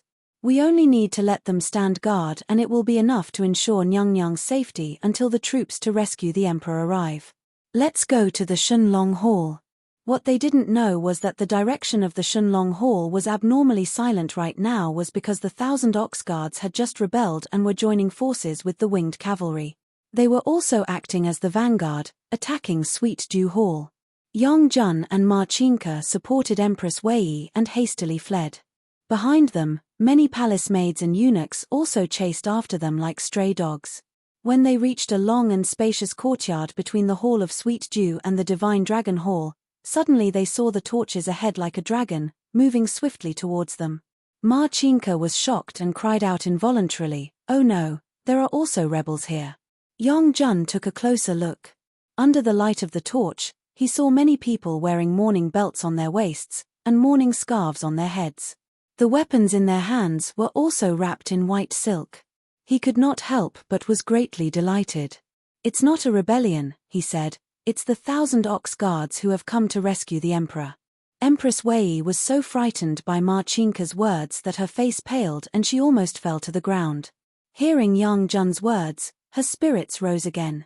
She quickly struggled free of the support of the two and cheerfully went forward, shouting loudly, "Ijia is here. 1,000 bull guards, quickly protect the emperor." Ge Fushan, Li Xianfu, and the defecting 1,000 bull guard Captain Chu Cai were rushing forward when they suddenly saw a few lanterns coming towards them. Following which, a tall and slender figure cried out Arijia in a tender voice. Their hearts skipped a beat. Ijia, other than Empress Wei, who else can it be? The three of them were like wolves that had been starved for an entire winter. They rushed out at the same time. That was Empress Wei. Chief merit. If he killed her, he might even be conferred the title of king. Empress Wei. Conferred the title of king. Conferred the title of king. Empress Wei. The three fierce generals held sharp blades in their hands and ferociously pounced at the prey in their eyes. No one knew who had made the first strike, or who had delivered the fatal blow. Huang Xuchang was sprinting in the direction of Baifu Hall when he suddenly discovered that a few lanterns were moving towards Taiji Hall like will-o'-the-wisps. His heart couldn't help but move. At this time, many of the palace maids and eunuchs were running for their lives. Along the way, Huang Xuchang had encountered several of them. He was too lazy to pay attention to these servants and maids. But these palace maids and eunuchs scattered in all directions in panic. They would not form groups and rarely carried lanterns. In the distance, the lanterns faintly illuminated some human figures. It was clearly a group of people. Also, if they were palace maids or eunuchs, they could just hide behind water jars, shrubs or fake mountains for a while. Regardless of who won or lost, after the dust settled, they wouldn't make things difficult for them. There was no need to run towards Taiji Hall. That was the great hall where the Son of Heaven came to court. Huang Xuchang thought, could it be Empress Wei? Huang Xuchang was a straightforward person. As he thought about it, he gave chase. As he chased after that group of people, he shouted loudly, "Quickly chase! Don't let Empress Wei escape!" Behind him, Ma Qiao, Chu Kuanga and the others didn't know what was going on. When they suddenly saw Huang Xuchang running in the direction of Taiji Hall and shouting something about Empress Wei, they thought he had really discovered something and immediately gave chase like a swarm of bees. In reality, the person running towards Taiji Hall was Princess Anli. As soon as Baifu Hall received the warning, Wu Yanxiu hurried to Suzhang Gate to supervise the battle. Princess Anli waited in Baifu Hall for a while. Suddenly, she felt somewhat uneasy. If the rebel army can't enter the palace, I will naturally be fine. But if the rebel army enters the palace, what should I do? Princess Anli, who had already experienced Crown Prince Li Zhongjuan's rebellion, was calm. After a moment's thought, she took a few personal eunuchs and palace maids and fled in the direction of Taiji Hall. She didn't go to Suzhang Gate to accompany her husband because she knew very well that once Suzhang Gate was breached, her husband would undoubtedly die. She didn't want to die yet. She also didn't go to Ganlu Hall to see her mother because she knew that once the rebel army entered the palace, her mother would be the biggest target. She didn't want to be implicated by her mother. Thus, she chose Taiji Hall. Although Taiji Hall was where the Son of Heaven summoned all the officials, where the Son of Heaven issued his grand policies and issued his orders, it was only an empty hall at night, not an important place that the rebel army paid attention to. Anla's wishful thinking was to find a place to hide in Taiji Hall. It would soon be daybreak, and the palace was so large that it would be very difficult for the rebel army to find her. As long as she could successfully hide until daybreak, until all the officials entered the court, she would be safe. She knew that the only person qualified to rebel was the Prince of Xiong. If she died in the chaos, no one would say anything, But in front of the officials, her uncle would definitely not give the order to execute his niece, a defenseless woman. Gwura might not have great wisdom, but he was rather clever. Chapter 1198. As Princess Enla passed through Yinyang Gate and was about to reach Taiji Hall, a eunuch suddenly screamed, "Princess, it's not good, there are pursuers behind us." Princess Enla ran until her hair was in disarray, sweating profusely. She quickly turned her head to look and saw dozens of flames leaping and chasing in her direction. Enla's shock was no small matter. Her brain worked quickly and she immediately ordered, "Quick, you all go to Taiji Hall." The eunuch was startled and said, "What about Princess?" Enla was furious and shouted, "Go quickly. You don't need to ask where Ben Gong is going. Otherwise, I'll beat you to death." The eunuch didn't dare to disobey and turned around in a daze, leading a group of eunuchs and palace maids towards Taiji Hall. Enla continued forward, passing by Taiji Hall but not entering, instead running towards Yangming Gate in front of Taiji Hall. Past Yangming Gate was Taiji Hall. Between Yangming Gate and Taiji Hall, there were imperial guards on night duty. Of course, because Yangming Gate was locked, even if the soldiers outside were loyal to Weisha, they wouldn't be able to enter unless someone opened the gate from the inside. But for this kind of palace gate, just the heavy bolts would require 6 or 7 strong men to move down, not to mention the giant locks. Enla wouldn't be able to get out. She only wanted those lantern-carrying eunuchs and palace maids to attract the pursuers like fireflies, while she would find a place to hide between Yangming Gate and Taiji Hall. Behind the giant pillars, under the railings, next to the stone beasts, as long as there was a place to hide, she could drag it out until morning caught. But those eunuchs and palace maids were lowly in status, they weren't idiots that could be manipulated by others. They naturally understood Princess Enla's intentions. No one was willing to die for nothing. They only ran a few steps before throwing their lanterns and scattering like birds and beasts. Huang Xuchang and the others were even more certain that there was a big fish here. As they continued to chase, they spread out in formation to prevent anyone from escaping. Like a net, they searched forward. In a short while, they caught 2 palace maids. Huang Xuchang asked the palace maid and learned that the one who had fled here was Princess Enla. He couldn't help but feel disappointed. Then he thought, Enla might not be as important as Empress Wei, but she was still an important person in Wei's faction. Killing her would be a great merit. He quickly ordered people to continue the search. When Chu Kuanga caught up with them, he had Xu Liang and Lu Marofeng lead the main force to continue in the direction of the Hall of Sweet Dew. There was no need to worry about affecting the entire coup plan, so he and Ma Qiao also led their personal soldiers to join the search. The 3 of them each led a troop and headed in 3 different directions. Not long later, they heard Huang Xuchang's loud laughter coming from Yang Ming's faction. "This contribution belongs to me, old Huang. It's destined that no one can take it away from me." When Chu Kuanga heard the voice, he immediately led his men and rushed over. He saw Huang Xuchang with a dozen or so people, holding torches and forming a circle. Chu Kuanga squeezed his way in and said, "Old Huang, why are you still in a daze?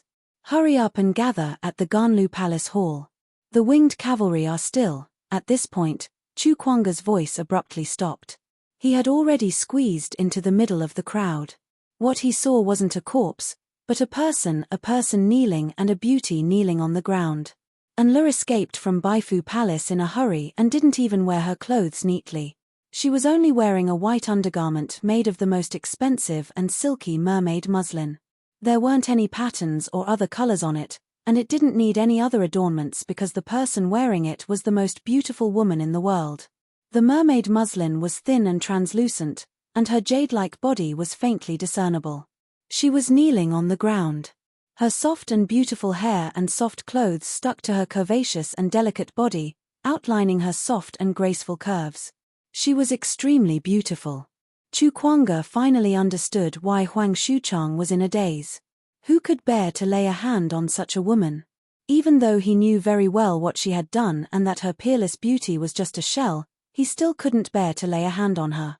Li Guo knelt on the ground and deliberately lowered her small waist, making her slender waist as thin as a hook and making her round buttocks even more round and graceful. She knew how to show her beauty very well. Her hands were on the ground, but her face was raised. Her incomparably beautiful face was extremely pale. She timidly knelt there, like a harmless jade rabbit. Whoever her delicate and pitiful eyes swept over, that person couldn't help but drop the knife in their hand. Not only could they not bear to lay a hand on her, they couldn't even bear to point their sharp weapons at her. Chu Kuanga and Huang Xuchang had seen Princess Enle before. Although they were far away at that time, and they didn't dare to stare at a noble princess, they had still seen her before. But at that time, although they were stunned when they saw Enle, the feeling they had now was completely different. The beautiful princess, who was dressed in splendid clothes and was insufferably arrogant, and the beautiful woman kneeling on the ground in disheveled clothes, delicate and pitiful, and full of femininity, gave people a completely different feeling. At this moment, the beauty and pitifulness she displayed was so thrilling. Huang Xuchang's voice was a little tense. Old Chu, old Huang, don't want this credit, you do it, Huang Xuchang said as he turned around. Not only could he not bear to see Chu Kuanga kill people, he could not even bear to say the word kill to this extremely perfect woman. General, 2 crystal-clear tears suddenly rolled down Enle's jade dimples. She sobbed and said, Enle is just a harmless and weak woman. Those princes and princes can fight if they want to. Why must they implicate an innocent woman like me? General, do you have the heart to raise a butcher's knife against me? With tears streaming down her face, she crawled in front of Chu Kuanga and hugged his thigh. The snow-white and soft mermaid veil was slightly opened because of her movements, revealing a charming semicircle of breasts. They were whiter than the first snow and more moist than jade. Under the flickering light of the torch, just one look and it seemed as if a delicate fragrance could be smelled. Chu Kuanga's arm was thicker than her thigh. He did not need to use a knife at all. He only needed to use one hand to break Enle's neck. However, the tendons on his arm tightened like a green snake, and he still could not pull out the knife in the sheath. Chu Kuanga retreated 2 steps in a sorry state, broke free from her hands, raised his head, and looked at the bright stars in the sky. His Adam's apple swallowed hard, and with great difficulty, he ordered, Dai Chonghua, you do it. Dai Chonghua was the captain of his bodyguards. At this moment, he was standing beside him. Dai Chonghua listened to Chu Kuanga's order and the knife suddenly flashed with brilliance under the light of the torch. It was obvious that he could not even hold the knife steadily. Dai Chonghua did not dare to disobey, but when he saw Princess Enle's sad, desolate, and extremely beautiful eyes, he could not do it. Military orders were like a mountain, and her beauty could even resist a mountain. When Dai Chonghua was young, he had heard a story from his grandfather. It said that in ancient times, there was a demoness, Dag, who brought disaster to the imperial court. King Wu captured her when he conquered Ju, but no one could bear to kill her. Dai Chonghua had always thought that this was a very funny legend, but now he finally believed that such a woman really existed in this world. Dai Chonghua turned his head and ordered his subordinates, do it. Kill her. A few loyal bodyguards who killed without batting an eye looked at each other in dismay. They were either holding knives or spears, but no one was willing to take the credit. Princess Enle's heart relaxed and she was secretly pleased. These men could not resist her charm in the end. Their lives could be saved. She had absolute confidence in her beauty. She believed that with her beauty, she would always be successful in front of men, except for that blind young fan. As long as she did not die today, she was confident that she could regain supreme power and honor. She could seduce her uncle Li Dan, she could seduce her cousin, who was about to be made the crown prince, and she could make the new sovereign of the world fall head over heels for her. When the time came, she would still be rich and powerful. All the men whom she had begged on her knees today, who had seen her unsightly state, would all be eliminated by her, just like those generals and their bodyguards who had once guarded Yellow Bamboo Ridge. She gracefully stood up. She was surrounded by fully armored and blood-stained soldiers, but she was a woman of indescribable charm. Hardness and softness formed an intense contrast. The light from the fire shone on her body, bright, round, slender, and shadowy, forming a picture of peerless beauty. She elegantly raised her neck, closed her beautiful eyes, and mournfully said, "Since the generals have captured me, why not hand me over to the Prince of Xiong for judgment? If Uncle really wants to kill Enle, then Enle's death is fine. If the generals want to use Enle's head to raise their rank, then, please do it. Her slender neck was raised like a white swan in despair, but the beauty she displayed to these men was not the pure and poignant beauty. Her waist was purposefully lowered to accentuate the round and straight buttocks. Her chest was high and did not conceal her half-naked breasts. From top to bottom, there was not a part of her body that was not seductive. If you won't kill her, I will. A deep shout suddenly rang out. Princess Enle let out an sound, her eyes suddenly widened, and she lowered her head in fear, looking at the long knife that had pierced through her chest. Then, she slowly raised her head, looking at the man in front of her in disbelief. The blade was grasped in a powerful hand. She did not recognize the person holding the blade. He was not handsome, but he had a courageous and fierce aura. His hand firmly gripped the blade, but his head was slightly tilted, not looking at her eyes. The killer, Ma Qiao. The matter between Yang Fan and Enle was only known to this brother of Yang Fan's that had a different surname. He knew how cunning this woman was, how vengeful she was. He also knew that this woman possessed a charm that almost no man could resist. As long as this woman was still alive, there would be no end to her troubles.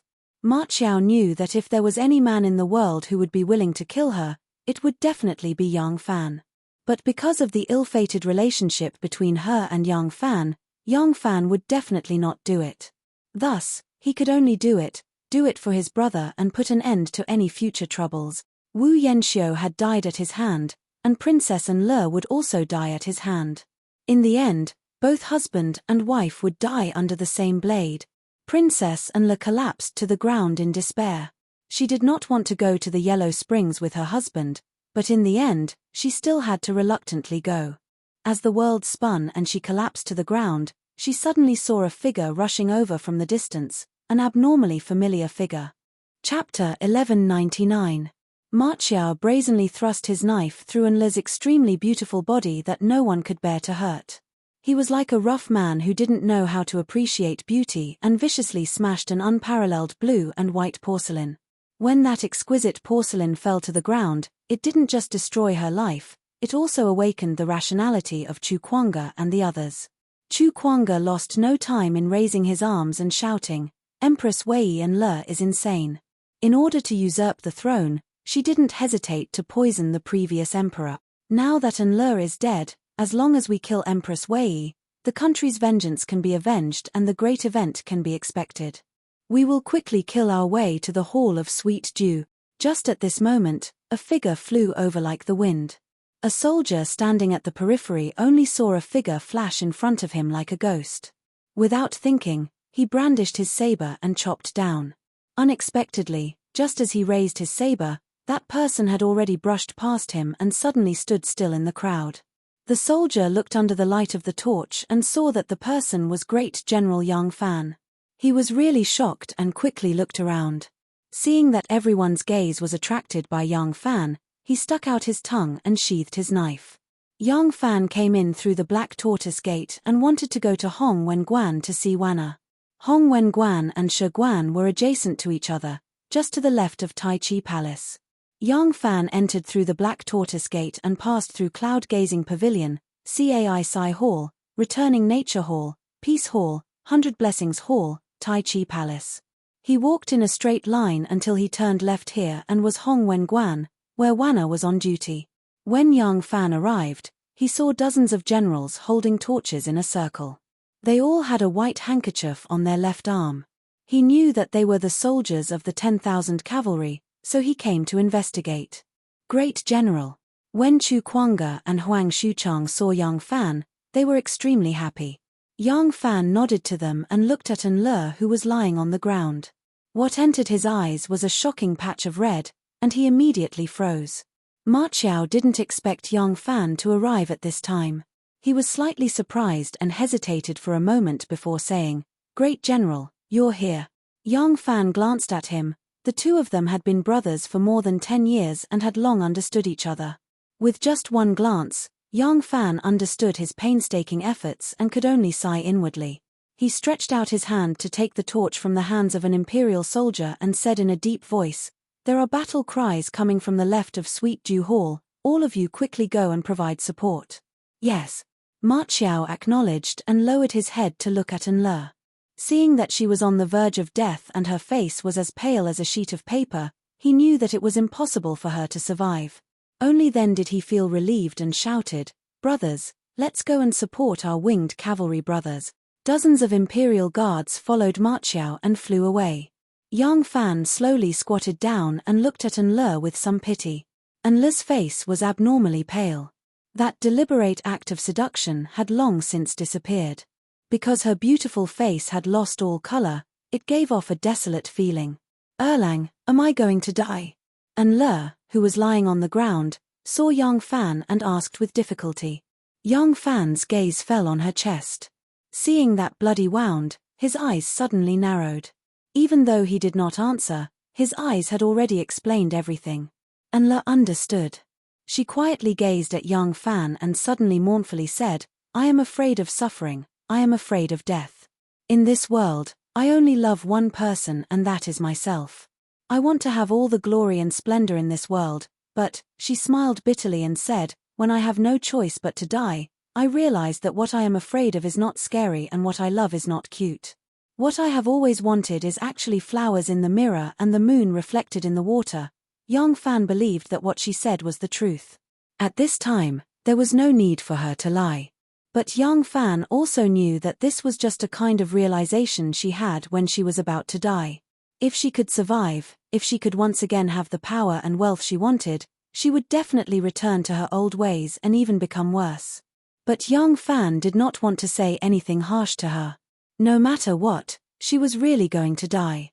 At least at this moment, she had really thrown away vanity, ruthlessness, greed, and lasciviousness. At this moment, she was real. "You don't believe me?" Even at her last breath, Enle's senses were still sharp. She noticed Yang Fan's silence. Yang Fan shook his head and said in a low voice, "You understand what you should not pursue, but do you understand what you should pursue?" Enle looked at Yang Fan with a perplexed expression. After a while, she slowly shook her head and said, "It wasn't my will to come to this world, and it wasn't my will to leave this world either. I don't understand why I had to come to this world, I don't know." She was a princess of the Tang dynasty, but when she was born, she was on a bumpy road to Fangzhou. Her father was so down and out that he could only use his own clothes as a swaddling cloth to welcome her when she was born. She was a princess of the Tang dynasty, but when she died, she lay on the stone steps in front of Taiji Palace. Other than Yang Fan, no one saw her off. No one had taught her how to be a person. Even in death, she did not understand how to be a person. I didn't kill my father," Enle felt that her life was like the blood that flowed out of her body. It was about to flow to the end. Her eyes were so heavy that she could not open them, but she struggled with all her might and used the last of her strength to defend herself. Yang Fan nodded deeply and said in a low voice, "I know." Enle suddenly opened her eyes. Even though she was on the verge of death, when she used her most beautiful eyes to stare at him, there was still a kind of breathtaking beauty that made one's heart palpitate. "You believe me?"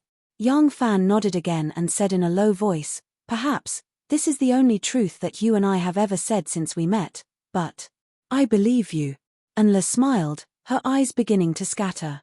It was as if she could see through Yang Fan's face and see an even more distant place. "I really want to return to the day we first met.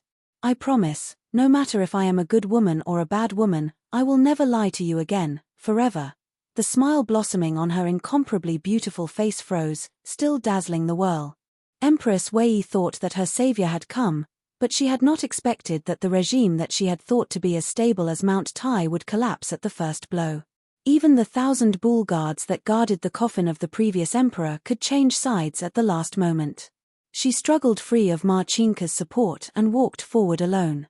Originally, she had wanted to maintain the dignity of the Empress Dowager in front of the soldiers. Unexpectedly, the 3 generals that rushed forward did not bow to her, but brazenly raised the butcher's knives in their hands. It was impossible to determine who had made the first strike in this chaotic darkness. People could only confirm that the last person to put away his knife was Chu Cai. Chu Cai had changed sides halfway and naturally wanted to appear more resolute than the others. When Chu Cai put away his knife, Empress Dowager Wei, who had always dreamed of following Wu Zetian's path, had been chopped into pieces. Someone as noble as her had died lower than a pig. Ma Qingke and Yang Jun saw this scene and were so frightened their souls almost left their bodies. A moment later, Yang Jun was the first to react and immediately ran. Ma Qingke, who had reacted slightly slower, was killed by the swarming 1,000 bull guards. After Ji Fushan chopped off Empress Wei's head, he immediately rushed to Lingyan Pavilion. He ordered people to loudly send out the signal. Li Longji, Xue Xingjian, and the others who were guarding the Black Marshal Gate heard the signal and immediately started to attack in the direction of Sweet Dew Hall. By the time Li Longji arrived at Sweet Dew Hall, Xu Liang, Lu Marofeng, Ji Fushan, Chen Xuanli, and the 1,000 bull guards had all arrived and successfully joined forces with Sweet Dew Hall. Ji Fushan rushed in front of Li Longji and presented Empress Wei's head with both hands, shouting, "Jun Wang, the head of the rebellious consort Wei Shi is here." Ah! When Li Longji saw Empress Wei's head, he couldn't help but be overjoyed. With the death of this core member of the Wei faction, tonight's coup would be 70% successful. At this time, Ma Qiao, Chu Kuanga, and Huang Xuchang also arrived and presented him Wu Yanxiu's head, informing him of Princess Enla's death. Li Longji's heart was greatly reassured. He immediately ordered the armies to use Sweet Dew Hall as the center to sweep out the remnants of the Wei faction. He also ordered the Southern Yamen Imperial Army to start moving and encircle the ministers of the Wei faction. Li Longji might be young, but he was methodical in giving orders. When the generals received their orders and left, Xue Xingjian excitedly came out of the rear palace. He had already found the emperor's imperial seal. Li Longji took the imperial seal with him and immediately led his bodyguards to Taiji Hall. When he arrived, Liu Youqiu brought young Emperor Li Zhongmao from the Crown Prince's palace. Li Zhongmao was a 15-year-old youth who lived in Fangzhou. Although his circumstances improved later, because he was the son of a concubine, he was not favored by Empress Wei and Enle, so he was oppressed deeply. Even as the emperor, he was still a puppet, so he had no opinions of his own and was timid. Compared to his cousin Li Longji, he was far inferior. "Jun Wang, I have found the young emperor," Liu Youqiu whispered to Li Longji. "Now that the palace is in a mess, do you want to?" Liu Youqiu put his palm together like a knife and made a cutting gesture. Hearing this, Li Longji's heart palpitated. If young Emperor Sheng Maro died in the chaos, Li Xian's line would only have Prince Qiao, Li Zhongfu, who was far away in Lingnan. In that case, wouldn't it be even easier for his father to ascend the throne? But he cast a sidelong glance at the terrified and pale-faced Li Zhongmao and forcefully resisted this temptation. "I can't, at least not tonight. Tonight's execution of Wei Dang is already imminent, and the authority will inevitably return to father. At that time, with aunt's persuasion, it may be possible to persuade my father, and Li Zhongmao may not necessarily be killed. Moreover, to ascend to the throne, he must have a legitimate reason. If the young emperor dies in the palace, no matter how he died, it will cause a lot of criticism. Li Zhongmao must live, not die." Thinking of this, Li Longji said resolutely, "No, protect the young emperor." Liu Youqiu was stunned, but seeing Li Longji's resolute expression, he did not dare to say anything else and could only agree. At this time, the sky was just beginning to brighten, and the sounds of fighting in the palace had gradually stopped. Except for a few soldiers who were still searching the palace, the operation to wipe out the Wei faction had begun to spread out of the palace. It seemed that Chu Kuanga, Li Shenfu, and the others had each led a group of soldiers to hunt down Wei Wen, Ji Chuna, Zhong Chuk, Zhao Elwen, and the other Wei faction's diehard followers. In Chang'an, the obvious clan and the hidden clan's operation to kill Lu Bin's faction had also come to an end. The bloody killings had perfectly blended into the coup tonight. By dawn, the imperial court would be in chaos, and the new and old would be replaced. No one would care about these things anymore. At that time, it would be impossible to find out, and no one would be insensible enough to investigate whether these killings had anything to do with the coup that night. In fact, no one would be insensible enough to report these things to the new ruler. Li Longji stood on the high stone steps of the Taiji Palace, looking at the majestic Taiji Gate. A ray of dawn was piercing through the clouds, shining on the glazed tiles of the palace gate, shining with golden light. The sun was about to rise, and a new day, a new emperor, and a new era was about to begin. The generals around him would all become the mainstays of the new regime, but Li Longji subconsciously looked in the direction of the Hongwen school. That general was about to leave the imperial court. Li Longji really hoped that his father's new regime would receive Yang Fan's support. Moreover, ever since he was young, he had always admired this rather legendary general. However, he also knew that this general had already made great contributions and could not be conferred a title. Perhaps returning with glory was the best choice for him and the imperial family to live in harmony forever. Seeing that Li Longji seemed to be deep in thought as he looked at the Hongwen school, Liu Yoqiu hurriedly said, "Your Highness, Shanghai WNR is on duty in the palace tonight. If she did not escape after hearing about the chaos, she should be there right now." Li Longji non-committally replied with a "hmm." Liu Yoqiu continued, "This woman has been through the Wu and Wei dynasties, and she has been in charge of Chen Han. She is responsible for the military and the country's strategies, and she has killed many people. She has been involved in many imperial edicts. Although she is a woman, she is still an important minister of the country. Do you want me to capture her?" Li Longji smiled faintly and said in a low voice, "No, I will go see her myself." Chapter 1200.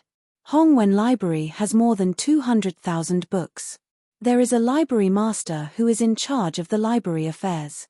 There are dozens of students, all of whom are members of the royal family and high-ranking officials. They follow the scholars to learn Confucian classics, history, and calligraphy. Today, the library master of Hongwen Library has always been Wan Er. When she is on duty in the palace, she also stays here. At night, Hongwen Library is especially tranquil. The scholars and students are not allowed to stay in the palace at night. Therefore, Hongwen Library only has Wan Er, Xu Xiaomiao, and Fu Qingqing as companions. Once night fell, Wan Er anxiously waited. How could she sleep peacefully? She could only put on her clothes and occasionally walk to the stairs outside the room. She gazed into the distance, her eyebrows furrowed with worry.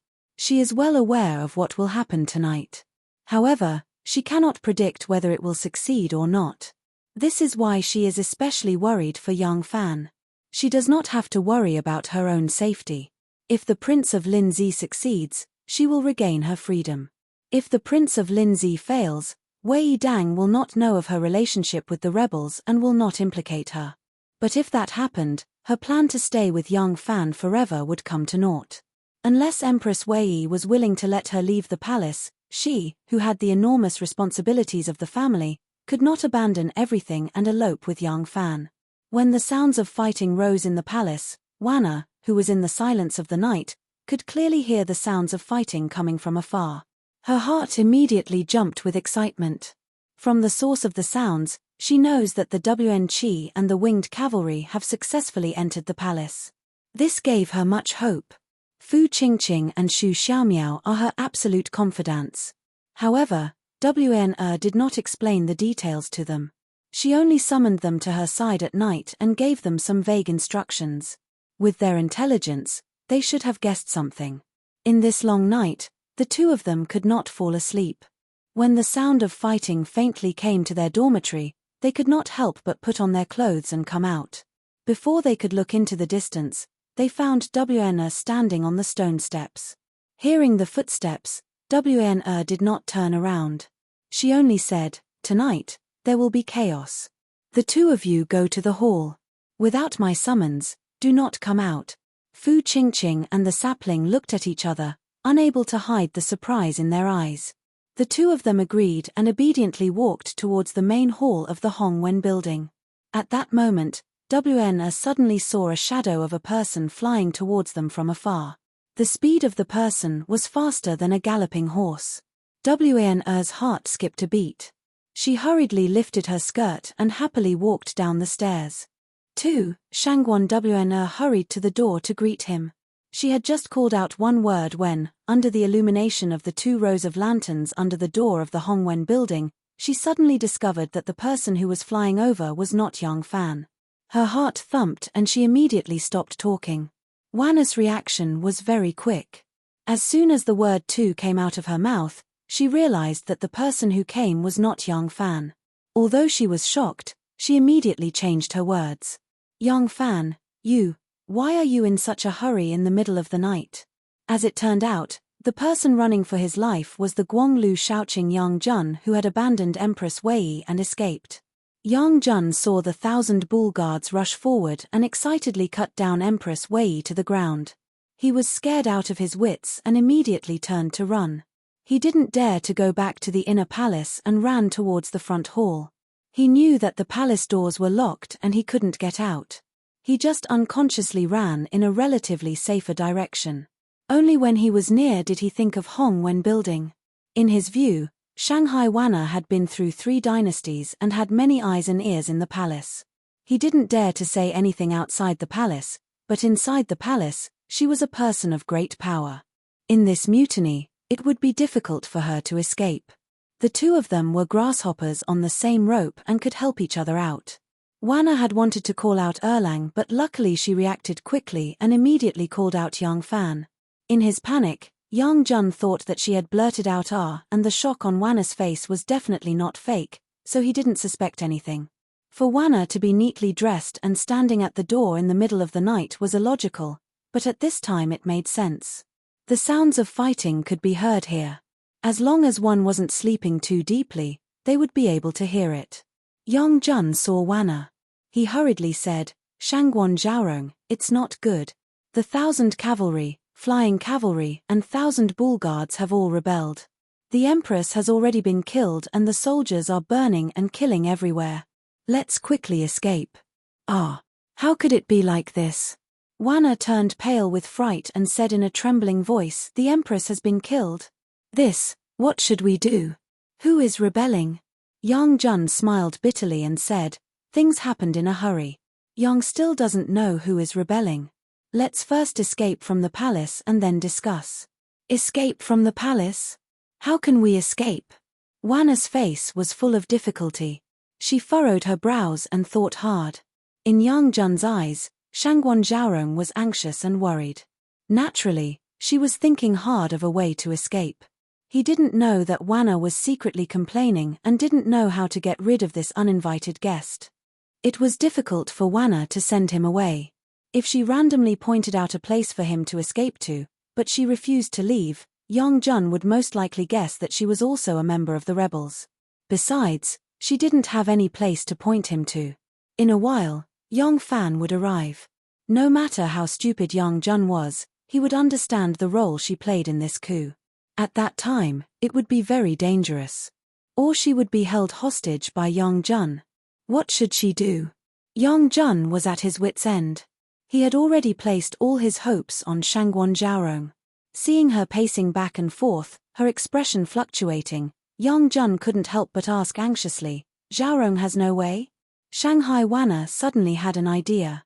She raised her head and said to Yang Jun, "Yang Shaoqing, please come with me." Inside Hong Wen Guan, Xu Xiaomiao and Fu Qingqing were secretly worried. Suddenly, they saw Wanna hurriedly walk in with a man following closely behind her. Looking closely, they couldn't help but be shocked. Although this person was also surnamed Yang, he wasn't Yang Fan. Fu Qingqing and Xu Xiaomiao looked at each other and thought, what is going on? Could it be that after all this, Zhao Rong isn't going to elope with General Yang, but with this Guanglu Shaoqing? Zhao Rong and General Yang even had a child. When did she get together with this Guanglu Shaoqing? The two girls were confused and looked at Wanna with a strange gaze. Wana didn't have time to pay attention to them. She just walked quickly to a row of bookshelves. There were more than 200,000 books in the hall, and they filled up the bookshelves. There were boxes on the ground. Inside were some books that had been borrowed, returned, or had just been collected and hadn't been organized yet. Wanna casually opened a box and said to Yang Jun, "Yang Shaoqing, quickly take out the paintings inside. You can hide inside." Hearing this, Yang Jun was immediately suspicious. "I hide in a box. What about you, Zhao Rong?"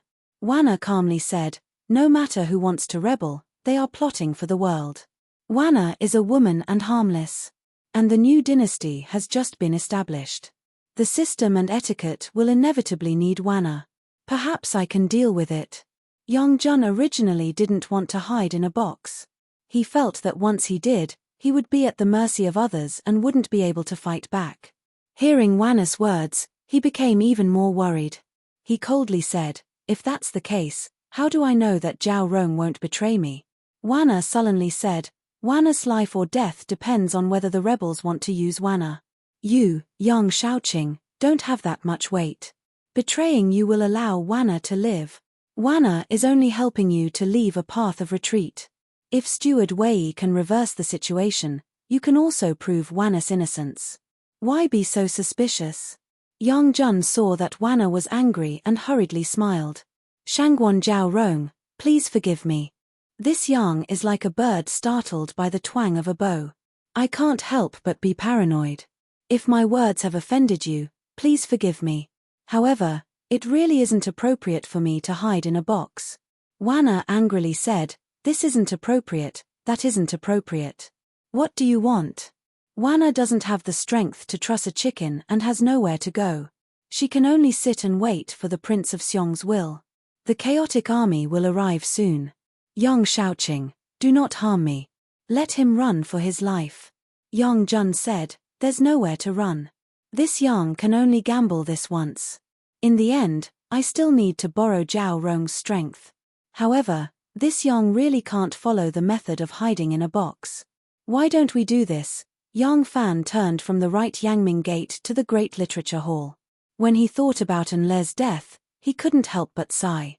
When he arrived at the Great Literature Hall, he saw that the palace lanterns were hung high and the main door was wide open. It was quiet and there was no sign of activity.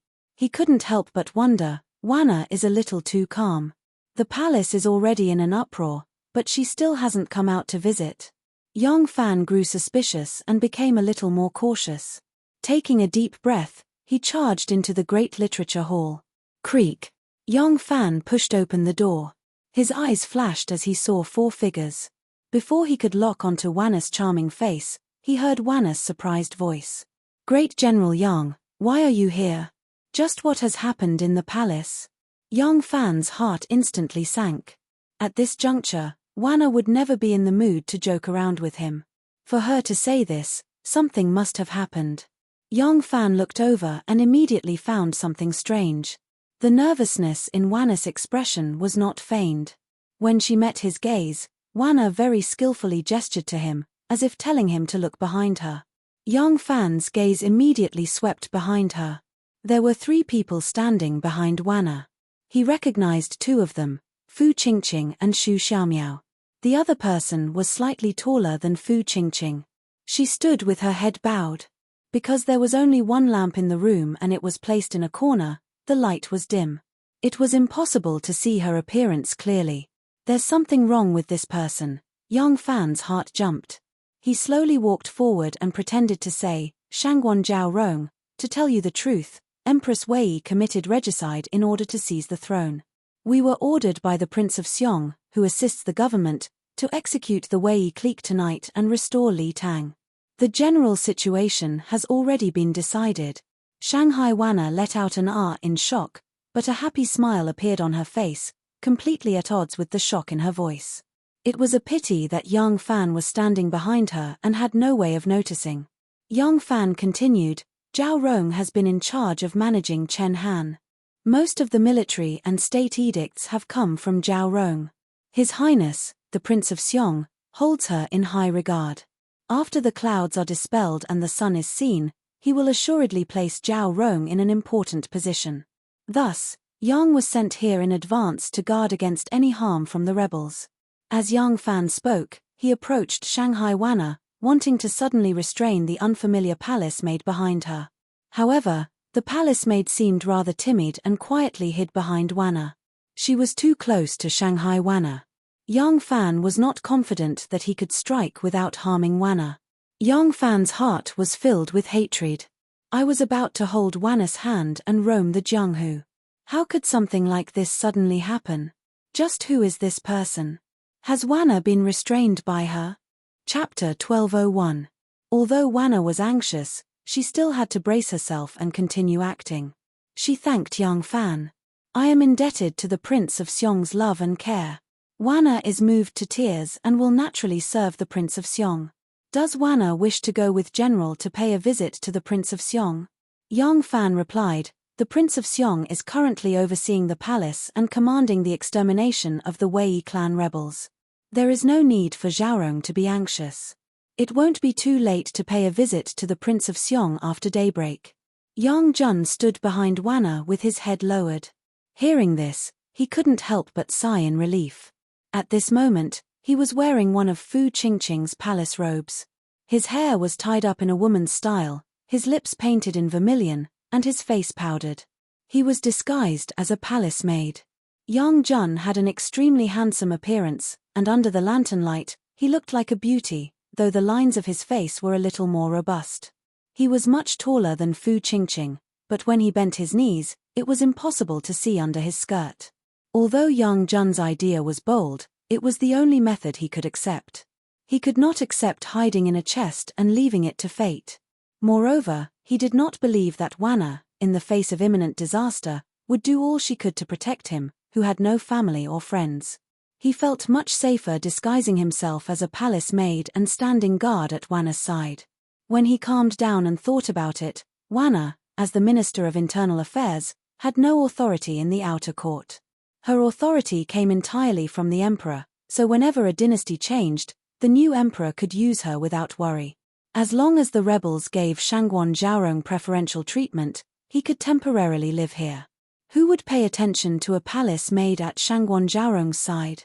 Even if his guess was wrong, it was just a gamble to the death. From what Yang Fan had said, the Prince of Seong truly did intend to recruit Shangguan. If Chief Steward of the Chang'an army, Wei Wen, could reverse the situation, he could still mingle in the court. If Wei Wen also failed, he could take advantage of the chaos to leave the palace. Wanna saw that Yang Jun was closely following her. She was truly anxious, but she did not dare to show it. If Yang Jun noticed that something was wrong, he would definitely take the risk. She, Fu Qingqing, and Xu Xiaomiao were all women who did not know martial arts. If Yang Jun suddenly attacked, the consequences would be hard to predict. Therefore, Wanna could only delay and create an opportunity for Yang Fan. She said, if that is the case, General, please come in and sit. The two of them entered the room and sat down. Wan pretended to ask him about the situation in the palace. At this time, Yang Fan did not hide anything and told her the truth of the coup. At the same time, he was secretly looking for an opportunity. Unfortunately, Yang Jun had been standing behind Wan and did not leave her side. Yang Fan did not know where to start. Just as he was feeling helpless, Li Longji led his bodyguards to the entrance of Hongwen Building. Liu Yochio took a few steps forward and loudly announced, the Prince of Linzi has arrived. Shangguan Zhaorong, are you not going to welcome him? Yang Fan thought to himself, this is an opportunity. He quickly stood up and announced, the Prince of Linzi is here. Zhao Rong can accompany me to welcome him. Wan stood up, but Yang Jun, disguised as a palace maid, did not leave her side. Yang Fan wanted to chase him away, but he is afraid that he will act in desperation. Since he knows that the Prince of Seong values Wan, he might as well take her as a hostage. Yang Jun is also alert and guarded Wan's other side, intentionally avoiding Yang Fan and refusing to let him come near. When Empress Wei took Yang Jun as a gigolo, Yang Fan had already left the court and did not recognize him. Even if Yang Fan can recognize him, he does not know the extent of his martial arts. While Yang Fan is fully focused on Wan, he dared not take the risk to attack. Seeing that there is still no opportunity to attack, Yang Fan did not make a sound and accompanied Wan out of Hongwen Building. When Li Longji saw Shanghai Wan, a strange expression appeared on his face. When he first heard that this talented woman has an affair with Great General Yang, he was shocked beyond words. Now that he has seen her again, this feeling cannot be erased. He really cannot imagine how a woman who has lived in the palace for a long time can maintain a relationship with Yang Fan. Thinking of his little sister Kai Ying's deep love for Yang Fan, Li Longji's expression became even more strange. Ever since Shanghai Wan came out, Liu Yochio has been observing Li Longji's expression. He wants to ascertain whether Li Longji wants to kill or recruit Shanghai Wan. Since he was appointed as Li Longji's strategist, he instinctively wanted to figure out his superior's intention to please this young and promising prince. In the end, when Shanghai Wan gracefully prostrated herself in front of this young prince, Li Longji's expression became inexplicably strange. It does not look like he has a murderous aura and does not look like he thinks highly of her. Instead, his eyes are seriously assessing Wan.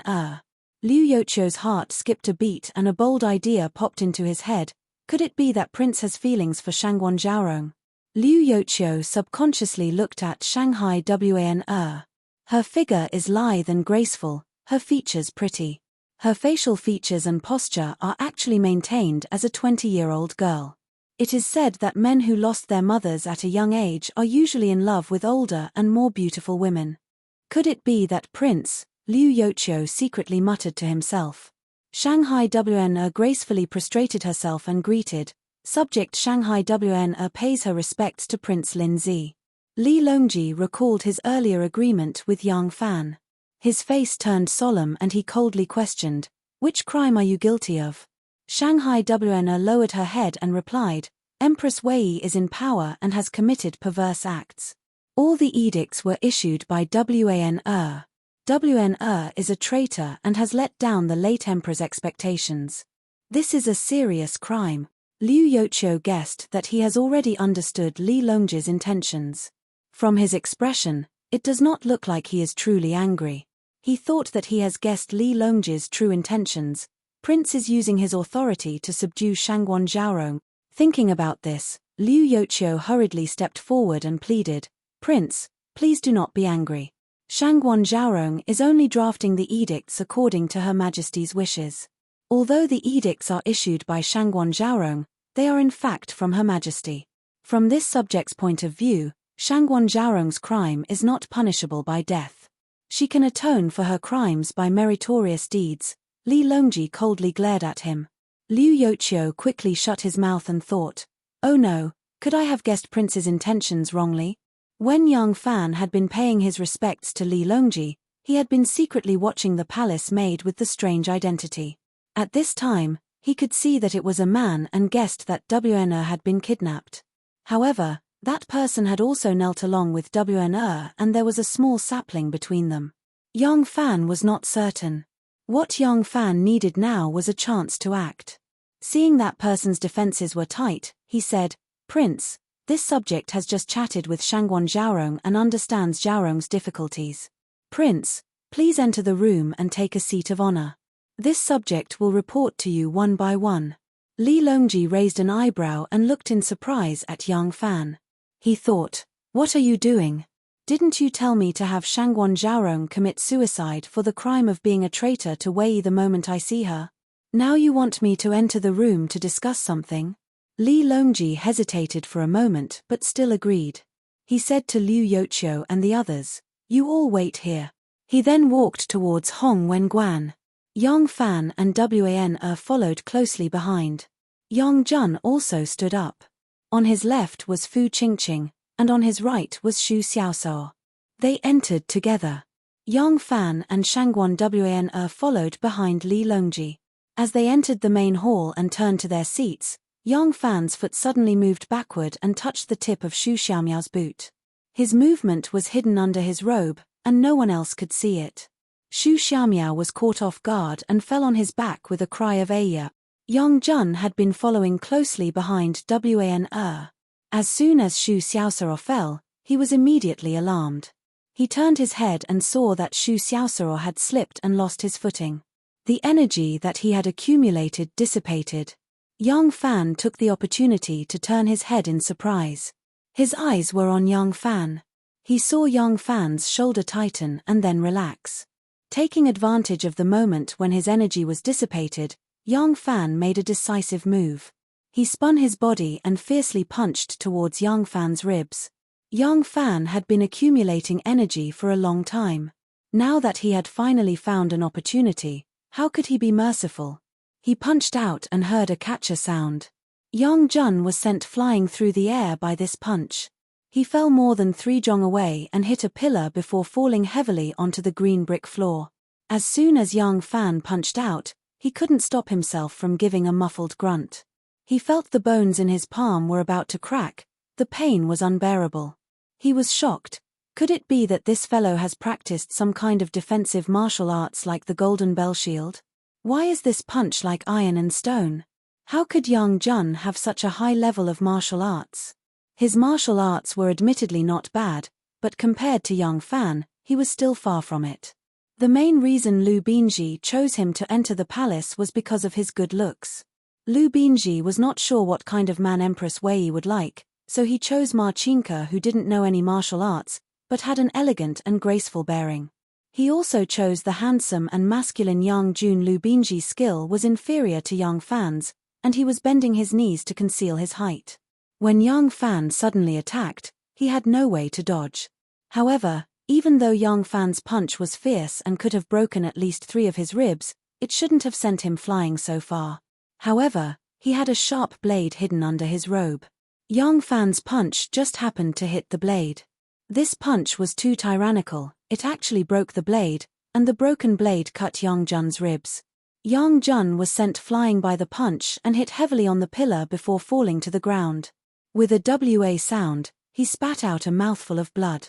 He still wanted to struggle and hastily crawl up. He suddenly raised his head and saw a flash of cold light. Yang Fan seemed to be drawing his blade. A line of blood suddenly appeared between Yang Jun's eyebrows. Yang Jun stared blankly, and his head suddenly split into 2 halves. Seeing such a strange scene, Fu Qingqing screamed in fright and jumped back. Even Li Longji was shocked. What, a fast blade? Cha. It seemed that Yang Fan's action of drawing his blade was actually putting it back into its sheath. Erlang.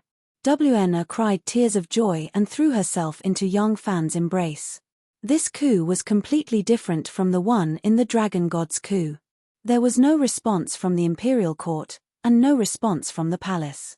Ever since the Plum Blossom Guards were disbanded and expelled from the palace by Li Xian, it was impossible for Wnr to keep an expert guard by her side even if she wanted to.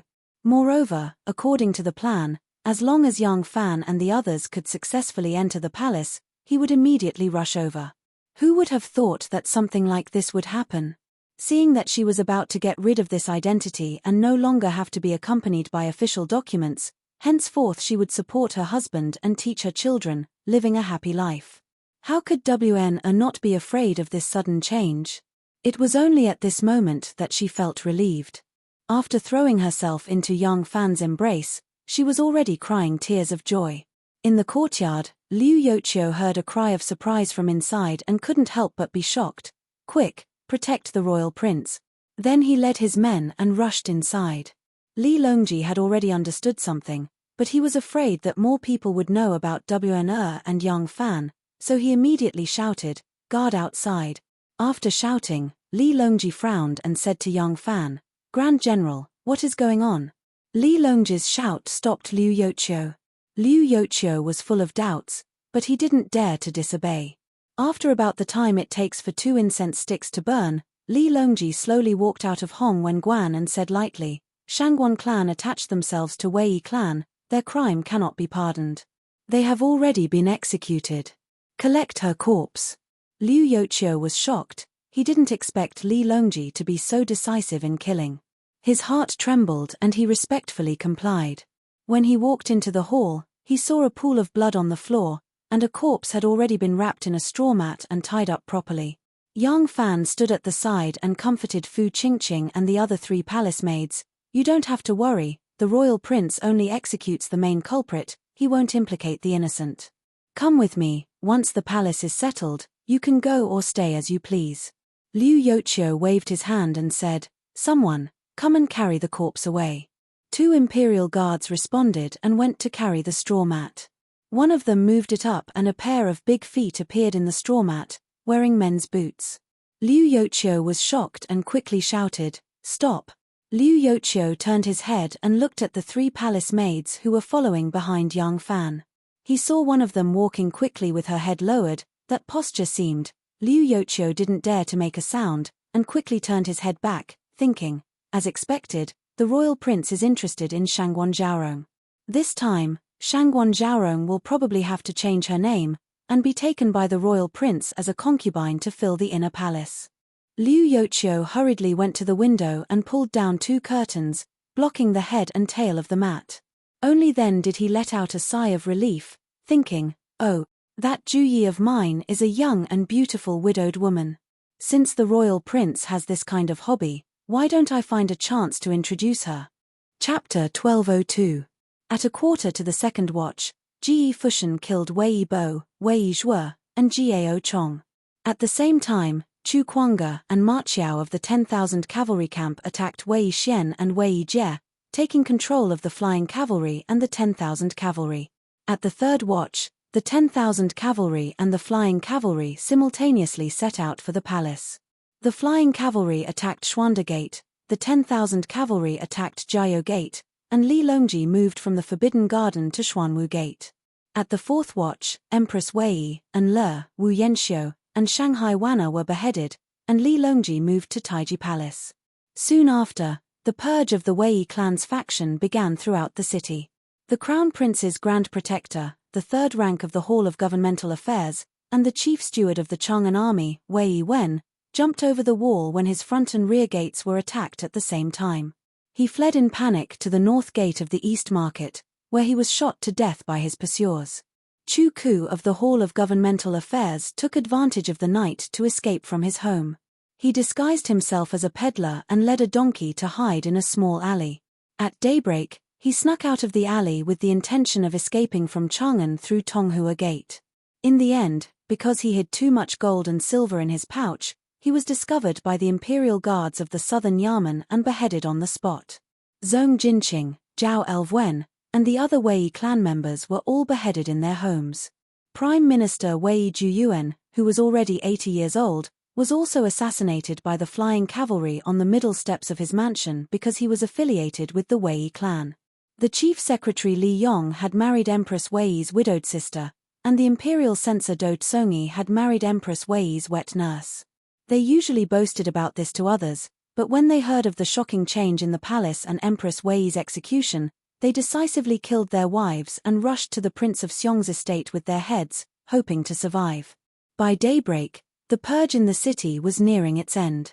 Assistant Minister of War Kui Riyong, in order to express his loyalty to the Prince of Xiong, sent troops out of the city to kill the Wei clan of Fanchuan. The Wei clan of Fanchuan and Empress Wei originally had nothing to do with each other, but after Empress Wei took power, because her maternal family was sparse, in order to strengthen her maternal relatives, she sought kinship with the Du clan of Fanchuan. The Du clan of Fanchuan and the Empress were more than happy to have the same clan as each other. But who could have expected that it would plant the seeds of disaster for the clan? Wherever Kui Riyong's army went, not even the babies in swaddling clothes were spared, and all of them were slaughtered. Fan Chuan's Du family and Wei family's mansions were adjacent to each other, so he was mistaken for a member of the Wei family by the confused soldiers who wandered around Wei family's mansion. They also mistakenly killed a lot of people, which made Du Jingting want to cry but have no tears. In the end, Li Longji was still young, and he wasn't as mature as Zhong Zhenji and the others.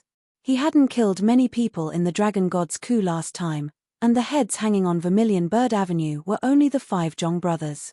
This time, however, he had killed so many people that blood flowed like a river. However, this was also normal. When Zhong Zhenji and the others rebelled, because Wu Zetian was bedridden, the officials had long been disloyal. Many people in the court and the army had responded, and the Li and Wu families had all participated. The relationship between the court officials was complicated, and it was really not good to start a massacre. But this time, it was different. The Wei family had already occupied the entire court, and the loyal officials were all gone. This time, Li Longji didn't have any support in the court or the palace for his rebellion. Even his father was kept in the dark. Those who participated in the coup this time were a bunch of hawkish officers and hot-blooded men. They held the mentality that the winner was king, and the loser was in the wrong.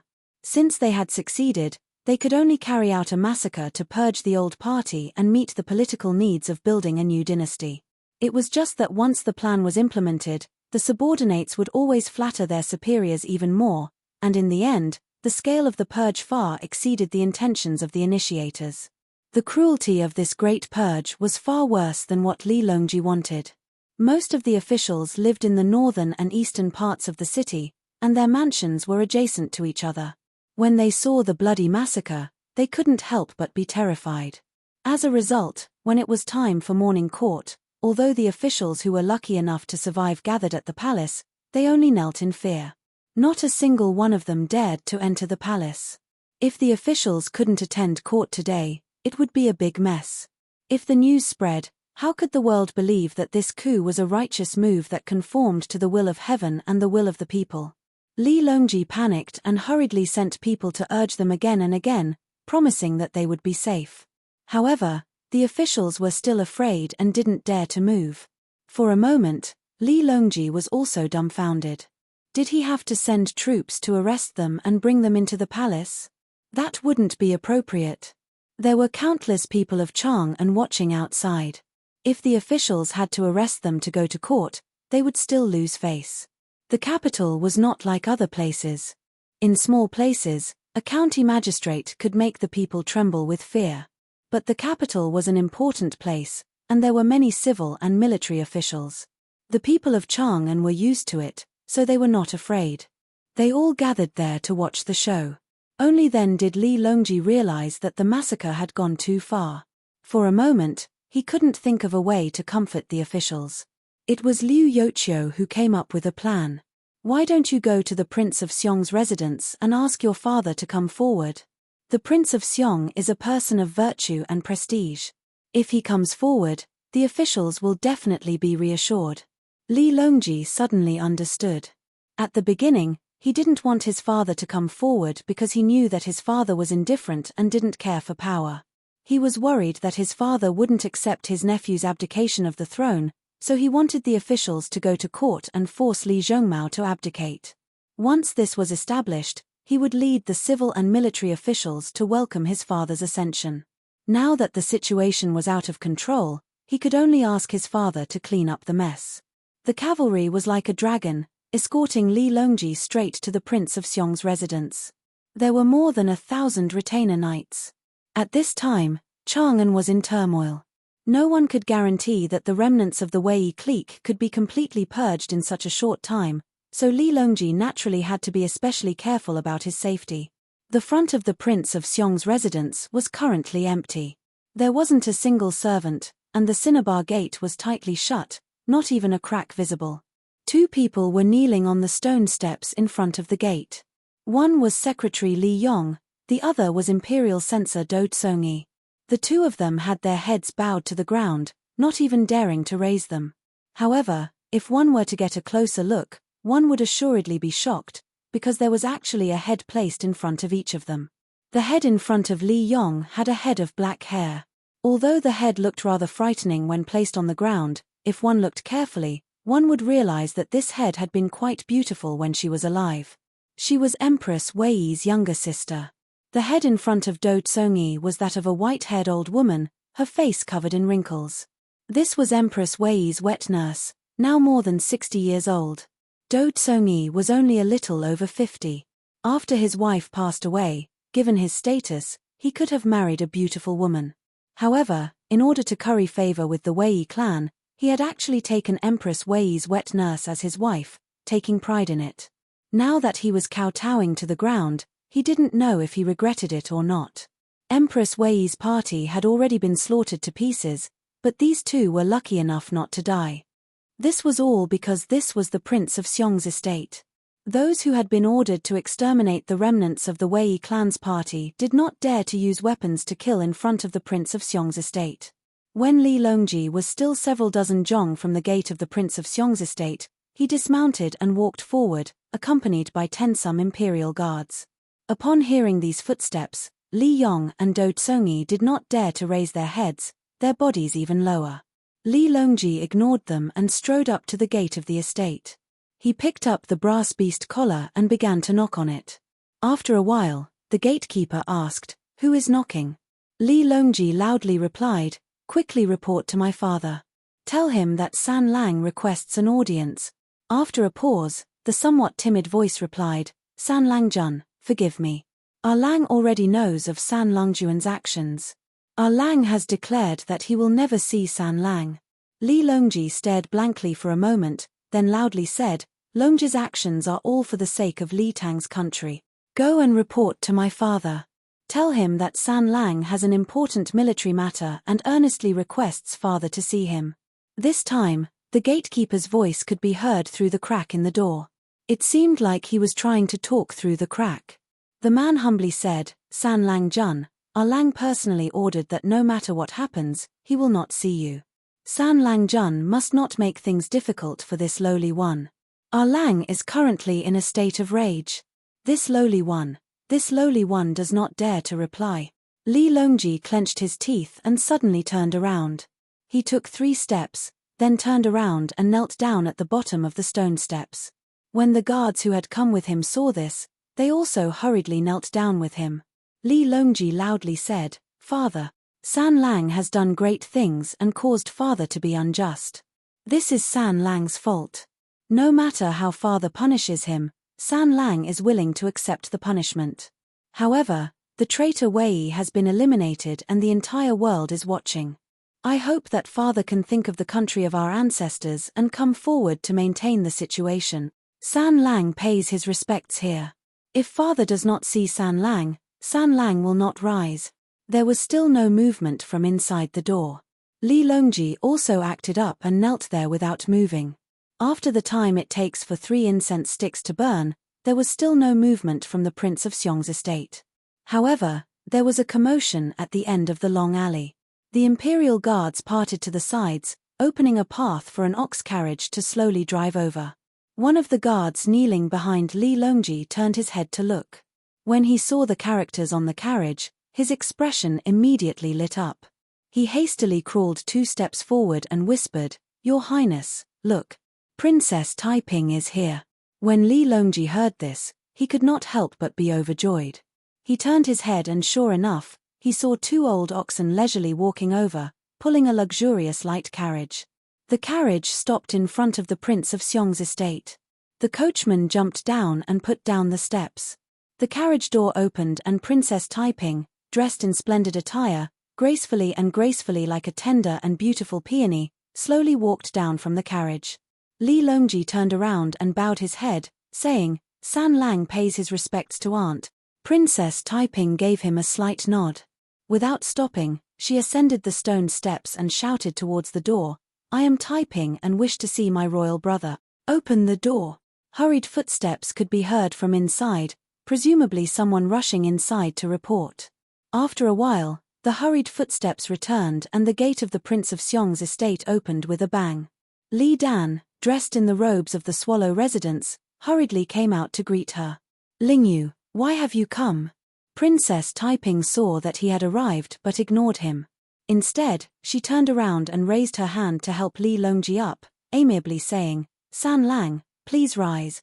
Li Longji gazed at his father, not daring to rise. Princess Taiping glanced at her brother and coldly snorted. Get up. Let's see if he dares to scold you. Li Longji hesitantly got up. Princess Taiping sternly said, The survival of the clan is all thanks to you. If the spirits of my, Li Tang's, ancestors in the underworld will also be proud of you. Li Dan slightly frowned and grumbled, Lingyu, how can you shield him like this? This little brute is extremely daring. Your brother is annoyed at his recklessness, yet you still praise him. Princess Taiping glared at him and said discontentedly, Elder brother, if our Li family had a few more reckless people like him, we wouldn't have fallen to such a state today. Longji, this child, is more promising than you and me. Li Dan smiled bitterly. He could act like a father in front of his son, but in front of his younger sister who had cared for and sheltered him for many years, he did not have the slightest bit of confidence. Princess Taiping grabbed Li Longji's arm and said, Come, let's go inside and talk. Princess Taiping did not allow any explanation. She grabbed Li Longji's arm and walked away. As soon as she stepped over the threshold, she looked back at Li Dan and teased, What? Elder brother, as the master of this residence, is unwilling to come in? Li Dan smiled bitterly and could only obediently follow in.